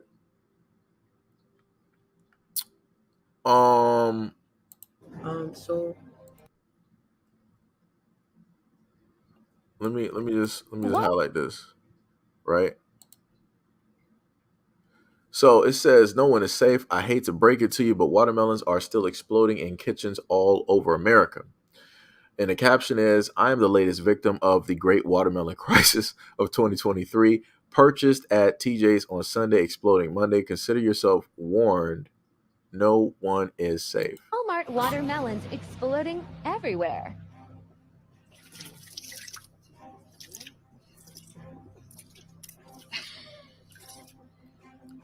That thing is like a deflated basketball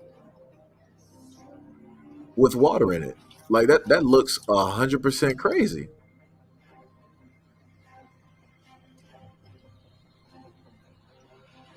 Hey, so I came downstairs and all of the guts of my watermelon was all over my table, as you can see here.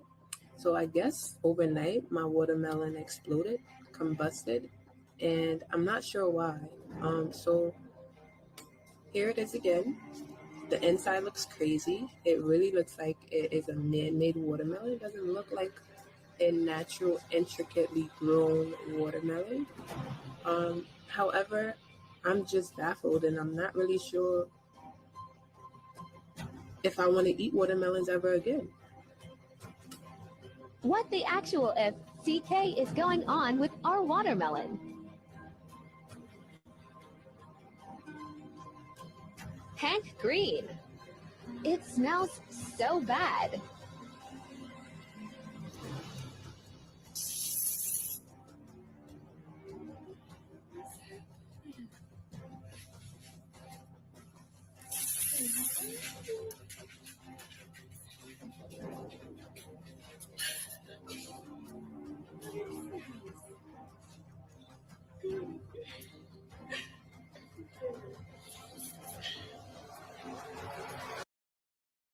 Now, there was a movie that I watched. It was I think like from the 90s. I think it was like The Body Snatchers. If anybody remembers that movie, they would have like these things that look like watermelons, and they would get placed into like people's homes, and then the thing would basically take over the person's body. This is what that's reminding me of. Like, that is crazy. That like everybody is having like these instances where these watermelons. I've never seen a watermelon do that. Like the fluid coming out of that watermelon looks, and it's like it's bubbling.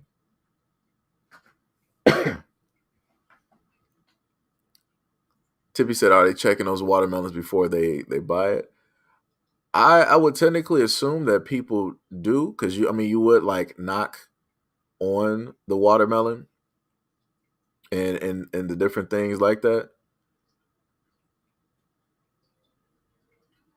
So the thing rolled off. It looks like a deflated ball. Like, what is that?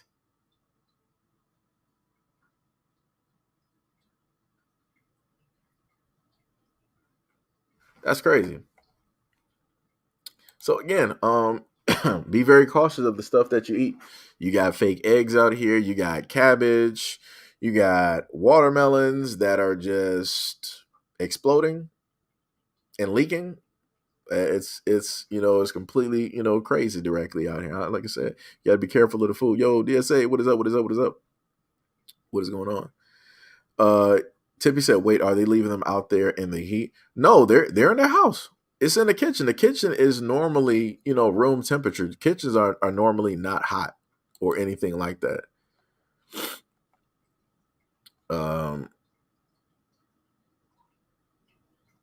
Yep. Somebody wrote in the comment section, "Alien watermelons." Yep. Yep. Like I said, this is when I would recommend people, if in your city you don't know what like a farmer's market is, I would recommend you try to find like a farmer's market.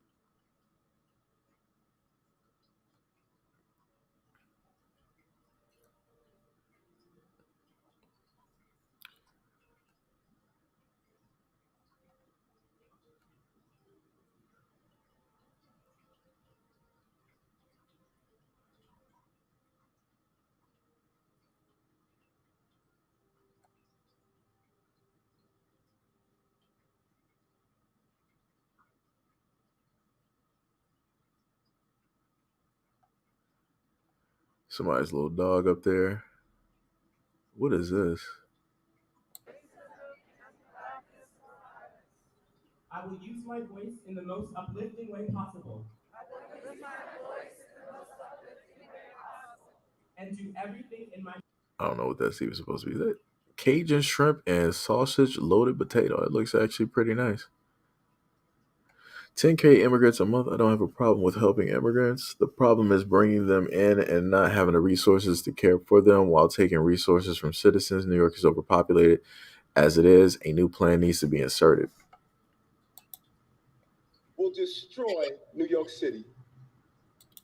Well, let's just look at this real quick. Might as well take a gander. Take a listen. And let me tell you something, New Yorkers. Never in my life have I had a problem that I did not see an ending to. I don't see an ending to this. I don't see an ending to this. This issue will destroy New York City. Destroy New York City. We're getting 10,000 migrants a month. One time we were just getting Venezuela. Now we're getting Ecuador. Now we're getting Russian speaking coming through Mexico. Now we're getting Western Africa. Now we're getting people from all over the globe have made their minds up that they're going to come through the southern part of the border and come into New York City. And everyone is saying it's New York City's problem. Every community in this city is going to be impacted. We had a $12 billion deficit that we're going to have to cut. Every service in this city is going to be impacted. All of us. Wait a minute. He was like, we got a $12 billion deficit and everything is going to have to be cut.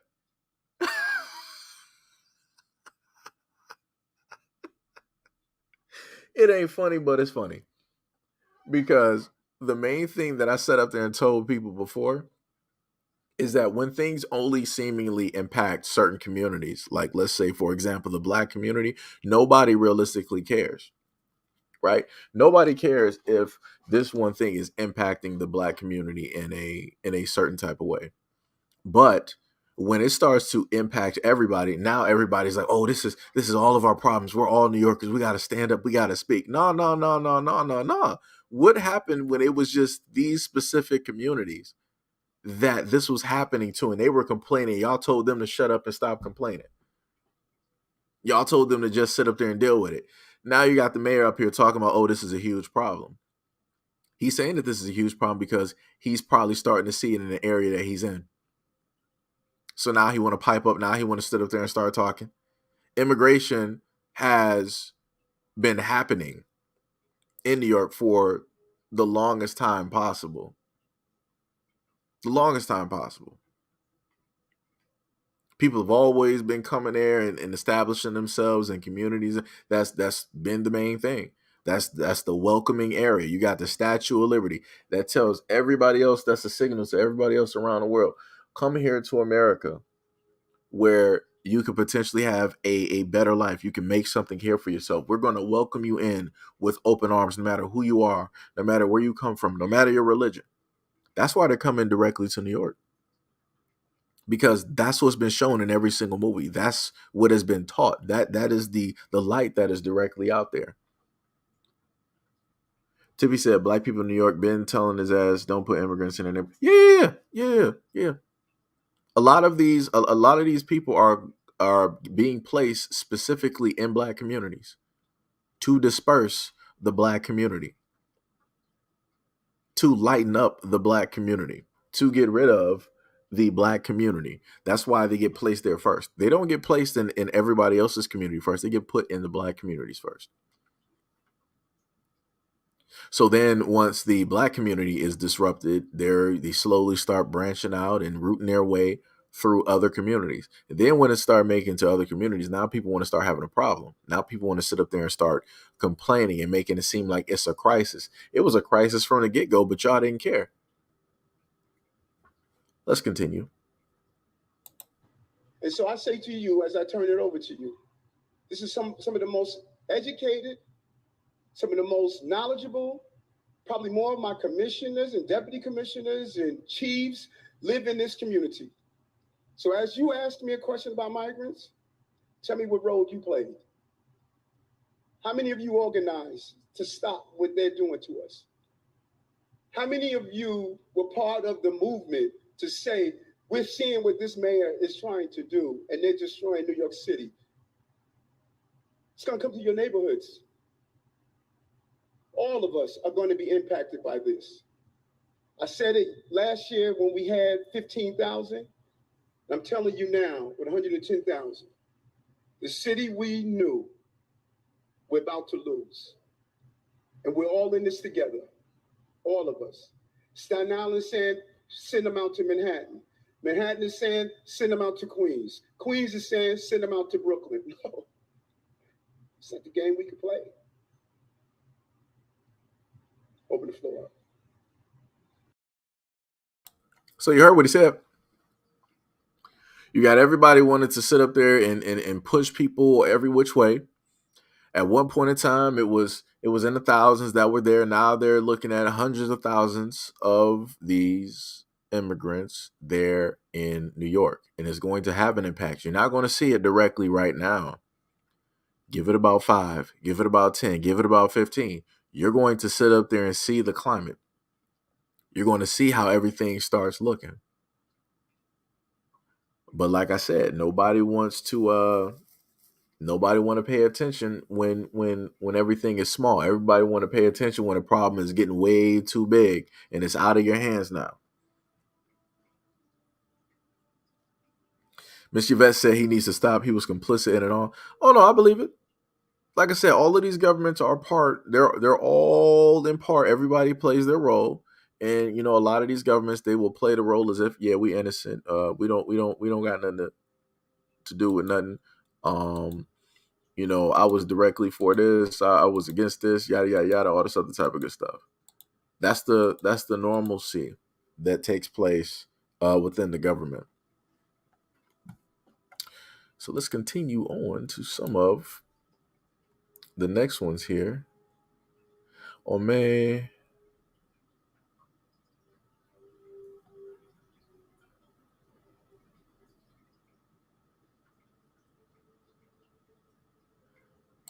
So they got I'll look at that one later.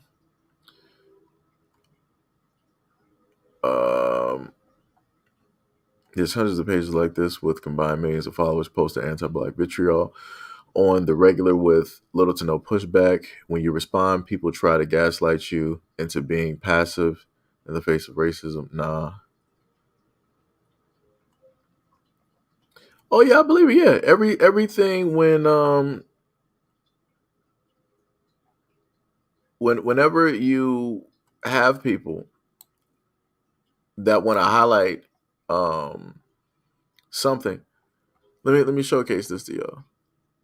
And this is what some people, and end up talking about as well. You got stuff like this on Twitter where you got pages that will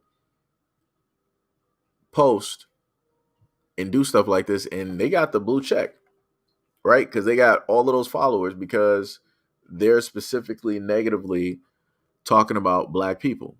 They wouldn't have 103K followers and a check mark if they were bringing up a whole bunch of positive videos and stuff talking about black people. Like I said, it's about profit at the end of the day. Everybody else can make money directly off of black people. Everybody else can monetize black people, but black people. Like I said, you got people out here that are faceless, that hide behind the screens, that want to specifically talk about black people day in, day out, and all this other type of stuff. And they're making money directly off of this. And they got revenue streams. You can't really showcase me another group of people where somebody can start making a whole bunch of like videos, have millions of followers, be bringing in hundreds of thousands of dollars and all this other type of stuff where they're negatively talking about this group and there's no type of like pushback.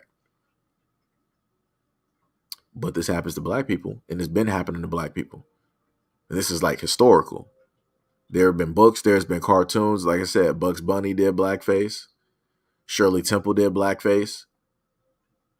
You got a lot of entities out here that have literally done blackface, trying to showcase and mock and put black people in a negative light and make money directly off of that. It's crazy.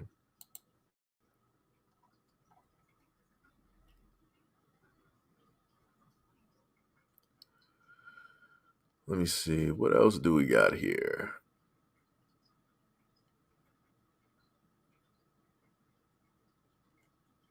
Atlantic traffic, but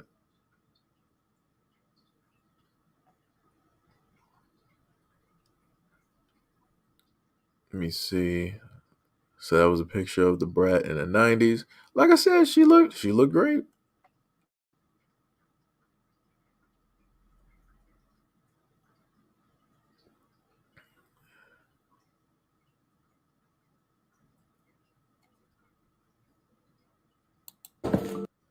Now, let me just highlight this, because I think for me, I think this is actually like pretty dope, because like I said before, you should have kids out here. They should be taught how to cook and different things of this nature. So you got a mom here. I'm guessing that she is a chef. She also got her daughters there with their chef, outfit, hair done and everything. Like, look, let me just let the video play.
So we all saw that. Like I said, that I felt like, yo, that was a very beautiful video.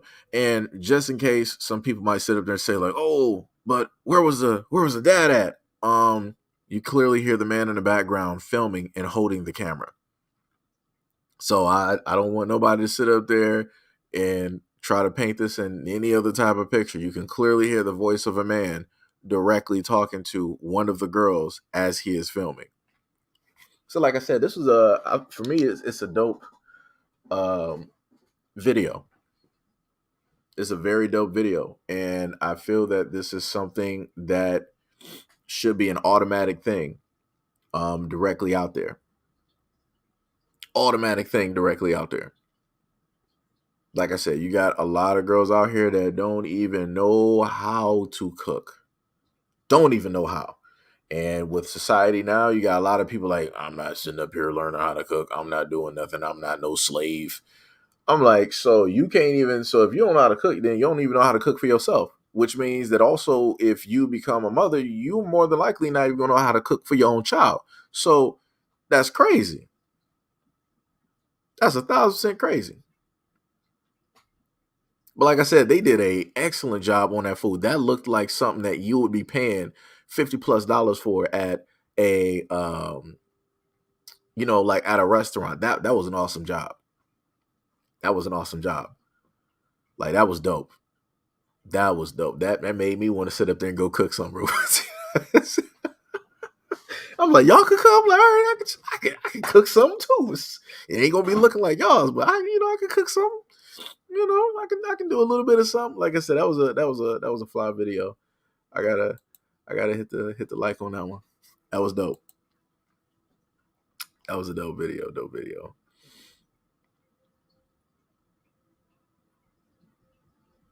Ain't that in New York? Yeah, that's New York.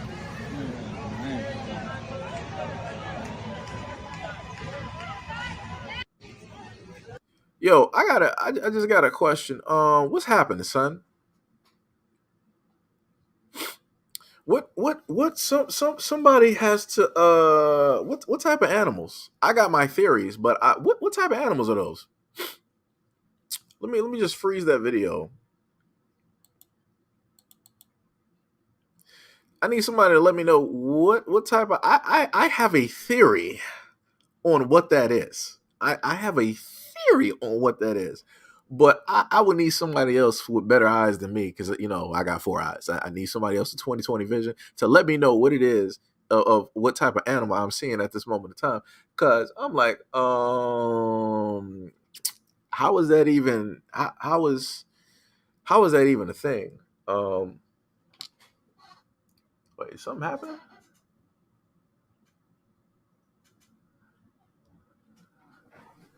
Like what is specifically happening? What is going on?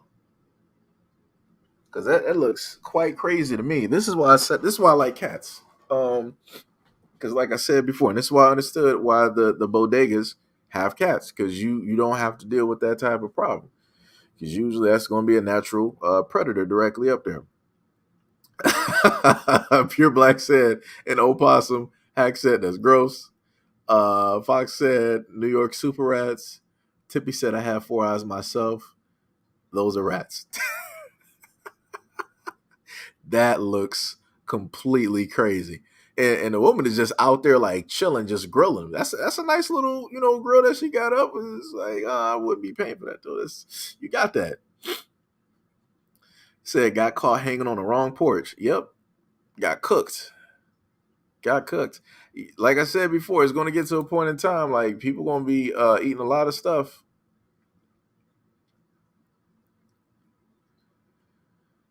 On November 11th of 2021, Allie Carter attended a 30-minute interview with Stu Peters where she claimed that there was an interaction with Obama when she was 13. With Michelle Obama when she was 13, whom she said, oh, yo, this is looking crazy. A lot of stuff out here looking kind of crazy.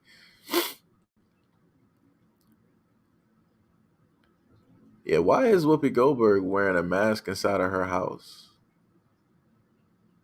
That's crazy. I don't get that one.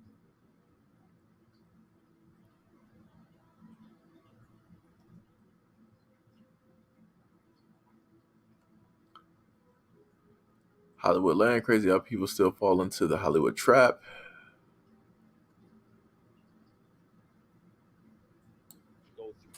It's a level of success where it's a door.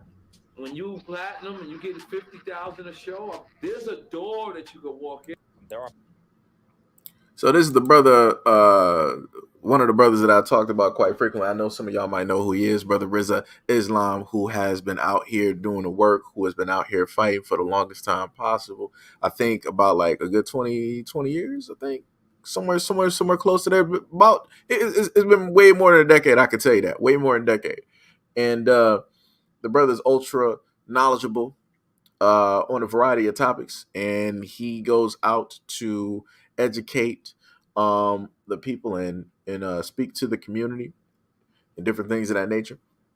So this was something that I highlighted and I talked to y'all about before, but we want to let the video basically showcase the information. people who have come out, multiple people from Wolviki to I think it was our brother Noriega, who talked about a door that you can go through. It's a level of success where it's a door. When you platinum and you get 50,000 a show, there's a door that you can walk in. I'm not sure if it's homo or if it's Illuminati. There are a lot of people who have exposed Hollywood, and each one of them who did, you don't hear about them as much anymore unless they pivoted. But Hollywood used to be called Hollywood Land.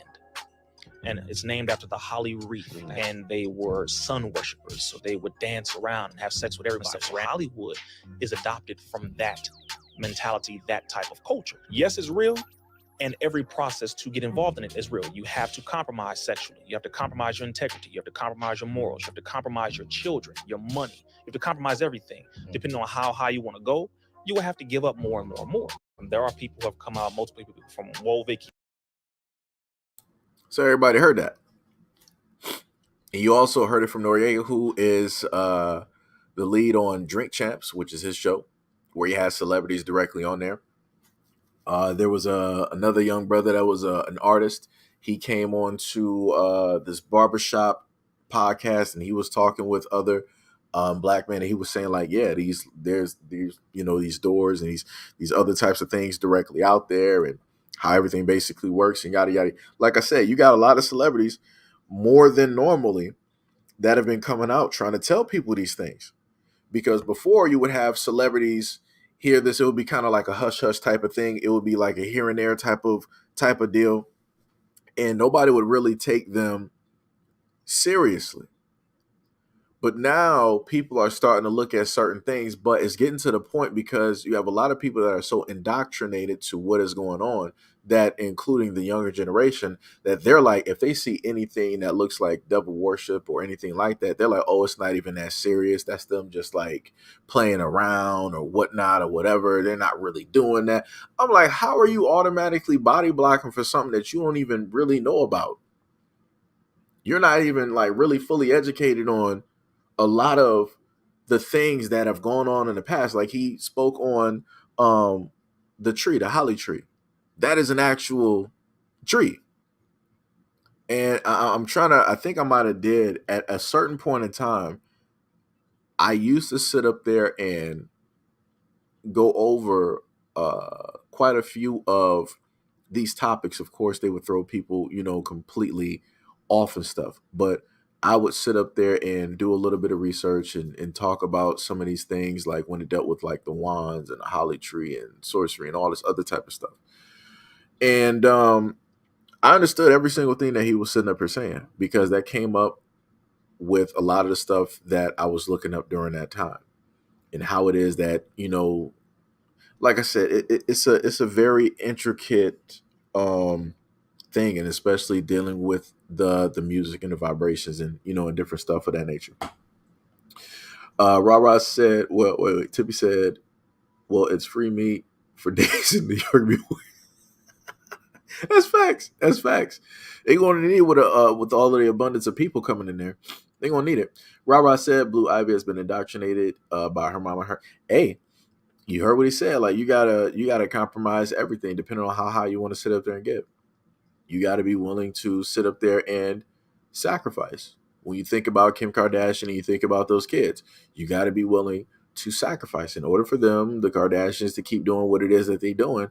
You got to continue that lineage. You got to have more people there that are going to sell the message, that are going to keep the name directly out there, willing to do any and everything, right? If they're trained from when they're young to basically take all of this in and do it, it's going to be normalized. If you train them to normalize it and to just accept it as is, they're then going to pass those teachings on to their to the other younger generation, to the ones who are specifically around them. And due to the fact that those kids are going to be the newer celebrities coming up, and a lot of younger generation have watched them grow up, they're somewhat the same age as them, they're going to follow them as well. So again, it's going to be a more normalized type of thing up until it gets to a point where you got a generation that's doing the exact same thing, that's completely 100% indoctrinated, and there's so few left to actually teach them where everything basically comes from. So like I said, having a lot of this information and stuff directly on social media is a double-edged sword, because it can be out here and it can be used to sit up there and teach people, but it can also at the same time be used in a way to like misguide people, because you'll have people out here be like, oh, I'm going to just debunk this. Oh, what they're saying about devil worship, this is false. What they said about this person is completely, like I said, you seeing more and more people who are quote unquote these debunkers, just like we started off seeing the fact checkers. Because remember, 10 years ago, you didn't have people on social media talking about, yeah, I'm about to just sit up there and try to just debunk everything because I know that I'm right, because I have this information and it's finite because I did this research.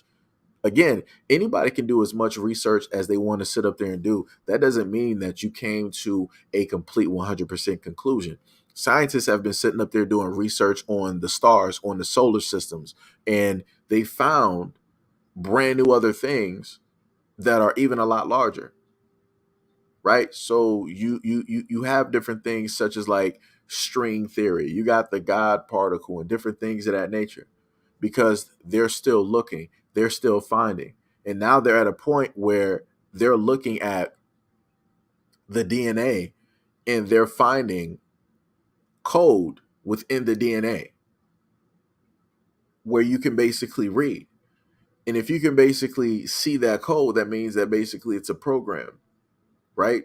And different, like I said, I'm not trying to go, directly into like all of that, but I'm just saying that there's a lot more directly out there.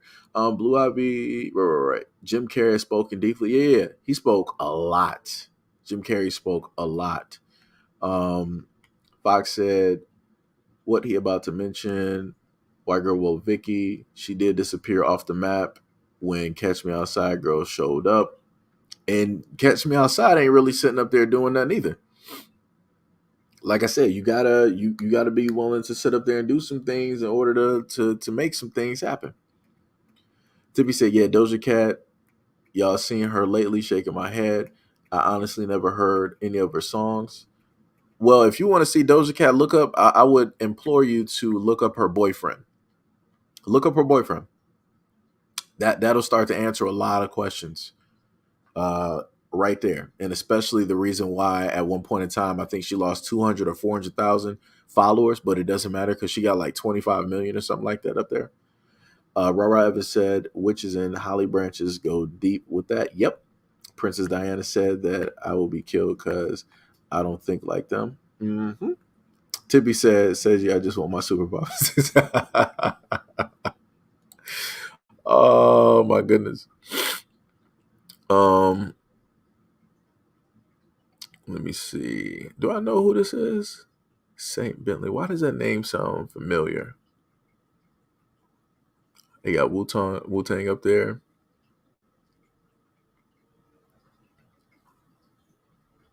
Saw this tremendously large object moving through the sky, and it was like a scene out of Independence Day when the ships are coming into the atmosphere. So Aaron Rodgers said that he saw the Galactic Federation craft.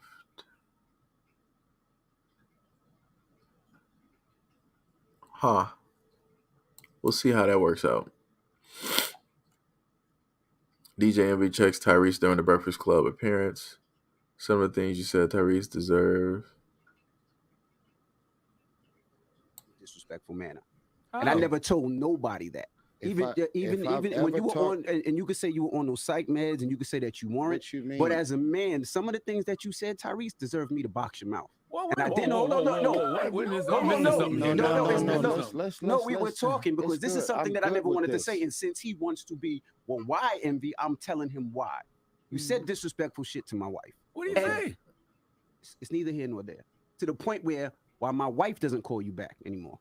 And to the point when you started talking to psych meds, me and my wife had a conversation and said, well, maybe Tyrese was on those medicines when he said it.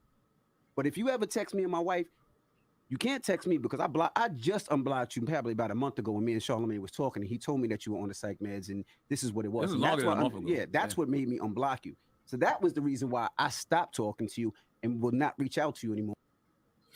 Look here. Yo, what's up, Tia? What's up, Tia? So this is the stuff that I be talking about.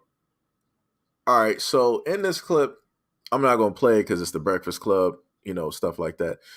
DJ Envy checks Tyrese during the Breakfast Club appearance, basically insinuating that Tyrese at a point in time had said some stuff that was not quite right to DJ Envy's wife at the time.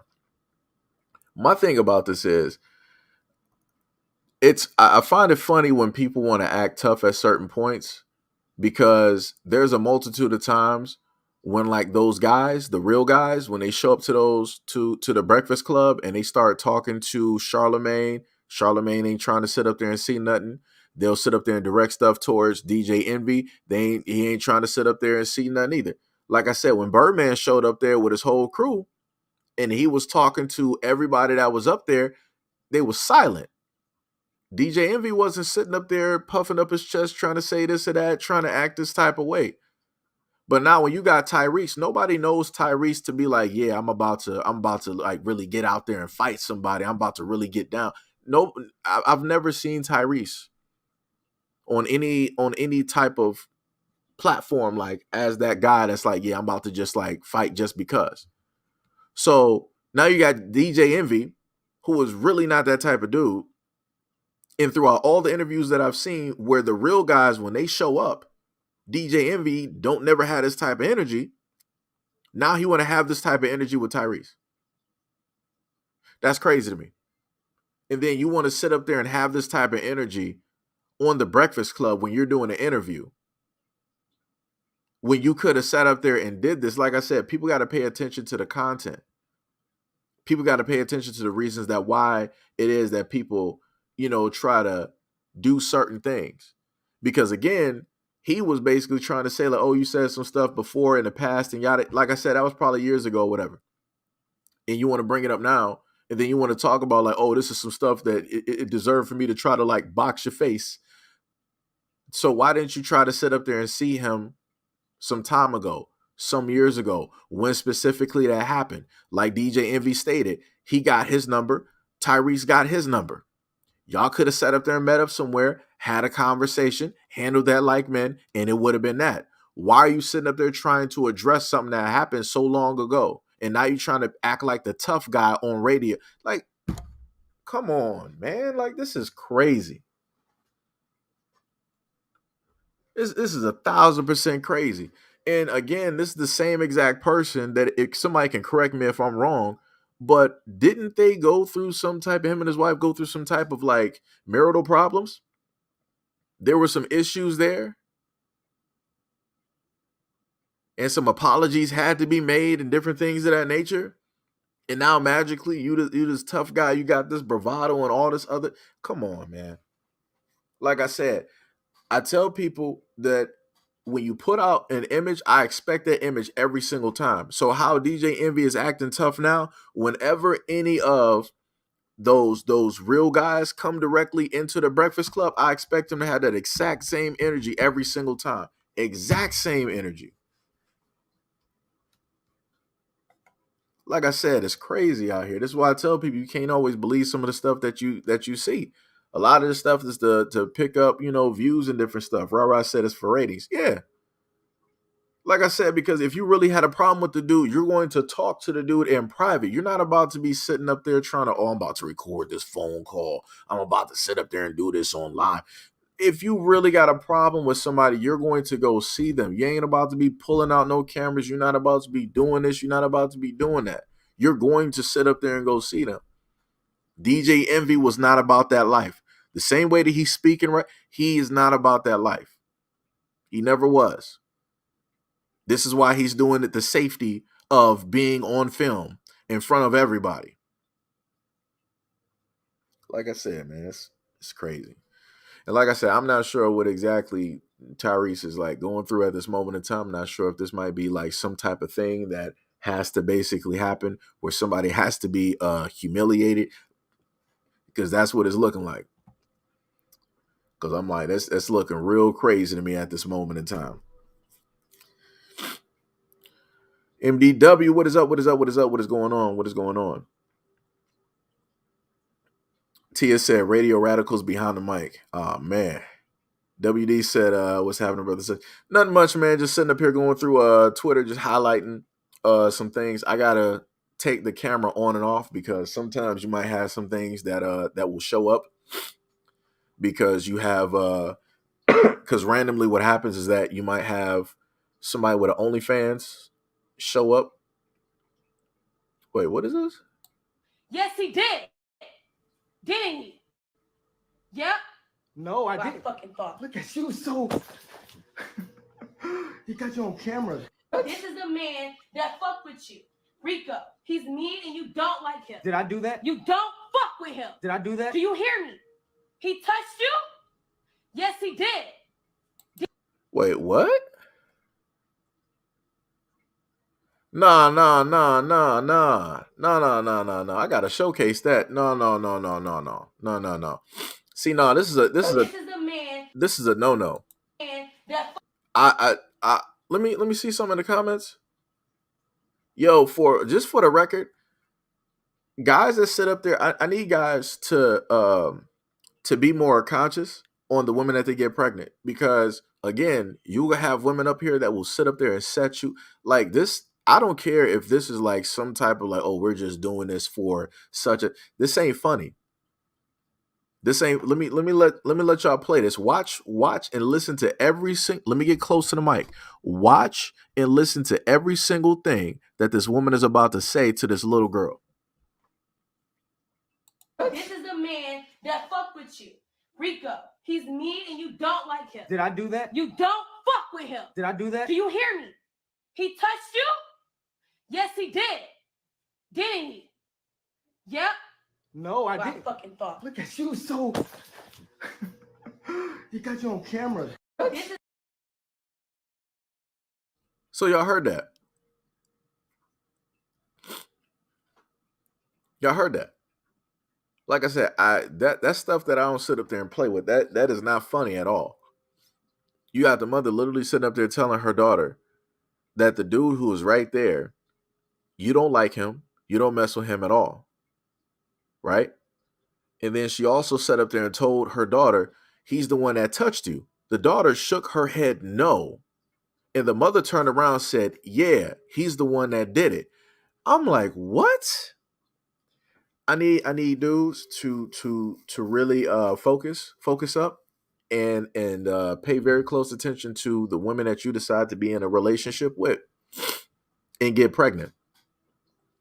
Just in case people don't understand what I'm sitting up there talking about, let me just replay that again for the people in the back. This is the man that fuck with you, Rico. He's mean and you don't like him. Did I do that? You don't fuck with him. Did I do that? Do you hear me? He touched you? Yes, he did. Didn't he? Yep. No, I Well, didn't. Fucking thought. Look at you, so you got you on camera. This is the man that So again, I need men to be very conscious of the women that they decide to be with or have kids with, because very easily this could be you. And there's not going to be anything that you can do to get yourself out of this situation, because the courts are going to believe the woman and the child over you, because you are a man at the end of the day. It takes nothing for a woman to set you up and to say that you did something that you did not do. I literally showcased about 2 months ago a comment to y'all where a woman said that at the end of the day, just remember that I'm online and I can say anything that I want to say, that you did something to me, and you have the burden to basically prove that you're innocent. A lot of these women know that they can say whatever they want to sit up there and say, and that the whole world is going to believe them off of the sole fact that they are women. And you are the one with the burden that has to prove that you are innocent at the end of the day as a man. That's crazy. And CPS needs to be called. I don't care if it's a joke or not. I don't like those type of games. That's the wrong type of games to sit up there and be playing. That is going to, man, that's crazy. That is crazy. That is a thought. Like I said before, I don't care if it's supposed to be some type of game, if people are doing it for whatnot or whatever. Call CPS. I don't know who the parents are of this. Call CPS, because somebody needs to be seen. That woman does not need to be a parent at all. She does not need to be a mother. That little girl does not need to be there. Like I said, and if people don't understand what I'm saying, for some of the women out there, you will understand when you inevitably end up having a son or a male relative, and he's going through something like this, and he's getting blamed for something. And he's sitting up there showing you proof and showing you this and showing you that. But everybody is believing what it is that the woman is sitting up there saying, how it is that she's narrating the story, how it is that she's boo-hooing and all this other type of stuff. Like I said, other stuff that people don't want to talk about. The fact that you got women out here that will sit up there and lie. The fact that you got women out here who got kids and they will train their kids in order to sit up there and lie on a man just because. But nobody wants to talk about that though, because women are innocent. Women don't sit up there and lie. They would never sit up there and lie about something so serious. You just heard a woman do that with her daughter, trying to train her and say that, yeah, this is the one that touched you. The little girl shook her head no. And the mom said yes for her. Yes, he did. Wow.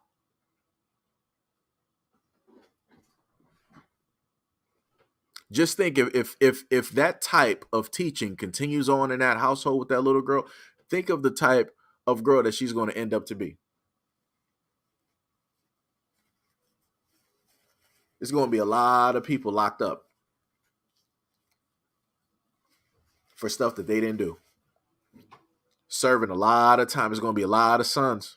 There's going to be a lot of fathers locked up because she was trained to sit up there and send men to jail. And this is why men have basically stated, men, whenever you happen to get into an argument or different things of that nature, you might as well start recording something, because you never know how somebody might potentially try to lie on you. And this is proof directly of that. You never know how a woman may try to sit up there and set you up and lie directly on you. Nobody's going to sit when a woman talks and say that you did something. Nobody's going to defend you. Nobody's going to be in your corner. Nobody's going to take your side. You are the only one that is going to look out for you. Everybody else, the whole world is going to look out for that woman. So like I said, always remember that and be smarter about the women that you decide to sleep with and get pregnant. That's crazy.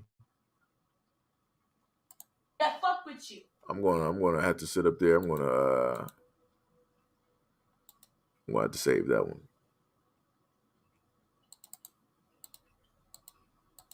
and do a video on that. That's just I almost want to say I'm technically at a loss for words. Like that's crazy. That is crazy.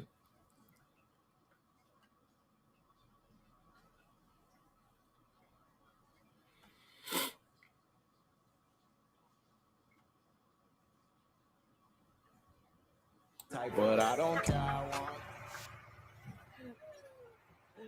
you doing? All of that.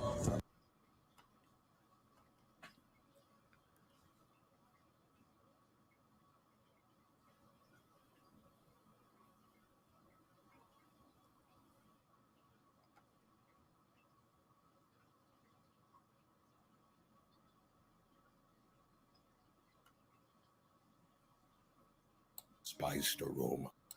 I'm just gonna sit up here and just keep clicking. Well, I'm not even gonna sit up there. I can't click on that one because that one is it shows like the dude getting like knocked out and stuff. But I never talk to your wife in the district. Wait, You what? have a uterus? It will never happen to you. It will never happen to you. Are you telling me that you have a uterus? Well, you couldn't tell me I don't if I claimed it. My pronouns are uterus owner male. You don't have a uterus? You don't get to make it. Yeah, it's crazy. A dude is telling you he got pronouns, and you're sitting up here telling him no. That's not how that works.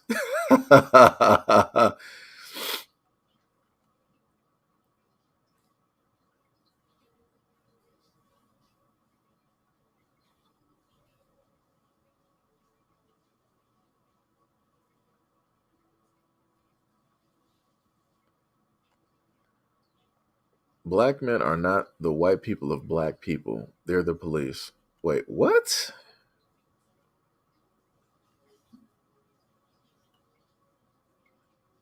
Baking soda significantly, like very significantly, reduce pesticides. So put your fruit in a bowl, add cold water, a couple tablespoons of baking soda, and let it sit for 15 minutes, and then rinse it off.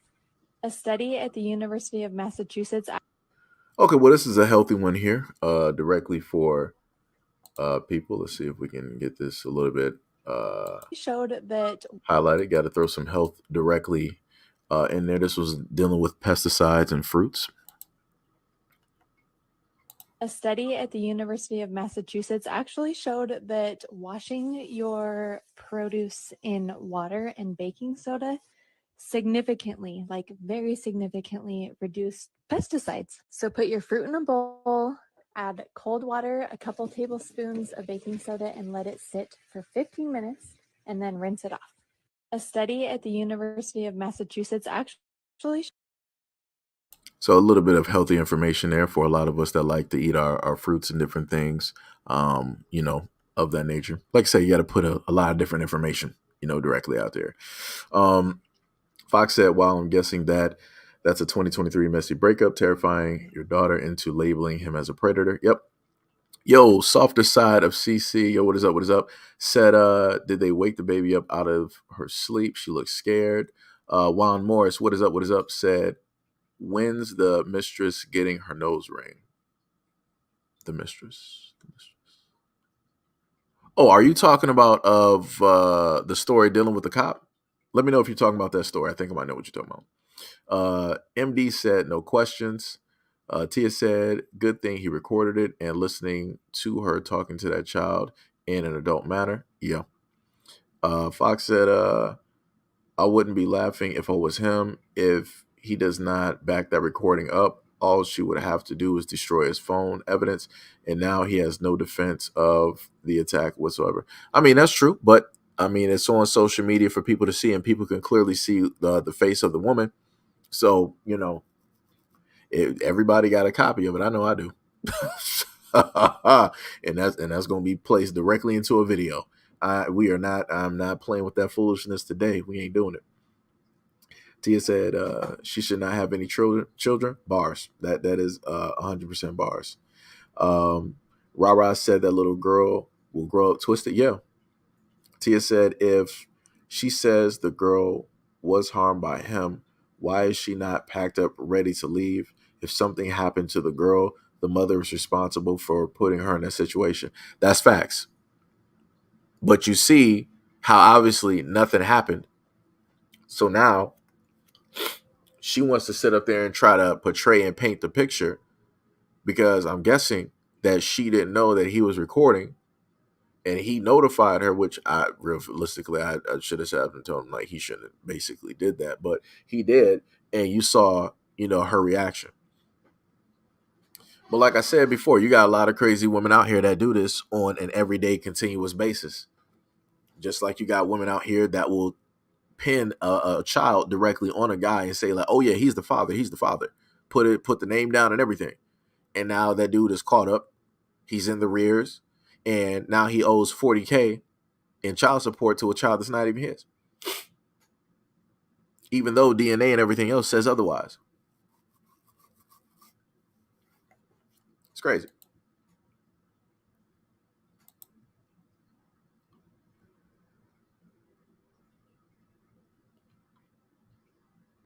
So you got Leonard Mack has been exonerated nearly 5 decades after he was wrongly convicted of assault, the longest wrongful conviction overturned by DNA in the United States history. How long was he locked up?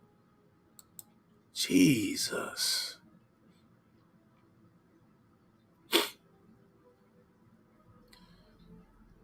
Nine 5/2023. Hidden DNA database proves that Leonard Mack's innocence after 47 years of wrongful conviction. Jesus Christ. Wow. He was in that facility.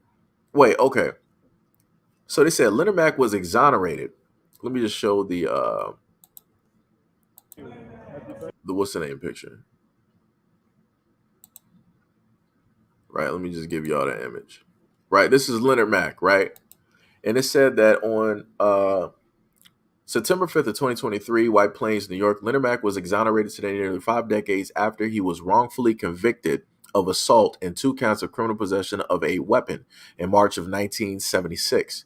New DNA testing of crime scene evidence found in a post-conviction investigation by the Innocence Project and the Westchester County District Attorney's Conviction Review Unit proved that Mr. Mack did not commit the crime. Mr. Mack's wrongful conviction is the longest to be overturned based on new DNA evidence known to the Innocence Project.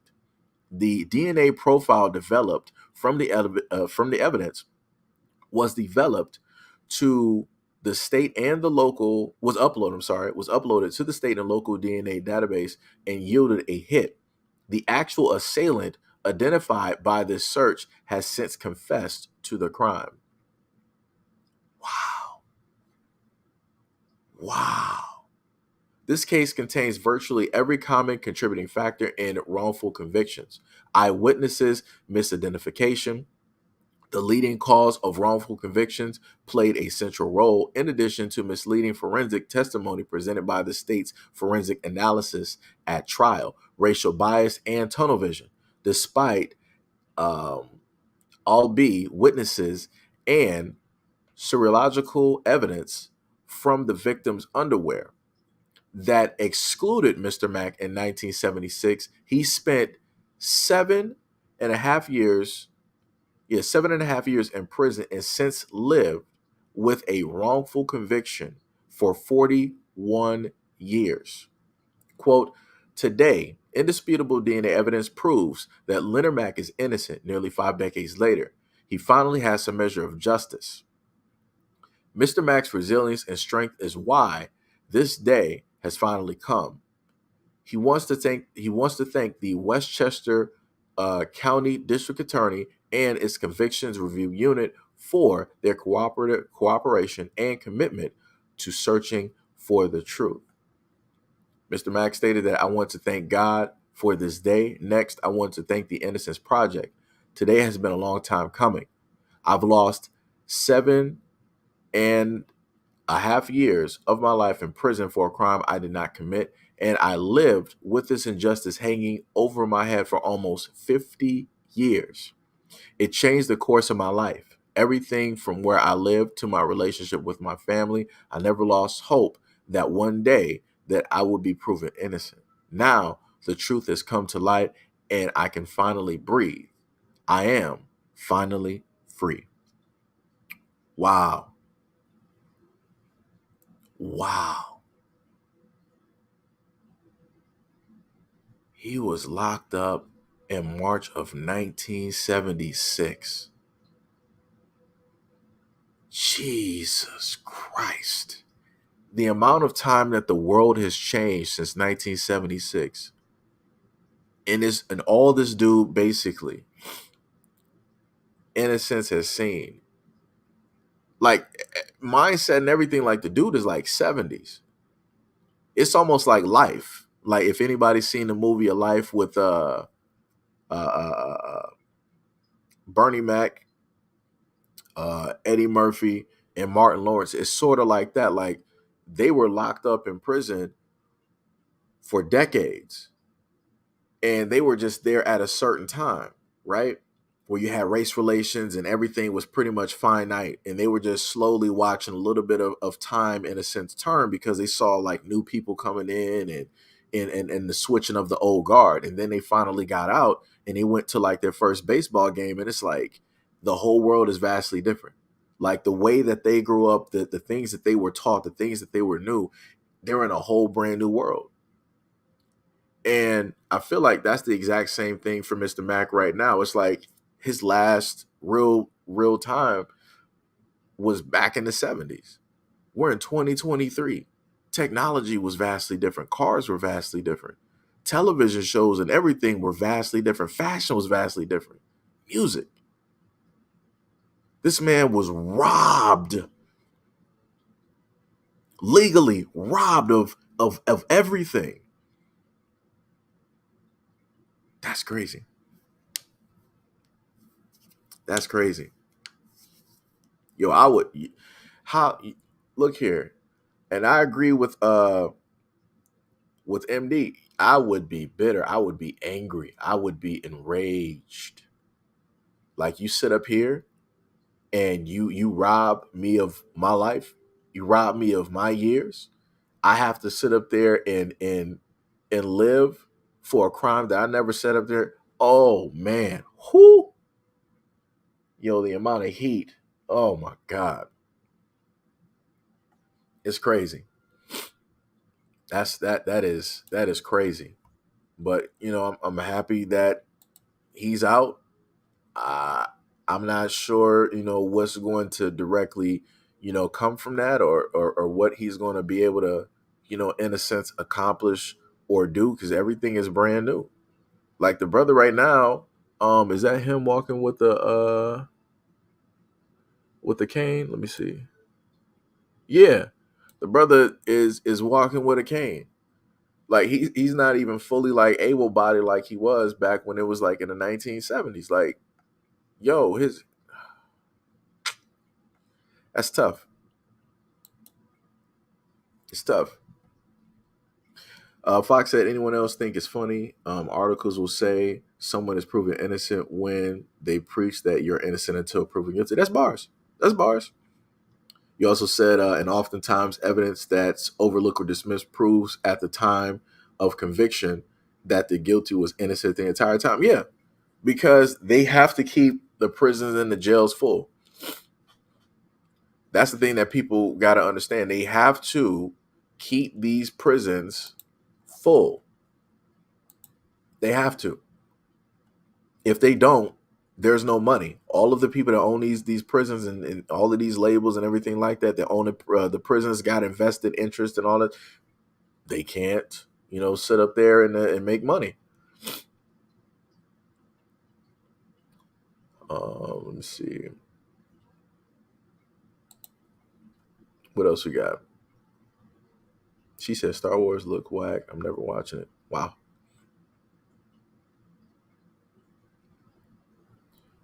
Throwback to Wilt Chamberlain blocking Kareem Abdul-Jabbar twice.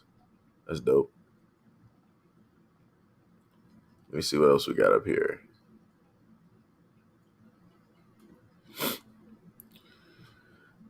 Oh yeah, that was an interesting thing to sit up there and hear about as well. How Elon Musk cut off the Starlink of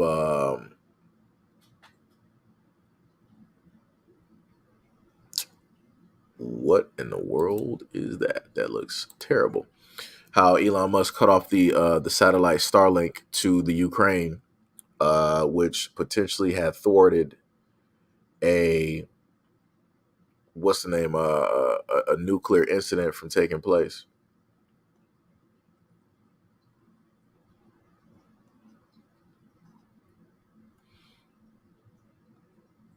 Let's see what else we got up here.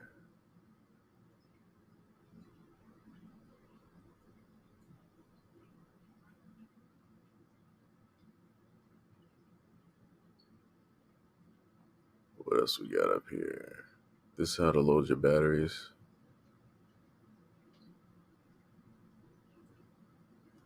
I mean, yeah, I'll sit up there and hit that one up in a minute. I'll watch that one. Now that Tucker Carlson and Larry Sinclair interview is out, do you think Krishan speaking? Okay, cool. Put on a bitch that he should have been put on.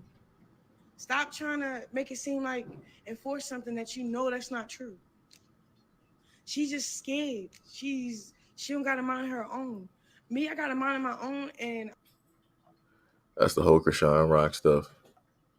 That dude's digging up bees. As dealing with that, can't really put that up there on YouTube because that would be a problem.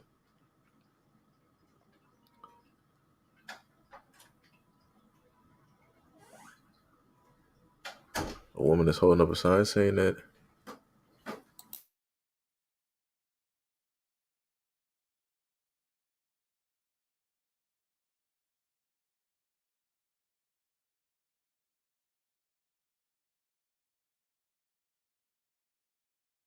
so they got a video up here of unnecessarily aggressive Asian man gets whooped, receives several Muay Thai kicks to the face from a regular middle-aged white guy on a Canadian public transit. Huh. And he is really getting beat too. And it's funny how you don't have nobody Asian talking about this. Like, this dude literally is getting, the other dude ain't even really like fighting back. Asian dude got a bloody nose and everything. That's crazy. The Asian population ain't talking about nothing.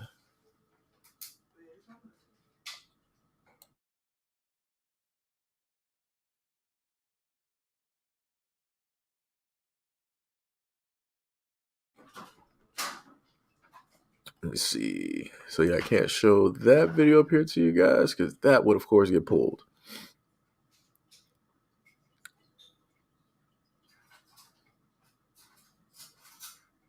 Laptops and electronics out the back. You got a hoodie on, take it off. Take it off. How many times you gotta get touched? Laptops and electronics out the back. Yo, I don't know what's happening with those Atlanta airports. That sounds crazy.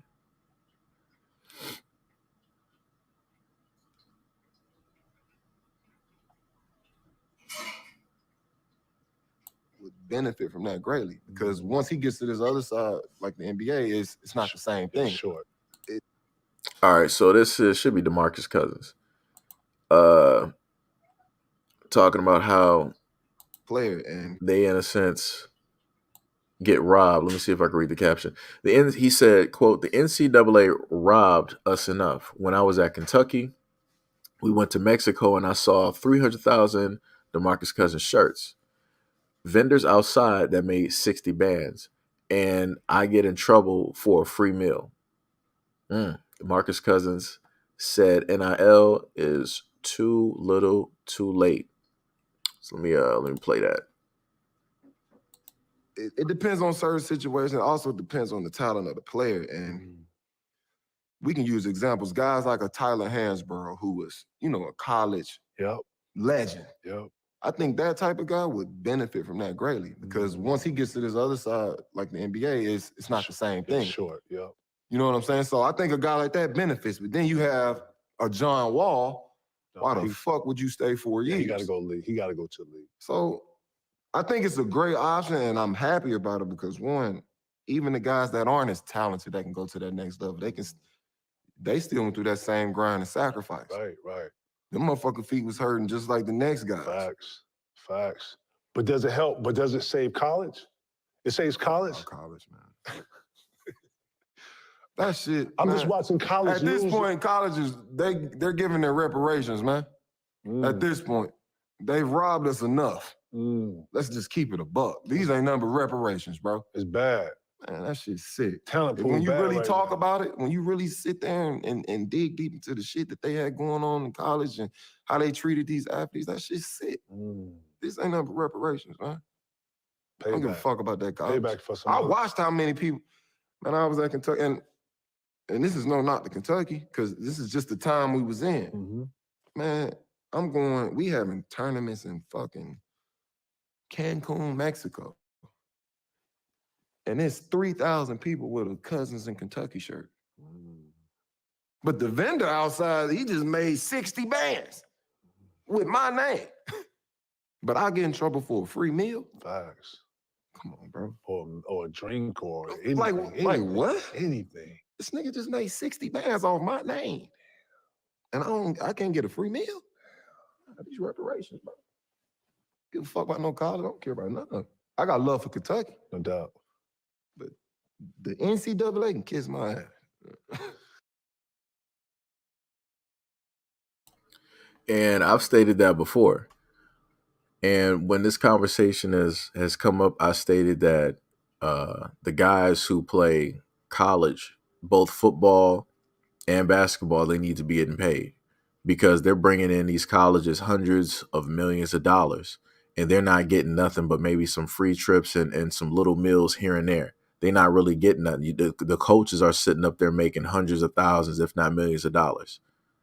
Assistant coaches, the people that's the head of the sports, the people that's the head of the colleges, they're all pulling in millions while these dudes are sitting up there risking life and limb for like injury to potentially get spotted by a scout to go to like the NBA, if even that. Because even if they make it to the NBA, all it takes is one on a good day, all it takes is one injury. One bad injury, your career is over. Everything that you set up there and worked for, everything that you sacrificed for, everything that you built up and trained for is gone. And now you washed up. Now you a has-been. Now it's a what it could have been. And you don't got nothing to show for it. And now you got to go out there and get a normal, everyday job like what everybody else is sitting up here working. Like I said, it's crazy out here. It's 1,000% crazy how these dudes are making all of this money, and especially the black guys. It's a shame how they making all of this money for these colleges. Of course, like, yeah, they'll sit up there, but oh yeah, we'll give you a free ride on the tour. They're going to give you a free ride because they're going to get that money back because you're going to be playing for their team and you're going to be bringing in, all of this money. They're going to be selling your name on a jerk. Like I said, I keep telling people, everybody can make money directly off of you, but you cannot make money off of yourself. Everybody can make money off of you, but you can't make money off of yourself. You just heard the brother sit up there and say, a dude made 60 grand selling shirts or jerseys with his name on it. But he would get in trouble for just like a free meal. Everybody else can make money off of you but you. Because everybody knows your worth. Everybody knows that they can monetize you in some type of way, fashion, shape, or form. It's just you that don't understand the power that you have and how it is that you should be able to wield and handle that.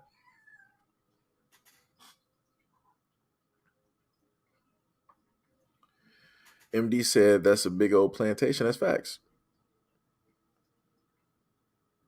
Fox said perfect combo for KG because he left us in the shot to go straight to the pros. MD said getting over these brothers. Yep. It's happening all the time. Advertising for them. Exactly. You play as a return on their investment. Yeah, it's just like the same thing they do with rappers. Like, yeah, they're going to sit up there and give you some money up front because they know they're going to make tens of hundreds of millions directly off of you. They're going to be playing your game, your song, streaming it on any of the streaming services, It's going to be getting leased out to commercials, to car companies. It's going to be in sports stadiums. It's going to be in bars. It's going to be in commercials. They're going to be making hand over fist directly over just one of your records. While they sit up there and give you a measly little $2 million or $3 million, they're going to be sitting up there making $100 million, $150 million directly off of you. So you ain't even really get nothing. Like I said, people don't understand it. Like I said, everything that I'm sitting up here mentioning to you, at least when it's dealing with like rap and stuff, go look up TLC. If you don't know who TLC is, go look them up and go look up the documentary and listen to how it is that the deal that they were in, it was a piss poor deal. How they got shafted in that deal. Every single album that they sold was worth half a penny. I ain't never heard, I don't even know what half a penny is. That's crazy. That's insane. This is why they don't even have no money to this day. Other people are still making money off of them.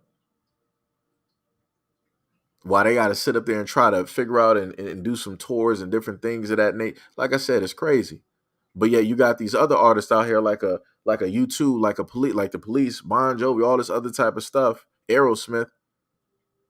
You see them millionaires, got money, still sitting up there doing whatever, and they haven't even came out with anything in years, decades, but they're still making money, residuals off of previous stuff.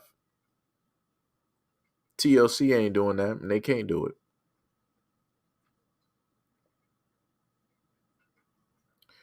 Fox said capitalize off of image licensing, sponsorships, TV deals, and end up like Kevin Ware from Louisville, and in NCAA March Madness Finals. Yep. Barbara said even when you're dead, you're worth more. That's facts. Because somewhere your family don't got it, but somebody somewhere has money that is invested directly in you, and they will cash in that money the moment in time that you die. Everybody, even when you die, you got people that can sit up there and make money. Your family ain't going to be making money off of you. Your family's going to be in debt because, oh, we got to do the funeral costs. Oh, maybe the hospital or maybe hospice and all this other type of stuff. They're going to be in debt.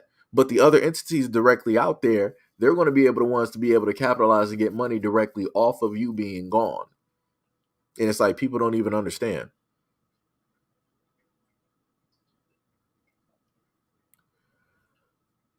MD said that's trafficking. Yep. Rara said and still don't own their masters. Facts. Yo, Till Dog, what is up? What is up? Said, look at how many times New Edition has been screwed over. That should be the biggest lesson. Yep. That's facts. That's 1,000% facts. Like I said before, this is why I know that the education that we have here is made a certain type of way, because they put it at a certain type of way in order to make sure that people are not financially literate.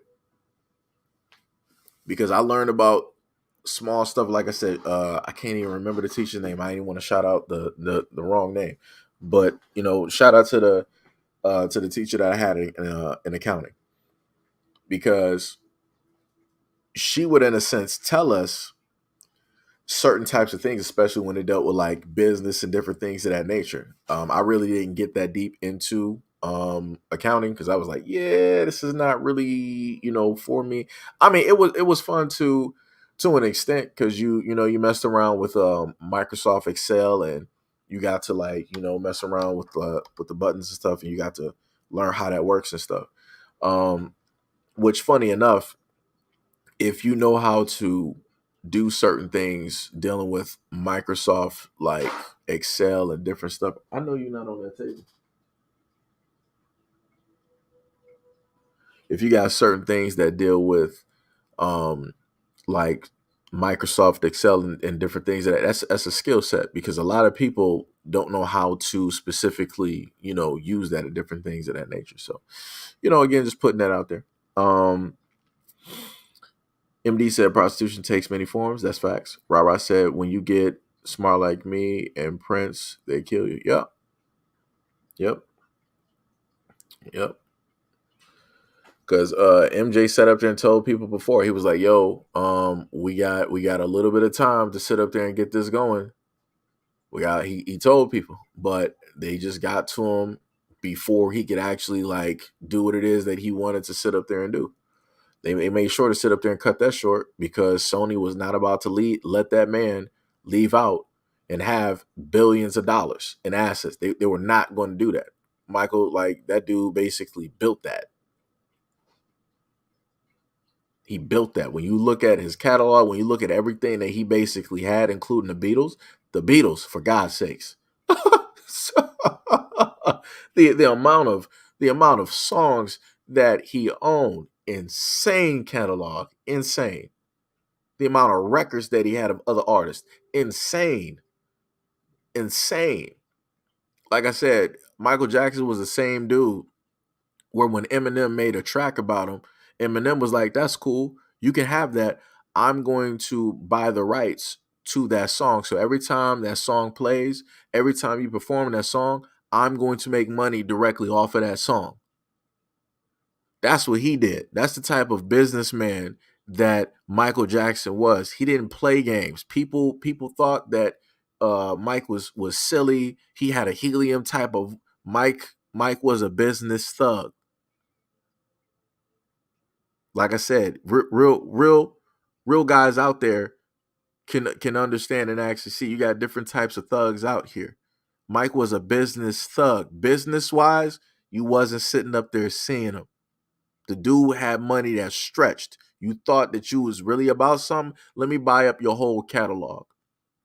Let me hold your masters for you. Like I said, a lot of dudes still to this day still try to make light and make fun of Mike, but you wasn't about to be trying to see that dude business wise. He will buy your whole family and the previous generation, and you won't even know it. He'll buy a house and you wouldn't even know it. All the rent that you sitting up there paying go directly to his bank account. And you thinking you sitting up there giving it to the white bank. Nope. It's crazy. Yep, owned half of Sony. Yeah, he would have left out. He would have left out with that. And Sony was not about to have it. They were not about to have it. Sony only got a few things. Sony has PlayStation. The other portion of Sony, they got PlayStation. And then Sony has music. They maybe have some things with technology such as like TVs and stuff. And maybe a few computers. But realistically, Sony don't have much. If he would have left out with that, that would have been a huge hit and a huge deficit. They were not going to allow that man to walk off like that. They were not going to do it. And the funniest thing is the same issues that Michael Jackson and Prince basically had. I think also DMX has some stuff with that as well. You also have that same issue with Lupe Fiasco. If you don't know who Lupe Fiasco is, you might want to go research and look the brother up. Very smart and intelligent brother, great music that he makes, and he can sit up there and start making music to fit with the times. So if he wanted to, he could sit up there and stay relevant if he really wanted to.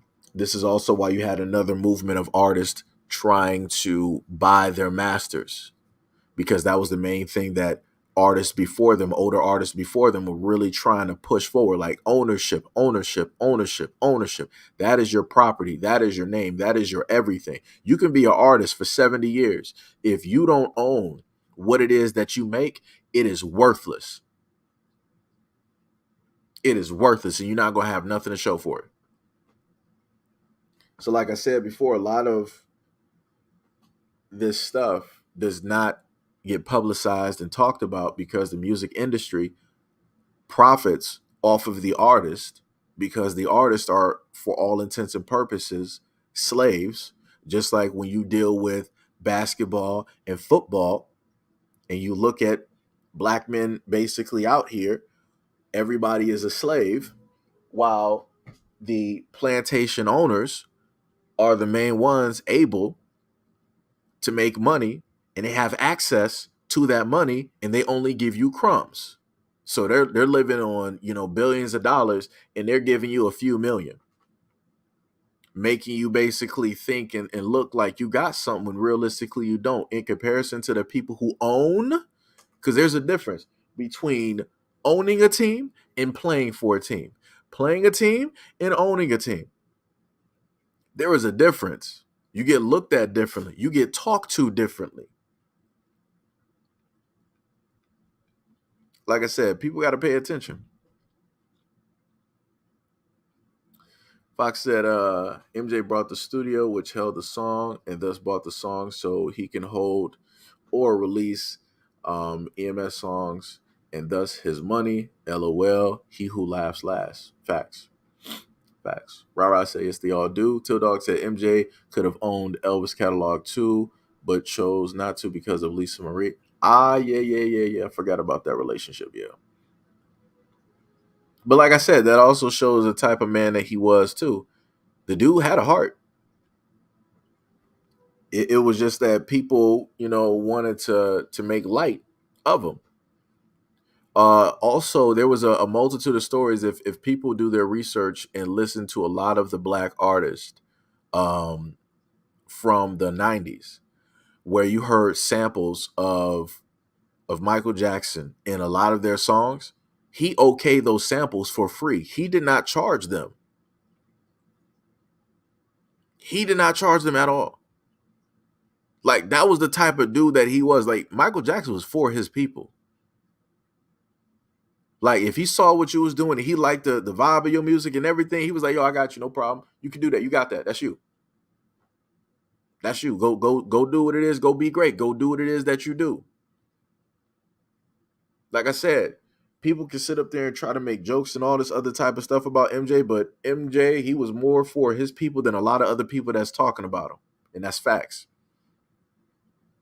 The time and energy and an amount that he's set up there and invested and given to people for free, a lot of people that want to talk negatively about him cannot even match that on a sheet. If there was a stat sheet to be made, people talking cannot even match that stat sheet. They can't even get their names capitalized on that sheet.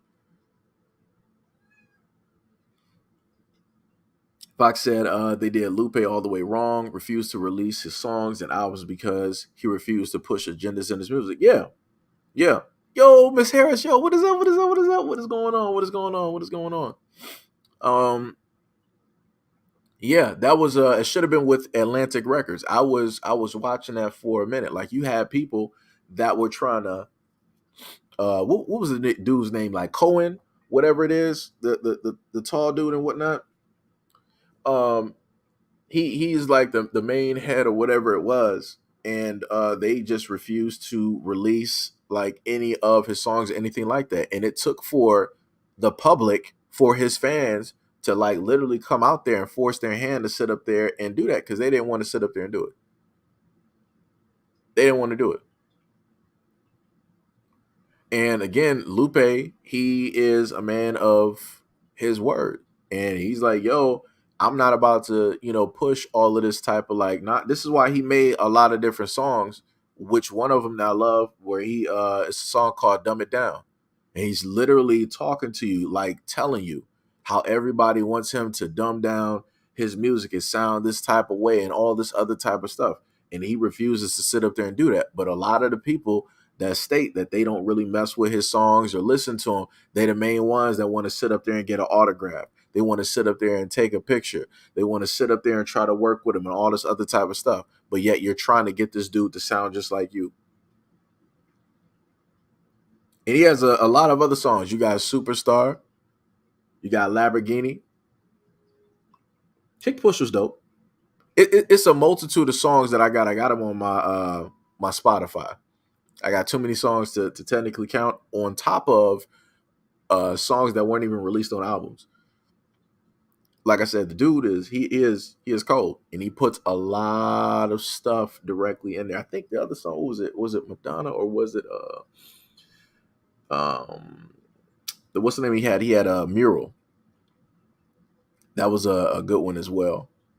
Like I said, as I'm going through this right now, there's a lot of songs I can automatically hear him. I would love to sit up there and play him, but I can't sit up there and do that because it's YouTube.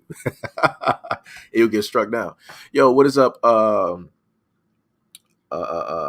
Russell Casey, what is up? What is up? What's up?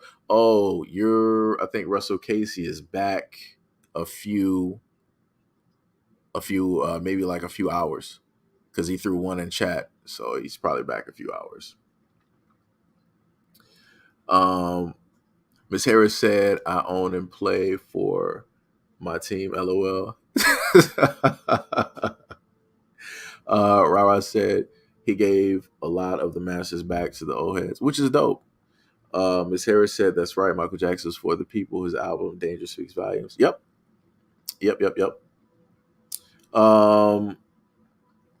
Hopefully I pronounced this right. Israel Rella. What is up? What is up? What is up? What is going on? Good morning. Good morning. Rara said, I remember him on Underground. Yep. DC said, not on MJ's level, but did you see, did he supposedly give? Yo, I saw that video. I think I got the, matter of fact, I'm glad you brought that up because that was something that I wanted to highlight before. And technically a solo video. It depends on certain situations. It also depends on the talent of the.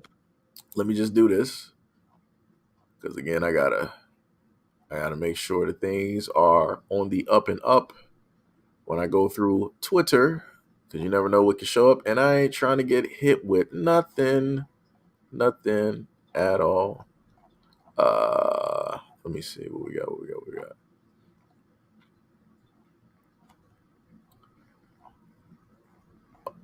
I have the video. It's gonna take me a slight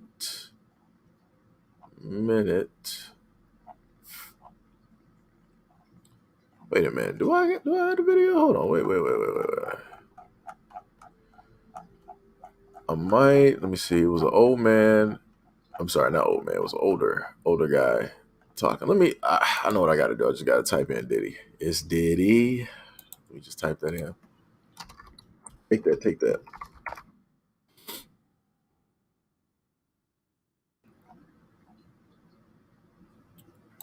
All right. So we got former Bad Boy artist Mark Curry states that their Bad Boy publishing Diddy returned back to his former artist is worthless after Diddy already got money from it over the years. Right? So let's just look at that.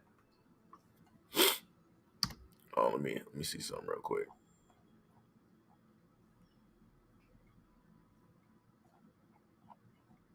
Do we got another?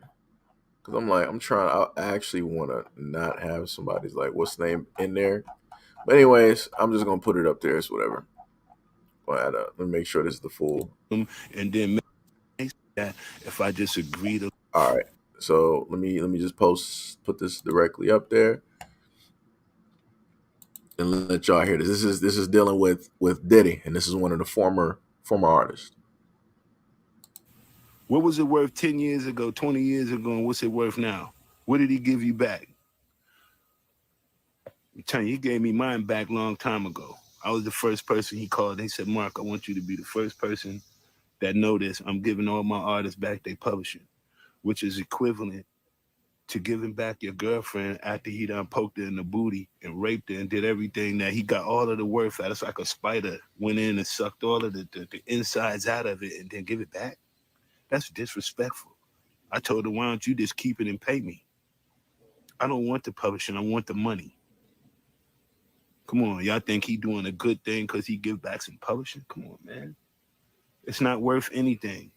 And then he don't have the Ciroc or the DeLeon, and then he gonna give $1 million to Jackson State like he doing some humanitarian type thing. He just trying to do whatever he can to keep his name relevant so he can go for a new deal because he don't really have nothing that's making him no money right now. He's not even a billionaire no more. So let's talk.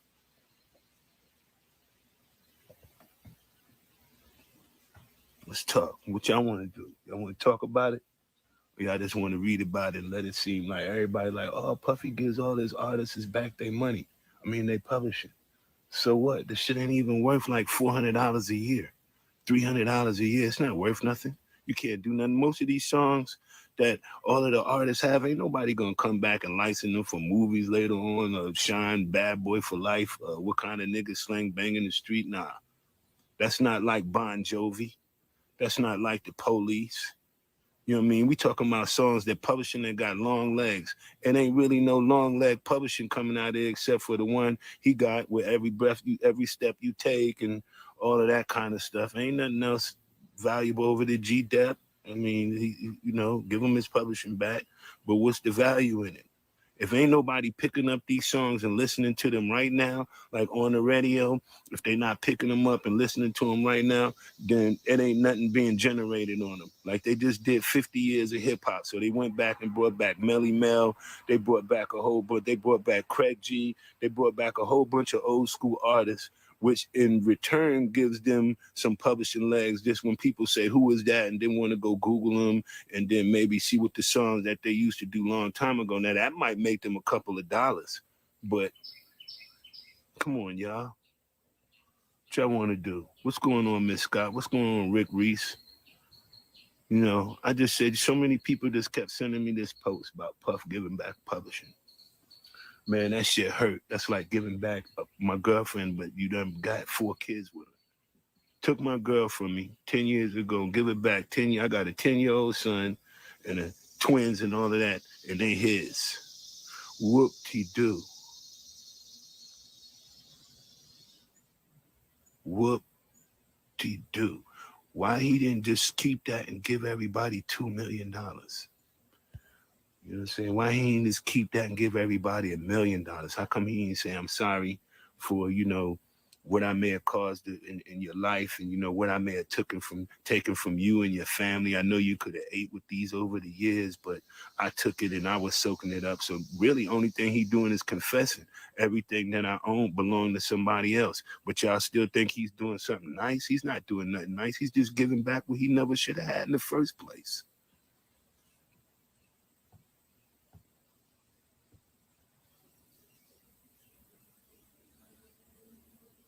I want the money. I don't really care about the publishing. I don't really care. I'll go sell that shit fast, and it ain't even worth nothing. I'm already telling you, the publishing only be like, man, shit only be like, man, about 700 here and there, 400 here and there. I do get licensed people that want to use Bad Boy for Life in different movies and things like that.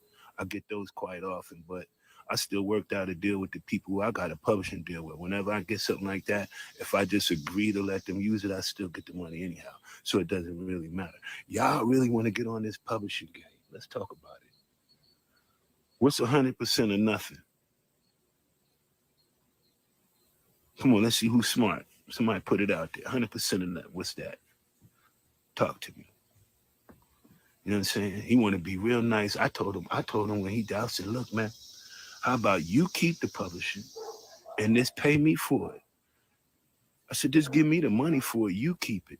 He said, nah, I want to give it to you and then let you do what you feel you want to do with it. I said, well, I wanted to do something with it years ago, but you just not wanting to give it back. How about, nah. You keep her.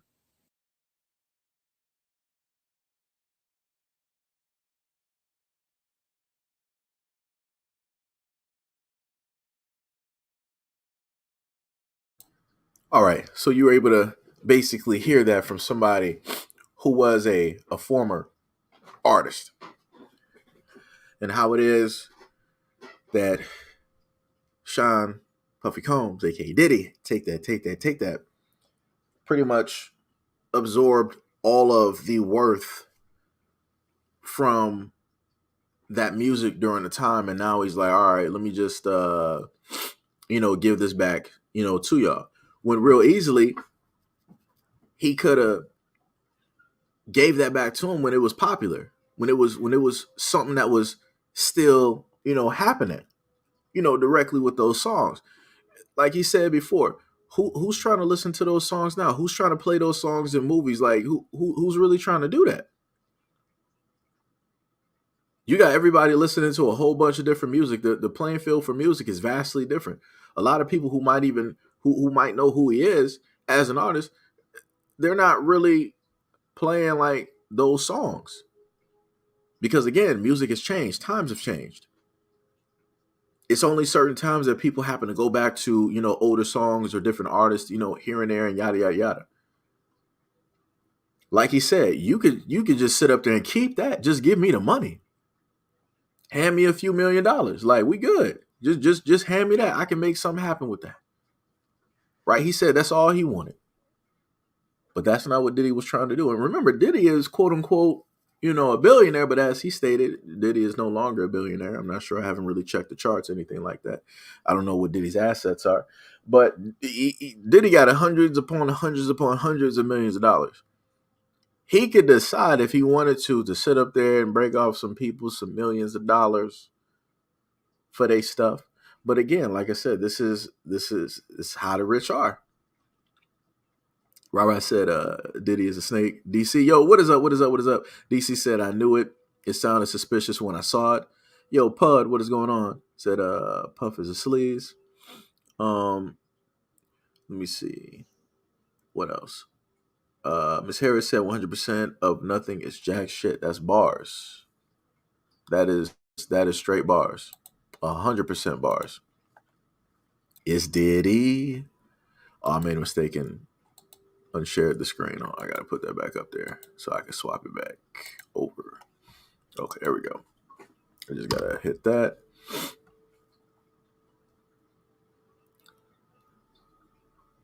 One day, Puff Daddy told us to call him P. Diddy, and we listened, but after that, we were like, no, okay. It's Diddy. So we got a lot of stuff trending directly on Twitter. Technically, it's not a lot of stuff that's that interesting. You got Derrick Rose playing chess at a concert while he had a Drake concert. That's crazy. That's a smart dude, though, let me tell you. Like, yo, for people who know how to play chess, those are some smart people, let me tell you. Those are some smart people, let me tell you.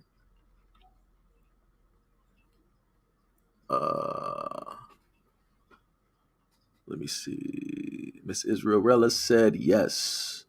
Miss Harris said he's a victim of Sean Puff Daddy Combs, aka Undercover Boss. Oh man. Oh man. Like I said, the moment of time that I sat up there and saw Diddy, in a sense, he was calling. Let me see if I can find that.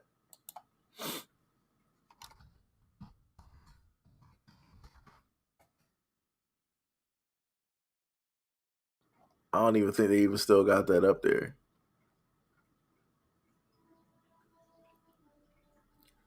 I'm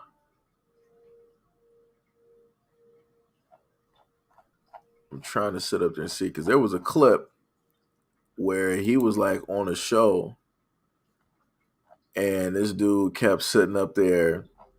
He was saying some crazy stuff, calling somebody daddy. I'm like, yo, what is you doing? I'm like, nobody gonna say nothing about that. Like, everybody, all the dudes that were at the table, like they were just trying to really keep away from the situation. I'm like, yeah, we ain't gonna say nothing. It's, it is what it is. Like, that's crazy.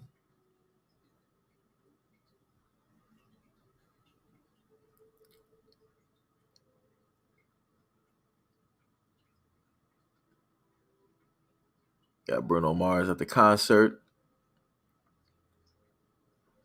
Tory Lanez reportedly turned down a 4-year plea deal before being sentenced to prison for 10 years for the incident with Megan Thee Stallion. That's crazy. That's crazy.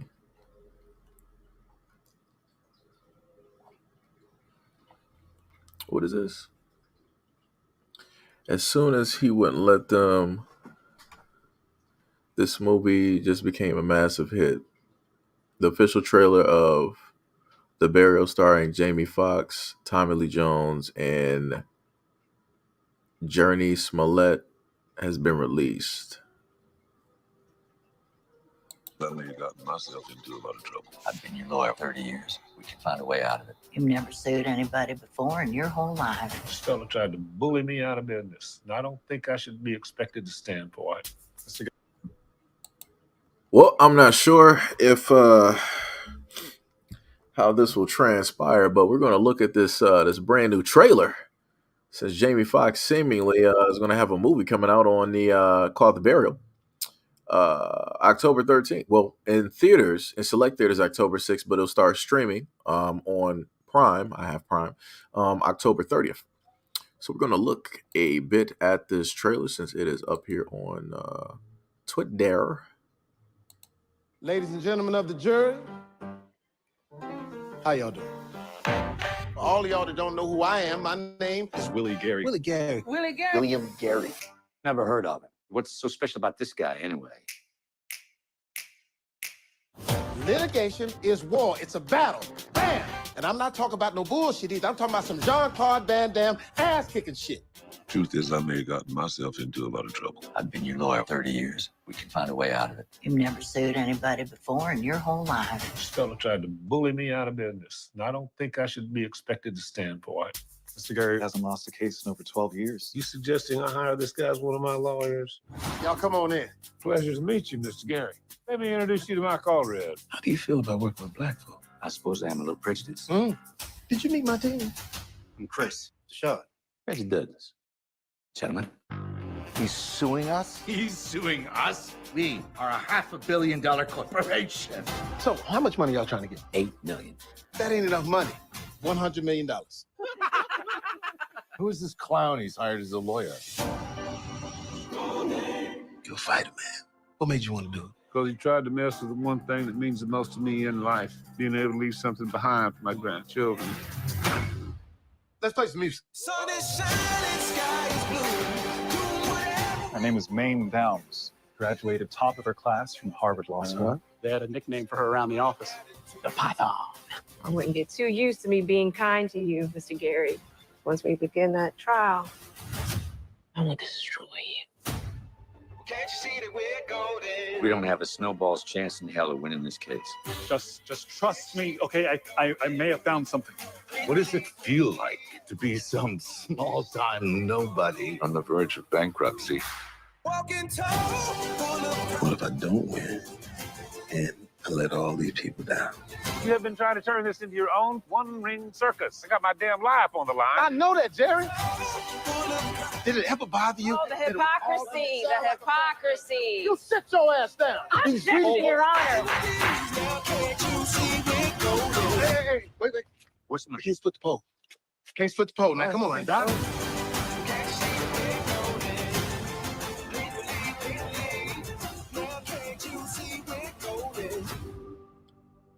That was it looks kind of interesting. I like lore films. That it looked kind of interesting, and that was I swear I feel like that's a black thing right there. Quite a few of my friends will sit up and tell me like, "Yo, hey, you can't be sitting up there splitting pole. You can't go. Everybody got to walk the same direction." That looks nice though. That looks nice. Look like it'll be something.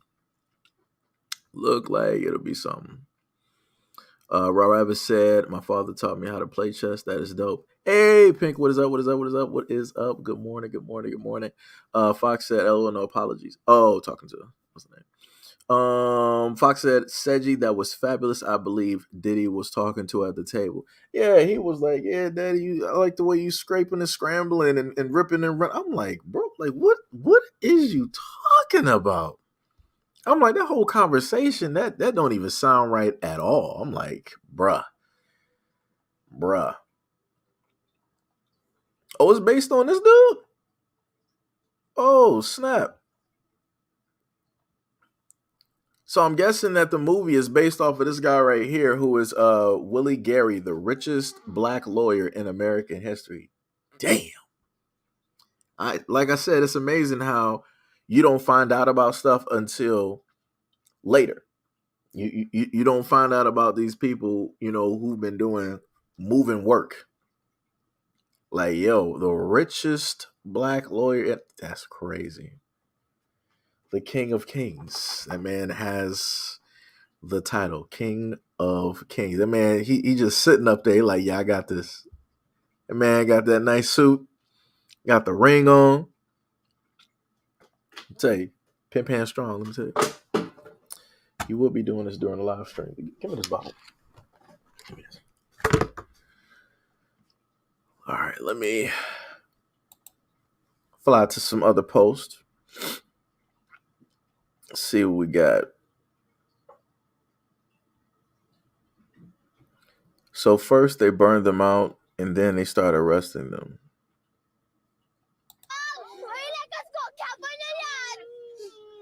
Streets, our house, new house, everybody, the streets. We not can live on the streets. We know my house, yeah. At least give us a piece of land for live on out.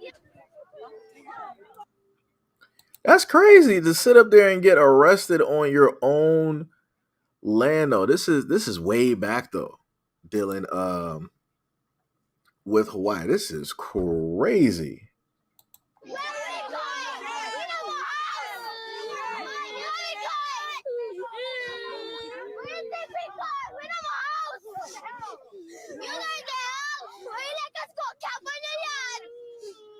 Streets, our house, new house, everybody, the streets. We not can live on the streets. We know my house, yeah. At least give us a piece of land for live on out. Keep our lands in our hands.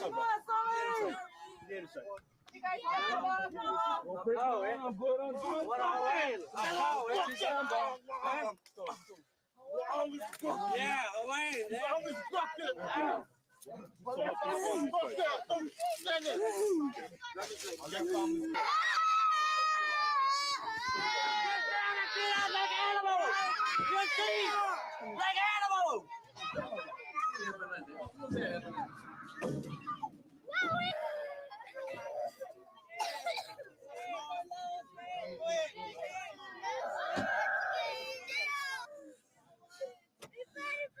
We Hawaiians. This our land. This our way of life.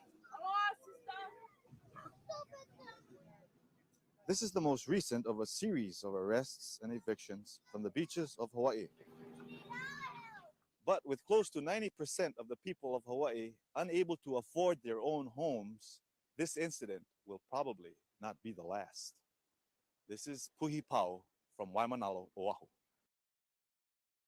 So somebody got to explain to me how the natives of Hawaii during that time frame could not afford their houses. Pay attention one more time. Hawaii natives cannot afford their homes on their own land. And they were being arrested for living on their own land. Like I said, people better pay attention to the things that's happening. Just because it's not happening to you doesn't mean that it won't happen. Pink said, "Can I see the kid? Where's he at? Where?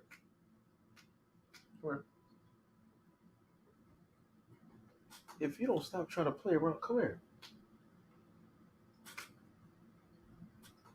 Oh my god! Come here. Oh my god! Sitting up here just trying to bite. It's annoying. I'm only putting him on camera for a small little bit. Because he is vastly annoying.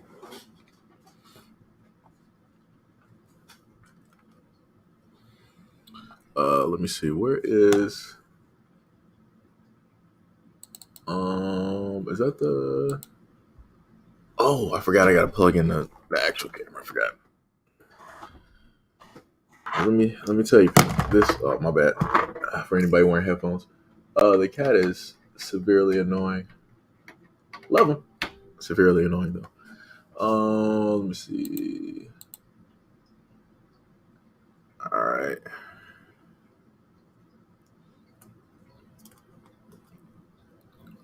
let me see.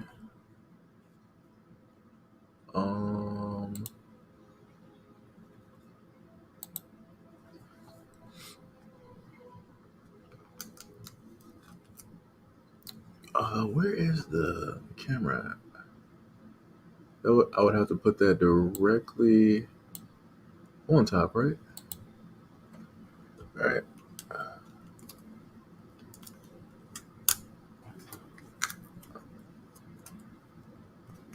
I'm a little bit. Wait. Okay, that's my hoodie. Fine. So this is, well, if you'll stop acting. Hey, could you stop biting? Got problems. So this is the. If you can actually look up, look at the camera. Look here. Look at the. Oh my God, you're difficult.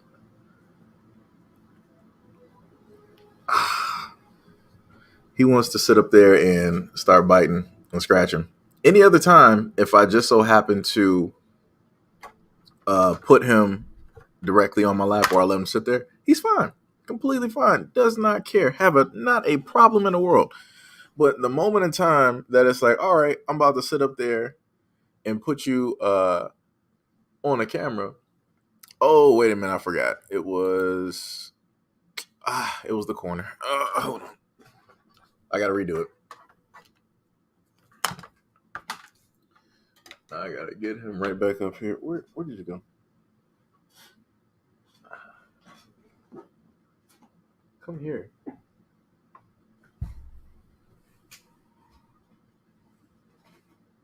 Stop trying to bite. I don't know what's wrong with you. Every single time. And your heart is beating incredibly fast for no reason.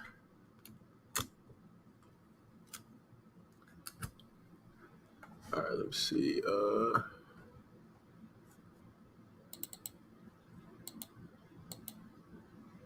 Okay. There we go.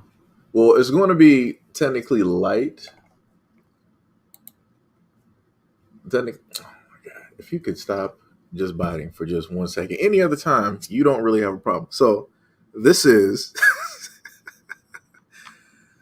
slightly sauce. Yeah, he likes to sit up there and bite. Because any other time, again, be completely fine and dandy with me sitting up there holding him. No problem. This is why I don't sit up there. I don't have you directly in my lap. This is why. This is exactly why. All right, so so yeah, that was the cat who likes to act difficult and awkward every now and again. Likes to cause trouble. But yeah, that's the craziest thing. It's like the people in Hawaii cannot even afford, their own homes and their own land. Like that is insane.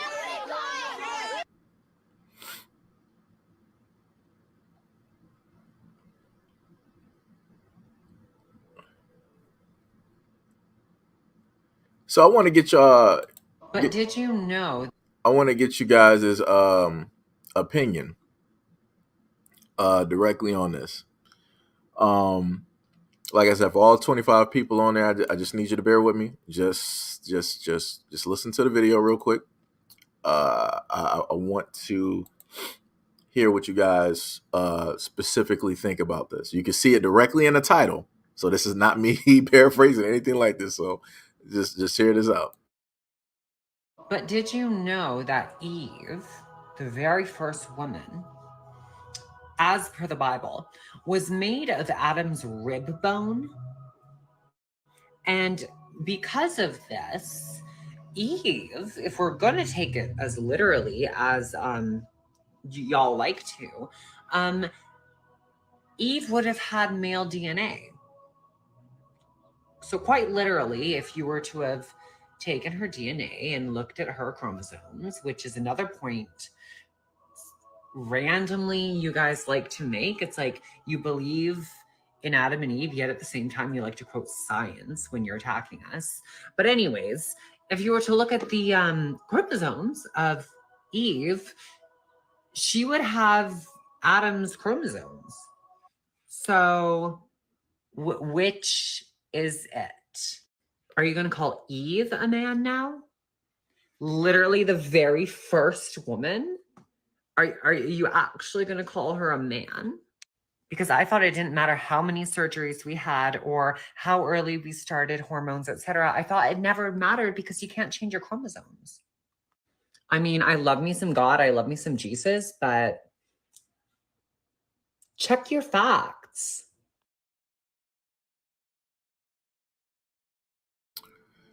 So you guys are able to hear that. Any thoughts? Any thoughts? Any thoughts? Rara said, "Yo, said you during the fire.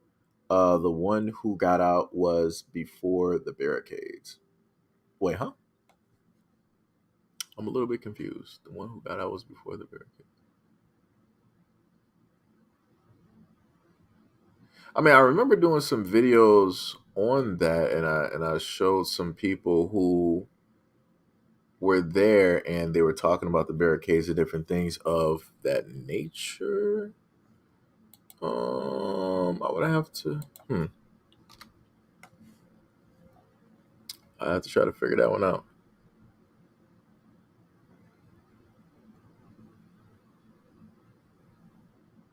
Wow, are you serious? So okay, to the from when we were talking about the Daniel Masterson. I'm sorry, Danny Masterson. A woman wrote, she was like, this trial was going on the same time Tory Lane's trial, and it was happening in the same building. So the exact same time that the Tory Lane's trial was going on, the exact same building was housing the Danny Masterson trial, but nobody was talking about it. Wow, that's crazy. That is crazy. That is crazy. Didn't even know that.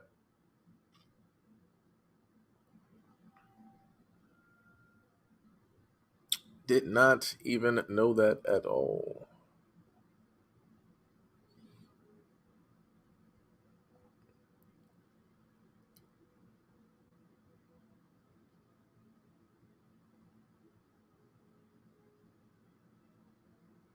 Wait, what?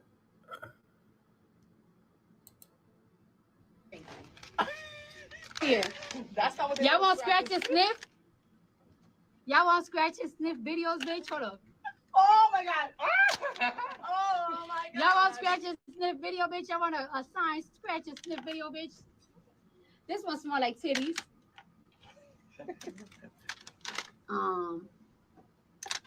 This one smells like puss. This one smells like ass cheek. Wow. And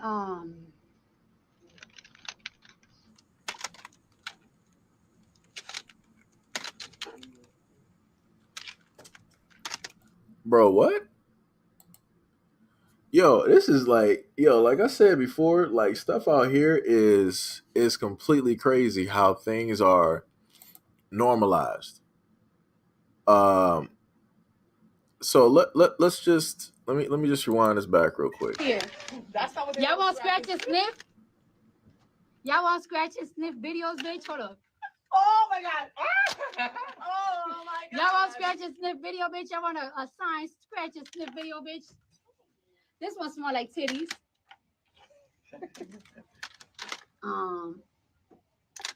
This one smells like puss. This one smells like ass cheek. Here.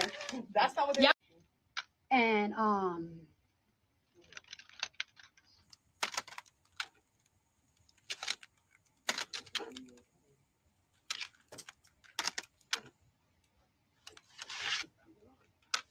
right, I signed these motherfuckers. Next batch. And I'm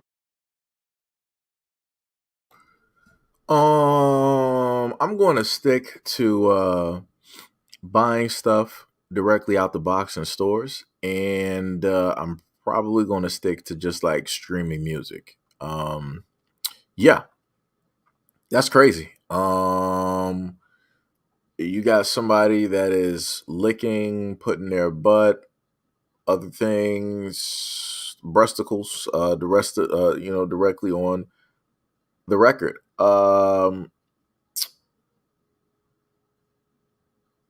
Yeah. At the moment in time, normally I would just sit up there and say that that's enough internet for today. Wow. Wow.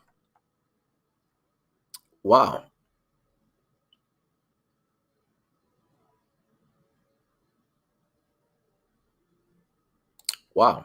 Like I'm not even sure what to even tell y'all.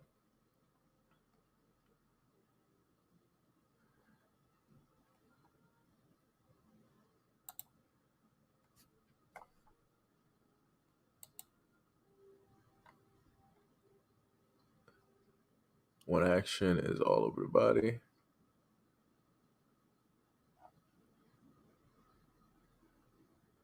Found guilty of murder, Xavier Orlando Tuner.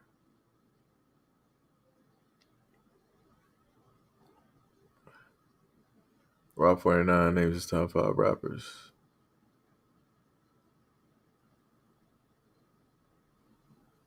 Little baby in his restaurant. Fuck little baby in his restaurant. It's crazy. Ron DeSantis called out by black citizens for his anti-black rhetoric that people say contribute to the mass shooting incident.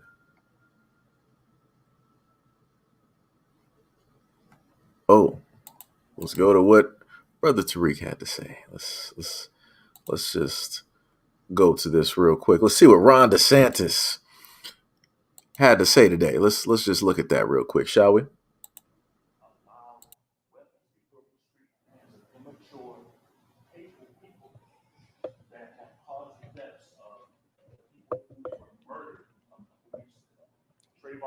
Was not the first. So first of all, I did not allow anything with that. Well, listen, excuse me. I'm not going to let you accuse me of committing criminal activity. I am not going to take that. I am not going to take that. So you want to have a civil conversation, that's one thing. Try to say that I'm letting, that guy was Baker acting. He should have been ruled ineligible, but they didn't involuntarily commit him. And so they weren't. No. There is the truth. There is something about the truth. It's not everyone doesn't have their own truth. No. You don't get to come here and blame me for some madman. That is not appropriate, and I'm not going to accept it. You have allowed people to hunt people like me. Oh, that is nonsense. That is such nonsense. We've done more to support law enforcement in this state than anybody throughout the United States. Our crime rate in Florida is at a 50-year low. We have enacted policies so that people have a chance to live in safety. We have attracted people to come to this state in large part because we've had a commitment to public safety. So the notion that somehow we're not supportive of safety is absurd. The main thing that I want to highlight, let me just show y'all something real quick. Let me go back. We've done more. Notice how it wasn't the Caucasian men that came up there to block the black man from speaking. You had the white woman come directly up in his face too. Come directly into his personal space to get him directly out of the way. Notice that protection. See how that's working. They're the first ones to sit up there and step up and protect the men that are directly in power. No matter how those men basically treat them, no matter how those men talk to them, berate them, they will sacrifice everything to make sure that those men stay directly in power. And then you saw later on how all of them started getting up and clapping for DeSantis as if he was basically stating something, and he was stating nothing. Funny how that works out. But again, that's when you have people that will stand next to you and people that will basically ride directly with you, no matter what the storm is looking like. That's what that looks like. That's what DeSantis right here is in a sense showing. You saw people in the back clearly clapping. You see the white man back there clapping, older white women back there clapping. See the women starting to get up. See the men getting up. Like I said, it's crazy. We can sit up there and see stuff in real time. It is crazy.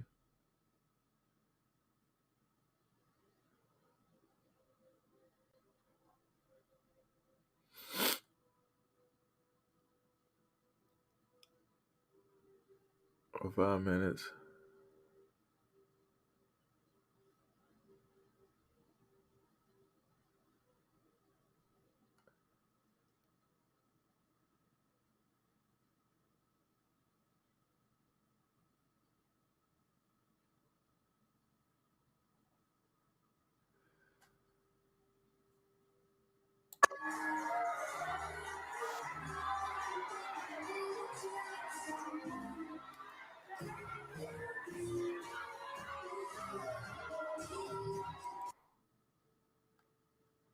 Oh, this is crazy. Oh, this is insane. Like I said, it's hilarious. Like I said, if black people always say that black people don't got a culture, right? Black people don't have no culture. Black people don't got nothing, right? But then look at this, right? We all know what we normally see black guys doing that's in frat houses. We already know what the setup is. Look at this. Like what is happening? What is happening? Bro, what? And then you got the one black guy directly.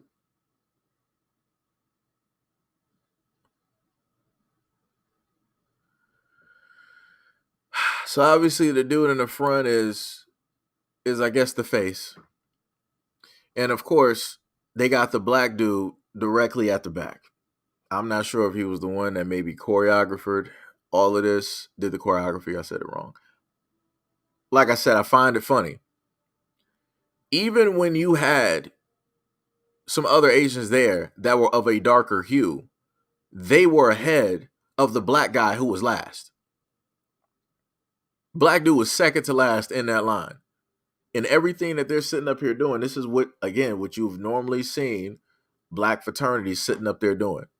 They got the dances, they got all of this and whatnot. It's a lot of flair, it's a lot of style, it's a lot of everything directly right there. This was just a whole mess. I don't even know what this was. I really don't even know what this was. Like that looked crazy. Like that looks like straight. Let me just replay this again. What is it? Hack said, which country was this? I'm not even sure. Because I'm if anybody has been to some other, because I know some of y'all been to some Asian countries, do they have fraternities out there? Like this looks, where is the, bro? Nobody is in order. Look at that black dude, basically last.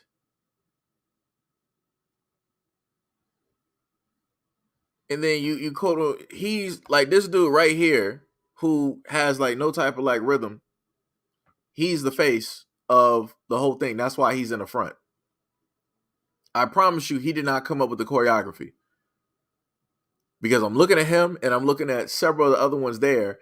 Everybody is out of tune. Nobody is like in sync with like anything. People are like off beat, off tune, off. Like there was like no work that was put in that at all. Oh my God. Like I said, it's crazy. And yet again, people always want to say that black people don't have a culture. We don't have nothing. But yet when you go around and you start looking at videos, you see the emulation, you see people copying, you see people trying to style and do all of this other type of stuff. Like even the first guy, how he's trying to even come out. Let me go back here. Look at that. He don't even know what he's doing. He's just doing anything. The lack of confidence, like that dude, the lack of confidence that this dude got is crazy. And then he's making the facial expressions and whatnot like he was really doing. This is crazy. You got little Kim Jong in there. Like I don't even. He was probably the only one really putting in effort. And of course, you got the black dude. Of course, you gonna be on beat. And then I guess the dude that the last one, he get an A for effort. He was trying. He was trying. But like I said, this is crazy. This is crazy. Oh wait, Pink said I sent you a similar video on IG. Wait, you did? Hold on. Let me I'm sitting up here just flying through Twitter at this moment. Hopefully ain't nothing gonna play on IG.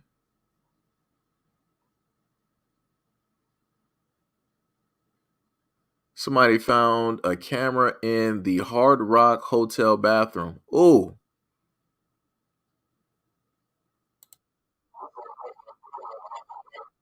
That's crazy. Yo, and that's another thing too. Yo, people gotta be careful.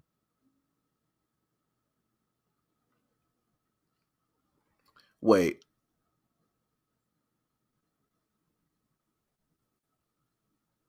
Oh man, I want to say something so bad because I see a post up here.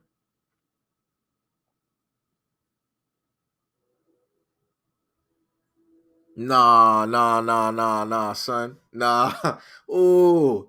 Yo, let me tell y'all something. Oh my God. Yo, I see a post up here. And it's it's speaking on a story. Like, it's so funny when you can see like a post up there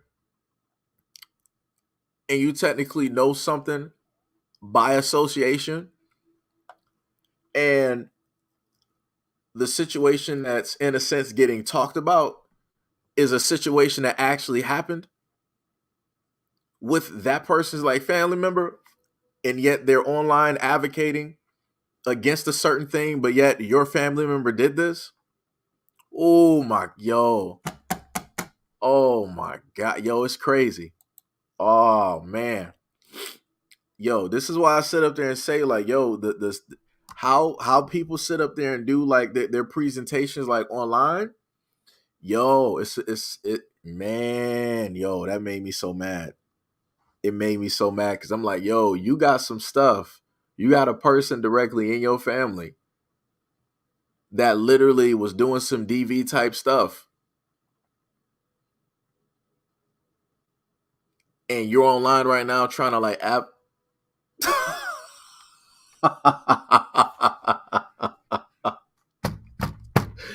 Oh. Oh. It's like, yo, you want to sit up there and say something so bad, but you can't. And the only reason is due to the fact that the situation is what it is. Both people decided to still stay directly in a relationship. They still decided to stay, in a relationship. The woman decided to still be with that dude. But I'm like, yo, how are you online trying to sit up there and say and speak on something right now? But it's like, yo, people out here doing this. Like literally, like your is out here doing this. And you're basically trying to put up like this whole front on, man, this oh man, this stuff is crazy. Oh my God, this stuff is crazy. But like I said, it is what it is. People, everybody move different out here. People will, let me just keep it moving. Damn. As soon as yo, Pink, let me tell you, as soon as I came directly on, so oh man. Oh my goodness. Oh my goodness. Yeah, I'm so mad right now. I'm so mad right now. So mad. Oh, I know where no, I didn't see this one.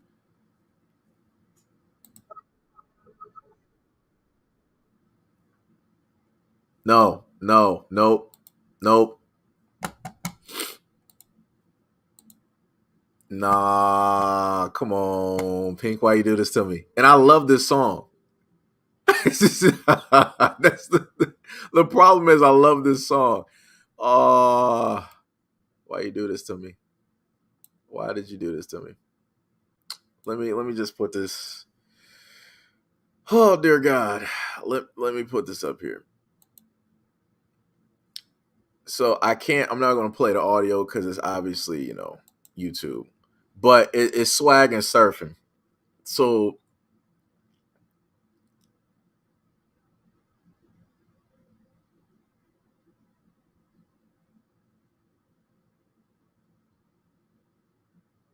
I'm swagging. I'm surfing.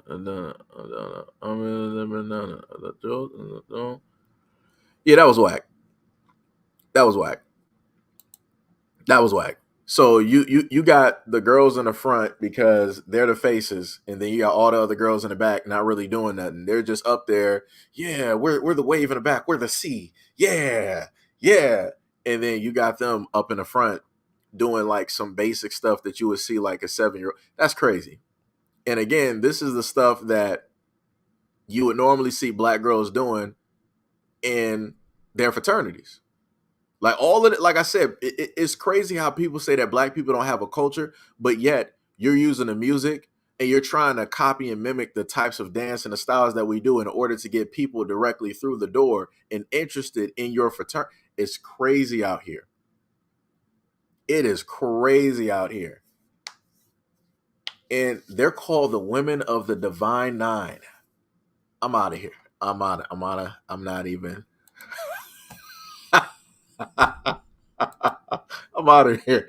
Oh no, no, no, no, no, no. We ain't doing it. We not doing that. Nope. I'm out of there. We out. Nope. We closing. I'll come back later. I had to close that down. I had to close. Nope. Nope. The divine. Nope. I ain't even having the nonsense today. Nope. Nope. Nope. Nope. Let me see. You got Hurricane Lee. What? Wait, what? I'm going Wednesday. Now let's go to Thursday. I want y'all to pay attention to something in real time. I want you to keep an eye on that sucker down there. Yes, tropical storm, right? Evening, Thursday evening, Friday morning. I'm doing this off this tracker over here where my cursor is. See that? Friday. Watch. Saturday the 9th. Just put that up midday, here. Saturday evening. Just watch, guys. Sunday the 10th, Sunday midday, Sunday evening, early Monday morning the 11th. What's popping up? Midday Monday, evening, early morning Thursday the 12th. Midday Thursday, Thursday evening, 13th on Wednesday. Y'all seeing this? 14th on Thursday. Are y'all seeing this? Thursday evening, early Friday morning, the 15th. Are y'all seeing this, right? Midday Friday on the 15th. Boom. And what does it have in its path? Now, where is that some bitch named Lee? Right here. Where is Lee?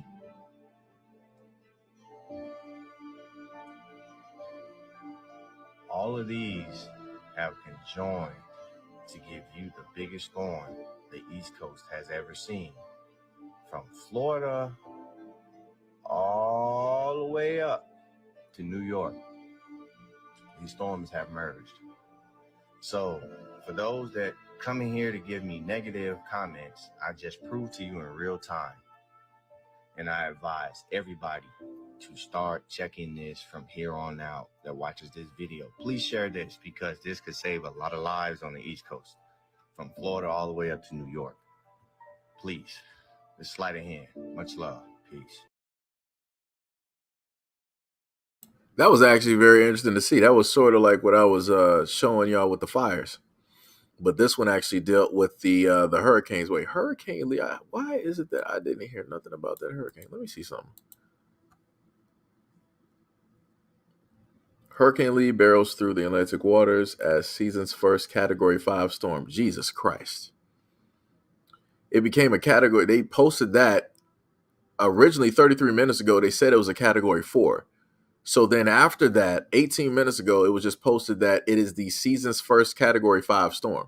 So just like he showed you in the video, you had all of those, you had these storm systems, right? You got the tropical depression down there. You got the other one that's down there as well, all basically fusing together into like one large hurricane. That's crazy. Good Lord. Good Lord. And it's amazing. It's like, why haven't I seen or really heard any talk about this hurricane? That's crazy.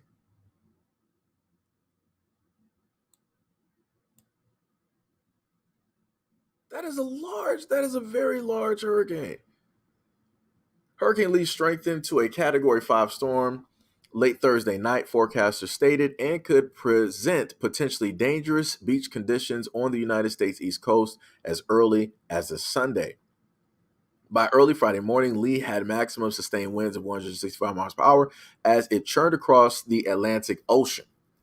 Lee was traveling west-northwest across open waters on a path that will likely see its center passed north of the Leeward Islands and Puerto Rico. Earlier on Thursday, Lee roared to major hurricane status with its maximum sustained winds increasing from 105 at 11 a.m. Eastern Time to 130 miles per hour at 5 p.m., all on the same day that it developed a well-defined eye, which you can clearly see in the video. Let me see if I can go back to the clip that the guy had directly right there. So yeah, right there, you can clearly see the defined eye. That right there, you can clearly see that defined eye that the hurricane has, right? They said the Hurricane Center has repeatedly warned that Lee could become very powerful in an expeditiously short amount of time. The guidance has now become even more dire. And many forecasting tools are calling for remarkable rates of intensification beyond rates normally seen with model forecasts. The main question right now is how strong Lee will get and how quickly will it get there. The Hurricane Center forecast track currently predicts that Lee will churn north to northwest, reaching a point well north of Puerto Rico by Tuesday morning. So far, the storm isn't posing an immediate threat to anyone on land, but experts advise keeping a close eye on the storm. Quote, the potential for tropical storm conditions to occur in the northern Leeward Islands, the Virgin Islands, and Puerto Rico is decreasing, but residents there should continue to monitor and updates on Lee.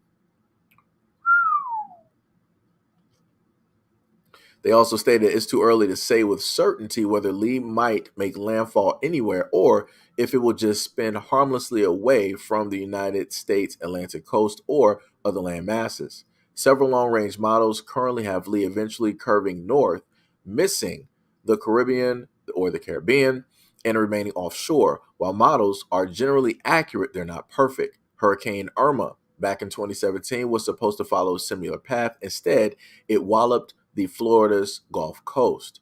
Even if Lee misses land, forecasters say swells generated by the storm are expected to reach portions of the Lesser Antilles on Friday, and the British and the United States Virgin Islands and Puerto Rico this weekend. These swells are likely to cause life-threatening surf and rips during the conditions. The system has been gaining power as it passes over a record warm waters of near 86 degrees Fahrenheit east of the Lesser Antilles, adding that such warm waters are more expected in the Gulf of Mexico and not the Atlantic Ocean. Lee is the 13th named storm of what is above average Atlantic hurricane season. A researcher noted that only 4 other years on record have a 13 plus Atlantic named storm by September 5th of 20. So by September 5th. So you got the years of 2005, 2011, 2012, and 2020. That's interesting.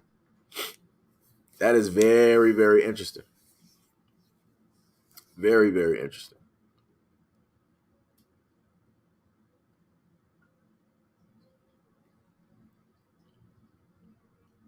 Prince said, "Where is their Asian garments?" Hey, you know, Pink had set up there and showed me that swag and surf, and there was no swag in that surf at all. It was not happening. It was not happening. Not happening. It was just that was just not it. Not it.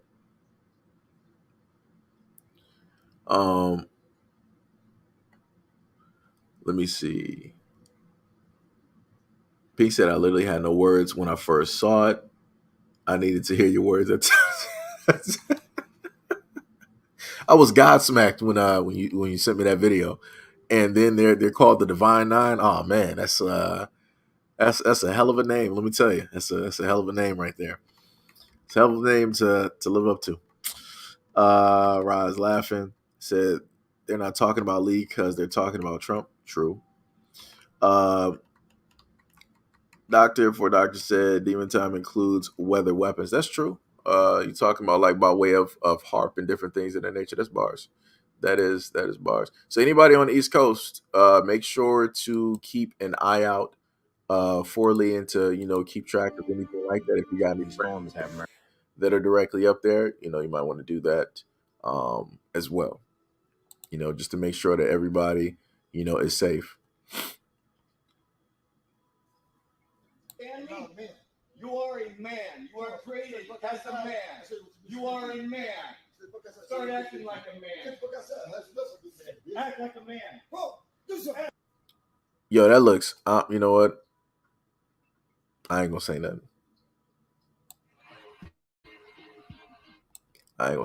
They got it. To finish my music, I'm explaining. No one's trying to get nobody attention. Josh brought me to the food place. Nothing was wrong with that. What I did, you just hella salty, and you doing spiteful shit to play victim.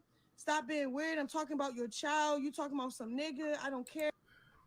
You got Krishan Rock and what's the name?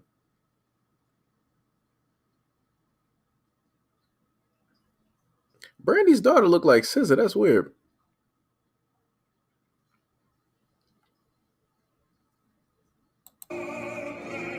Now let me show y'all something crazy. So you got God Bless America sitting up there running at a football stadium, right? I think this was in New York. They said I think the Tigers were playing at the time, and this is what they decided to do. Like I said, this is how crazy this is, and nobody's calling this out, and nobody's paying attention to it. So at the stadium, they decided, of course, they had a flag made, and it is a Trump flag, and this is what they stated. Let me just leave it directly right there. Wait, let me sit up there and see if I can get the order. There we go. Wait. Yo, this is insanity. Like I said, I understand if you want somebody to be president or you want them in office. That's cool. That's great. But that message there looks crazy. So what are you saying? So what happens if when 2024 comes around and he is not in office? What are you saying is going to, like I said, where's the FBI? All of these, where are all of the conservative black people that be running their mouth all the time online? Why they not highlighting and talking about this? I'm pretty sure they might give an excuse, say, "Oh, it's not that serious. It's just people are just making a statement. It's freedom of speech. This is nah, son. Like no. This is on the same thing that I showed y'all before, where guys just like this were online showcasing weapons and talking about, oh well, if this doesn't basically happen in office, then we're gonna be out there. Things are going to take place and things are going to happen. We're going to take back America. What happened to taking back America? Because I could have sworn people said that if Trump wasn't in office the first time, people were going to be taking back America. What happened? Magically, how all of that ruckus, all of that energy dissipated. It's like it was here today, gone tomorrow. But yet here we are. Here we are. And we're back here again. And nobody's talking about this and stating that, this is a problem. This could be a severe issue where you got people trying to put out a message like that. But like I said, maybe it's just me. Maybe maybe it's because I'm black. I read too much into these things.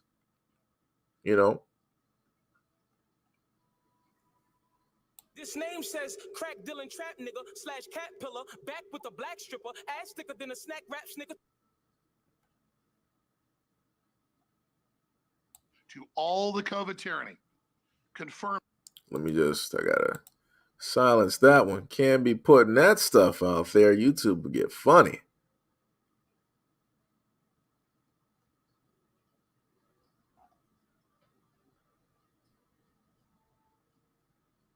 Department of Agriculture offering them $3,800 an acre to dispose of their crops.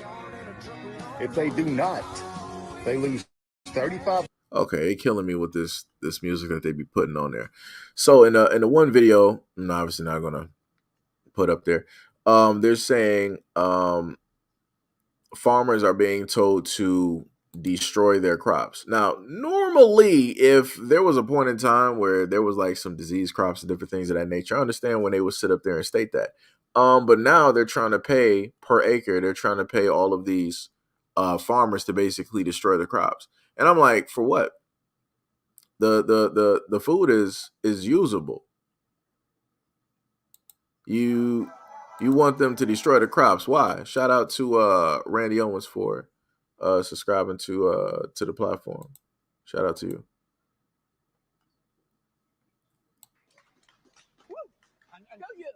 Go you. And you're happy with that language? I'm very happy with that language. Look, none of us are that polite behind closed doors. My girlfriends have ruder language. Real men have ruder language. The gentleman clapping is a real man, obviously. He would have ruder language than pussy. I'm not offended.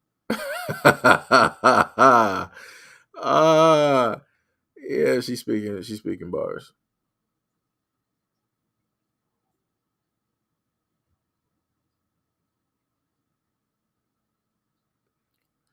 People somewhere at their age, 2 Chainz, who was releasing songs.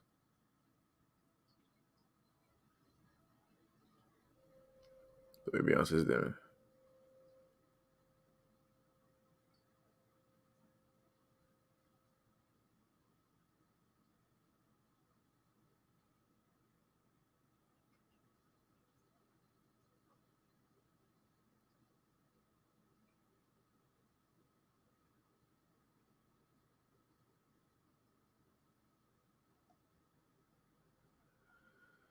Let me see what we got.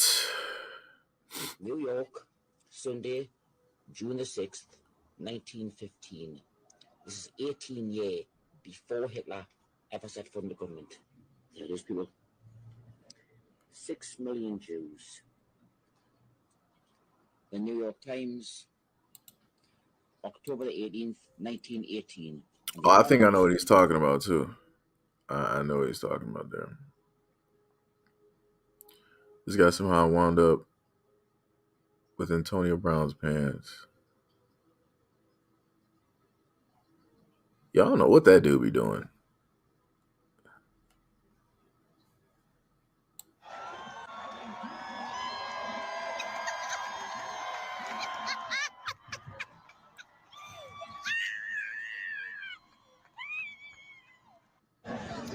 Scream if you think I'm...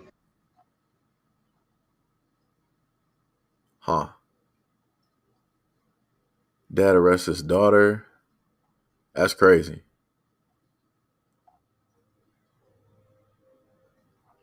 That is crazy. A dad actually arrested his daughter. To sue for slavery reparations in this country.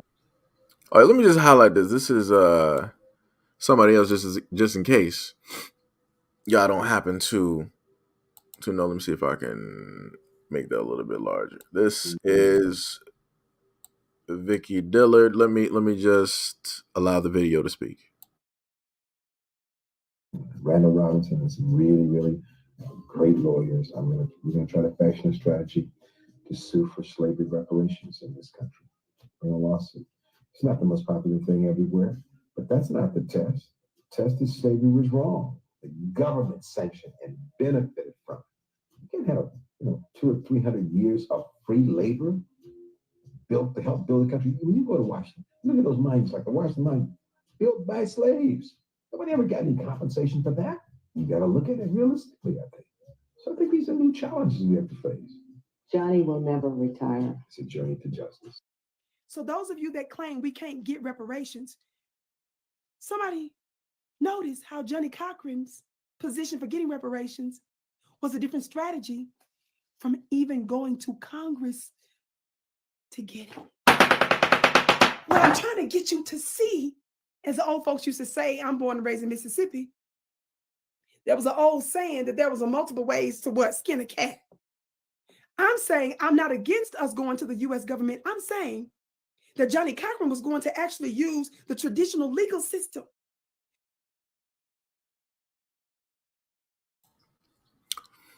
And then, out of nowhere, Johnny Cochran no longer existed. And people don't pay attention to a lot of stuff that goes on directly out here. Four doctors said, yeah, we don't roll for the disrespect directly out here. I'm just gonna let you know. We'll let you know we don't do that directly about here.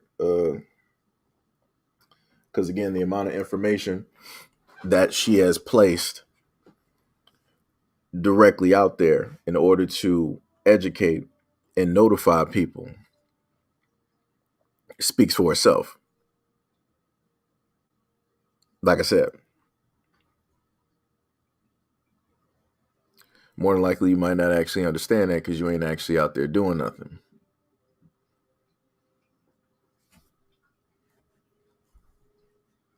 Yo, what's up? What's up, Ty? What's going on? So I think these are new challenges. So like I said, I don't care if you don't like somebody, but you ain't about to be rolling up here. Yeah, I'm just gonna do this, whatever. Ain't about to be rolling up here and being disrespectful. We ain't doing that. So that's just a lesson for anybody else. If you want to get your comment deleted and you ain't trying to be here, I can make sure that your stay will be very short. We can do that real quick.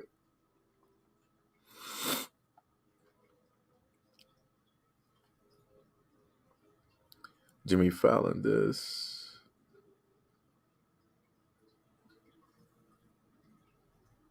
I keep a dictionary down here and I just found it. Oh, what the hell? Look right here.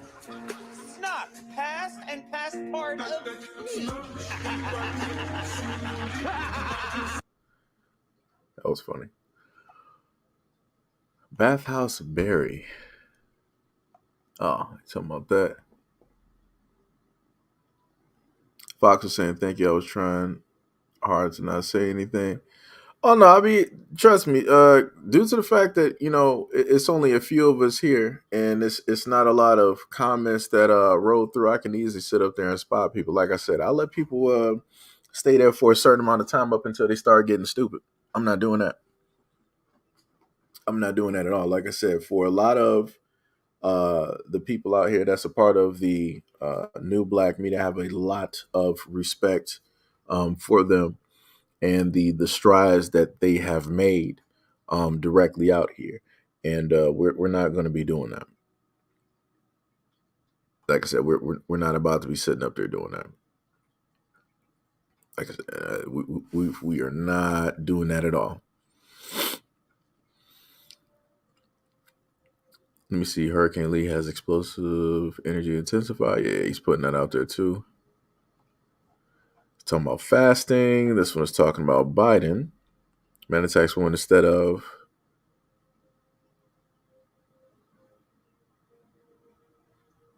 What?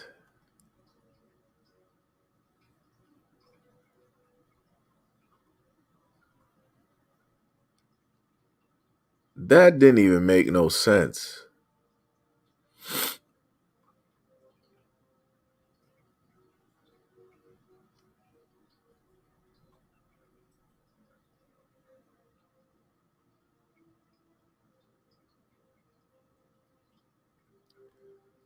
Like, I want to sit up there and show that clip, but I can't. So let me just freeze it. All right, I can do it like that. I'll just slow roll it. All right, so the image that you see here, right? You got this woman, because y'all can see my mouse. You got this woman here that's walking her dog, right? Dog is obviously, you can see the string. The dog is on a leash, right? And a little dog sees the other dog, right? So they're having a conversation, whatnot, or whatever. So then you see the dogs, right? And then you see the other dogs. Now, notice how all of these dogs that are color coordinated, one is, I guess that's a girl, boy, and that one's a boy too. It's purple. I mean, it's blue and it's green. And then that one is pink, right? Notice how all of these dogs are not on any type of a leash. They're coming from this direction over here. They're coming from the left, right? None of them are on a leash. The only one that has a leash is this woman has her dog directly on a leash, right? So then the woman is trying to get the dogs like separated. The dogs are separated, not doing nothing. And you see how this bulldozer is running over here towards the woman. Let me just go to the after effect. Let me just fast forward. This is the after effect. Instead of him having the dogs directly on a leash so that they don't sit up there and run amok in the streets so that nothing would happen, he decided it would just be a good option to bulldoze directly into her, which solved no type of problem. Because at the end of the day, let's keep it rolling here. Right? As you see, look, big strong dude, right? Got all of his dogs directly out here, right? And then he's sitting up there looking back to check where she's at. Like, bro, like this is like I said, but nobody highlights and talks about that type of stuff. And like I said, that wasn't a black dude that did that. That was not a black dude that did that. But like I said, nobody wants to sit up there and talk about how you have men of other areas doing things like this when it specifically happens with women. Nobody wants to talk about that. Nobody wants to sit up there and highlight it. Like I said, people will only highlight certain types of things because it is beneficial for what it is that they are trying to specifically put out. It's a certain type of narrative.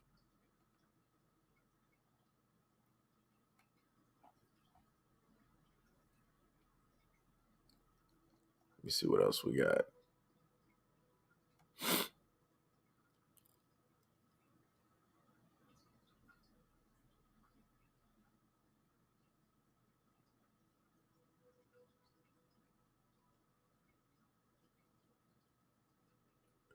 Let me see.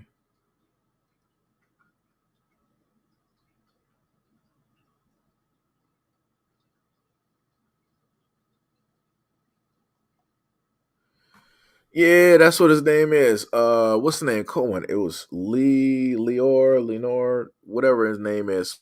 Somebody got a picture of them of him. Can we talk about who created hip hop all day long, but we must also talk about who is controlling it? That's facts.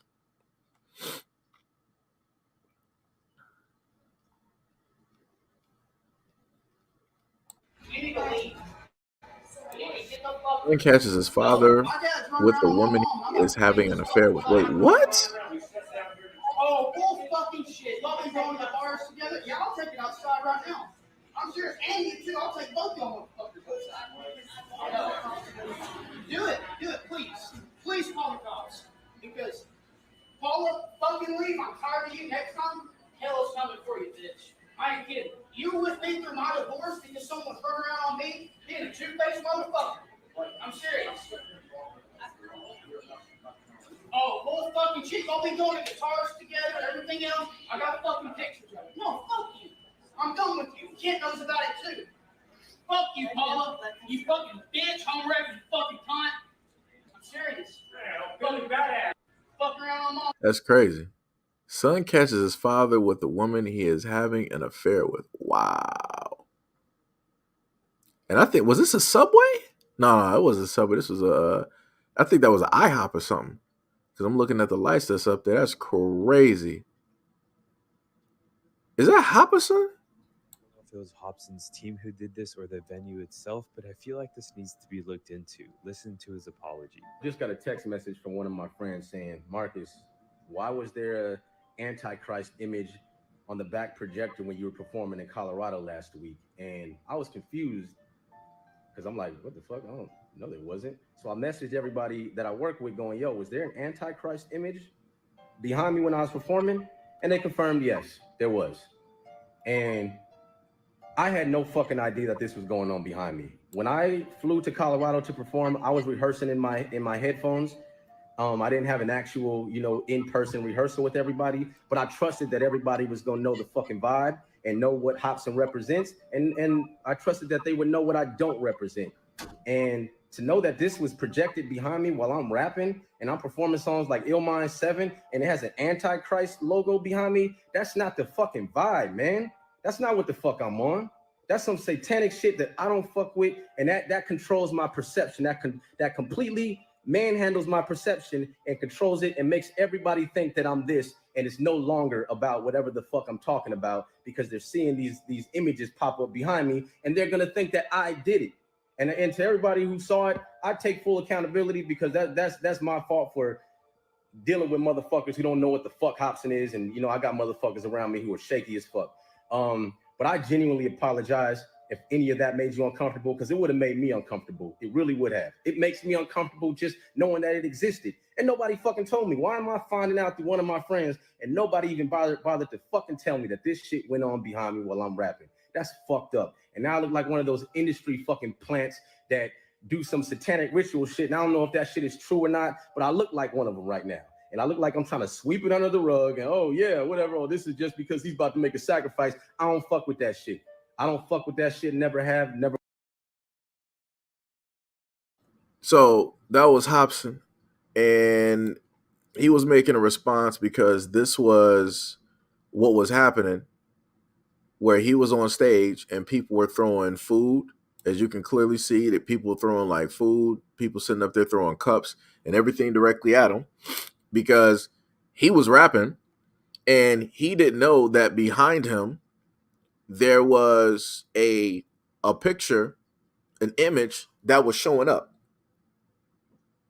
So that's basically what he is referring to and what he's trying to convey directly in his in his message and everything like that. So yeah, like I said, he got some dope stuff. He got some dope stuff. Got some dope stuff. So, like I said, you got, in this music industry, you got people out there that will try to sit up there and destroy somebody else's, image of what it is that they are and who it is that they represent and everything like that. They'll try to put out a different type of narrative. And just like somebody had a post directly up there, people can argue back and forth on whoever created hip hop, but who is the one that control it? Any of the groups that are saying that they've made hip hop, you got Jamaicans, you got Italians, you got Asians, you got Africans, you got Puerto Rican. Everybody's sitting up here trying to put their hand on it, but can't none of them sit up there and say that they control it. Can't none of them say that they actually own it. Can't nobody say that they actually cash in on it. Like I said, it's like, it's crazy. It's crazy.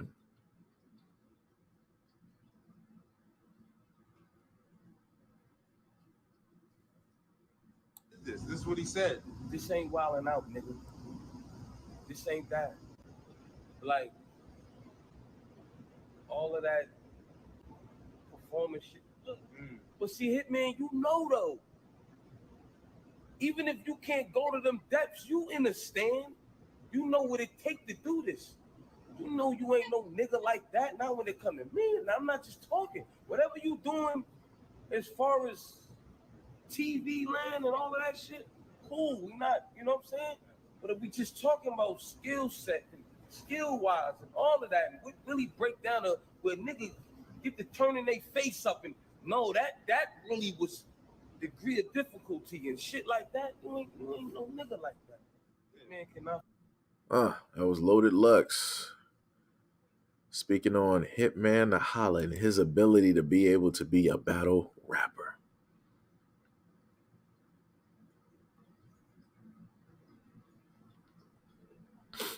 See what else we got going down here on the Twitter streets. Oh, that was Power Rangers. Once a Ranger, always a Ranger. Rolly.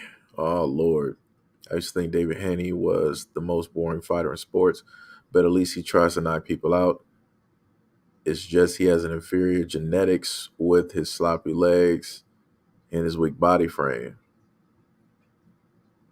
This dude Rolly be saying anything.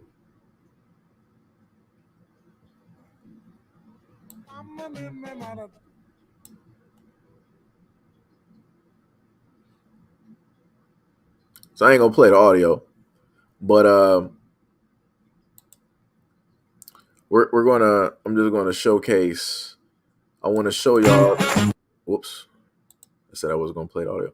I want to showcase to y'all some of the classrooms, you know, directly in the new generation of schools, right? And I think the video was titled "Things That Make Sense in the school, you know, classrooms."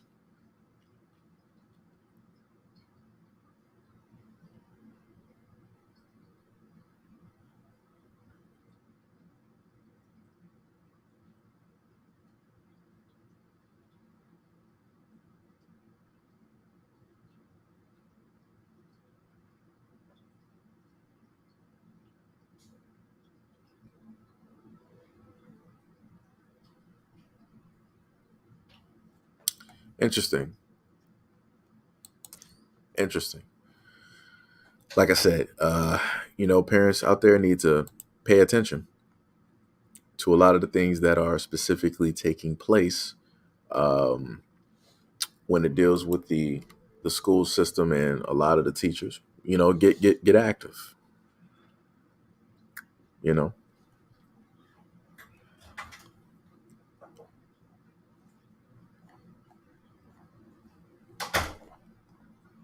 Let me see what we got. Yeah, they talking about 8 Category 5 hurricanes in the last 8 years from 1970 to 2006 Category 5 hurricanes, one per 5 years. And 2001 to 2022, 16 Category 5 hurricanes. That is a huge increase. That is ridiculous.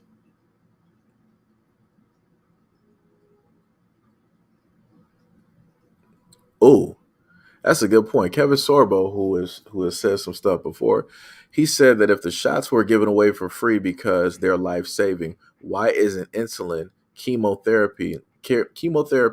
I can't even get. I've been up for what is it, 8 hours?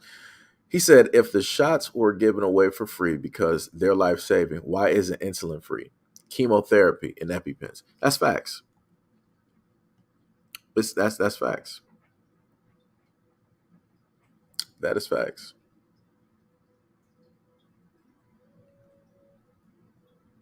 Of course. No, okay, just making sure. Of I course. don't feel like you do. Why don't Jeff don't know? No, After Tyrese was instrumental in helping DJ Envy with his marriage after he cheated on his wife. Oh yeah. That's what I was talking about. I knew DJ Envy did something, but now he's trying to act big and bold.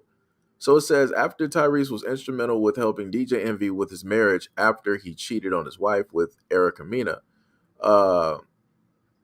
Ty felt some way that Envy showed no grace when it came to reporting his divorce news, which Envy says didn't happen because Tyrese disrespected his wife.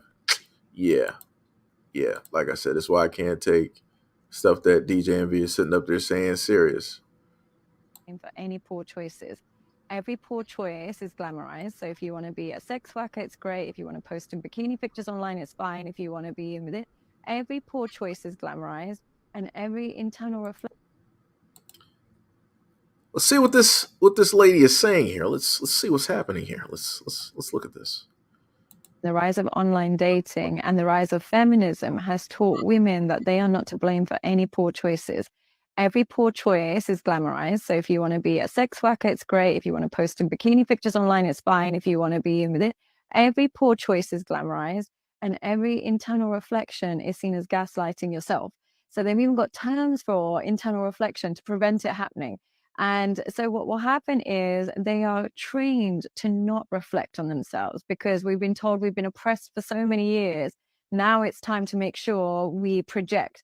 And so we don't take any accountability. And as a result, when we get into relationships, if we don't feel completely soothed all the time, he must be a narcissist. He must be a manipulator. He must be gaslighting. He, rather than I. And unfortunately, we've got an online market that caters to that wounded woman, that caters to that entitled woman, and caters to that narcissistic woman.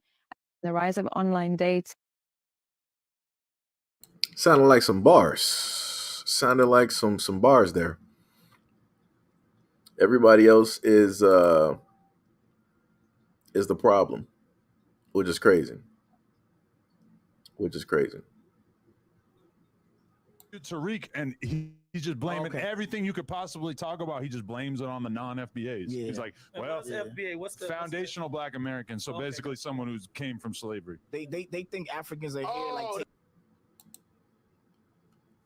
Yo, Tariq be finding everything. Hold on, let me just. I gotta play this. Hold on, this is looking kind of crazy. Hold on. Let's just get this up.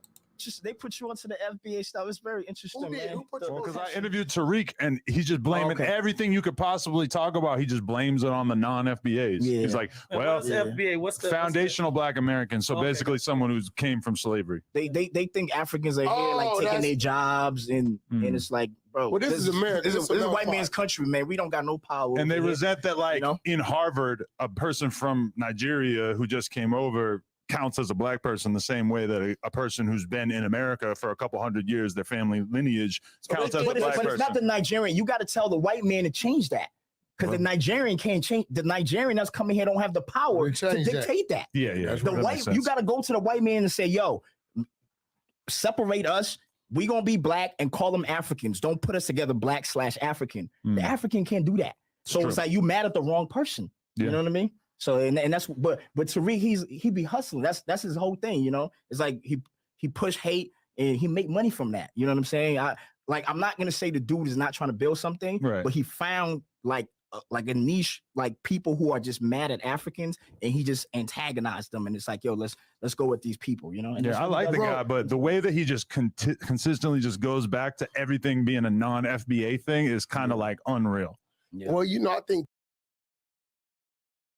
I would just like to say that nobody finds it weird that it's a white dude that's sitting up here explaining to somebody else that's Black, like, yo, what does FBA mean? And he's literally like explaining stuff, and all. He's the one basically leading this conversation, and none of the people who are quote unquote Black are even trying to like I said before. That's weird to me. That's 1,000% weird to me.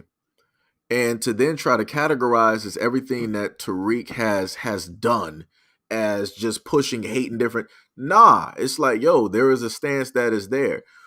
There comes a point in time where, of course, Black people are like, yo, everybody's all Black. We see everybody as family and yada, yada, yada. And then it got to a point where everybody else started feeling themselves, and they're like, yo, look at all of this great stuff that we're doing and yada, yada, yada. And now they want to sit up there and separate themselves from Black people. It's like, oh, no, like, we're not the same as Black Americans and all this other type of stuff. Like, we are Somalis, we are Ethiopian, we are this, we are that. We wasn't initially always sitting up here doing stuff like that. We were trying to like, yo, we are all like one. We all come from the same place. But we had other people telling them like, yo, no, y'all didn't come from us. Y'all didn't come from here. I don't know who told y'all that. Y'all on your own. Like I said, like, yo, it's, man, y'all letting a white dude narrate this. That's, whew, man, the amount of loss that is going on out here. That is crazy. Never in my life. And Fox said, "Ain't that the white guy that's letting?" Yeah, that's Adam. What is it? Adam 22 or whatnot? Yeah, yeah, yeah. He's the one that got the wife that's into adult, type of things. And it was a black guy that was there, seeing the sights with his wife. His wife was taking a large trip. A trip she never took before in her life, and she enjoyed all the mileage of that trip, every single inch. Let me tell you.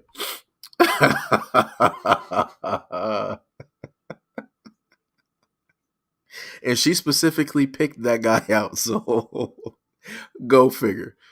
But like I said, it's hilarious that this conversation is happening in a room where don't nobody else have they don't really have their own like thoughts and different things. They don't really have full-fledged information. They're just going off of some things here and there. That's crazy. That's crazy. DC said, and they in there talking with this dude to them explaining. Yeah, it's like I said, that whole thing is crazy. How do you even you first of all, you don't even have that's why I love like the UK. You don't have the facilities. Like Adam 22, 23, whatever, he don't have the facilities to basically talk about black issues or anything like that. The most black that you know about is who your wife is sitting up there sleeping with, who she specifically chose. That's the most black that you know about. Like I said, that's 1,000% crazy. 1,000% crazy.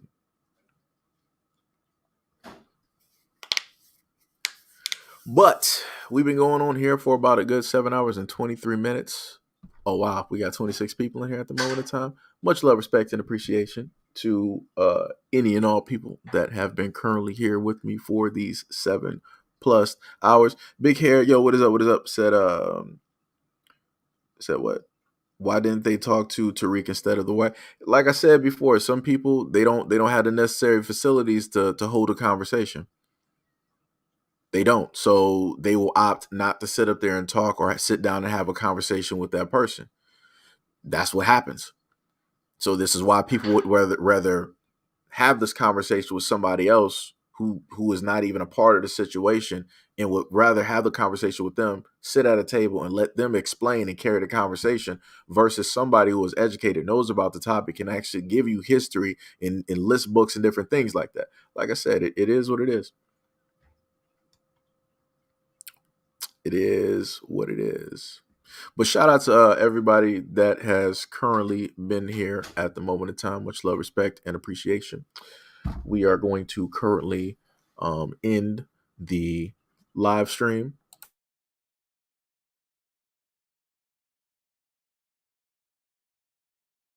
Going to currently end the live stream at this moment in time. It's been about 7 hours, 25 minutes. I'm about to go fix me some food and figure out what it is that I'm going to sit up and eat today. So again, much love, respect, and appreciation to any and all of you guys that have been here throughout this whole 7-hour live stream and just listen to me yammer, go through Twitter and a variety of other stories, and also having the conversation directly with you guys. Tahira, I think I said that right. Hopefully I said it right. Tahira. I'm just gonna go with Miss Potts. I'm gonna go with that because I don't want to butcher your name. Miss Potts, much love and appreciation. Said I love your channel. Much love, respect, and appreciation. Hopefully, the live stream was able to get you guys through your work day, your work period, and different things of that nature. Or maybe you can happen to use this live stream to, listen through your work day, different things like that, to make the day go by a little bit quicker. So, if I see that more people happen to, like the live streams, being this long, I will more than likely return to doing live streams this long. Rara said, go to H Mart. LOL. Talk to you later. All right. Much love, respect, and appreciation. I will make sure to check out the H Mart as well. Thanks for putting me on directly to that. So everybody go out there, have a good morning, spend time with your family, your loved ones, go out there, meditate, wusa, feng shui, whatever it is that you do, and have some good food and different things of that nature. So peace out and see you guys on the next live stream.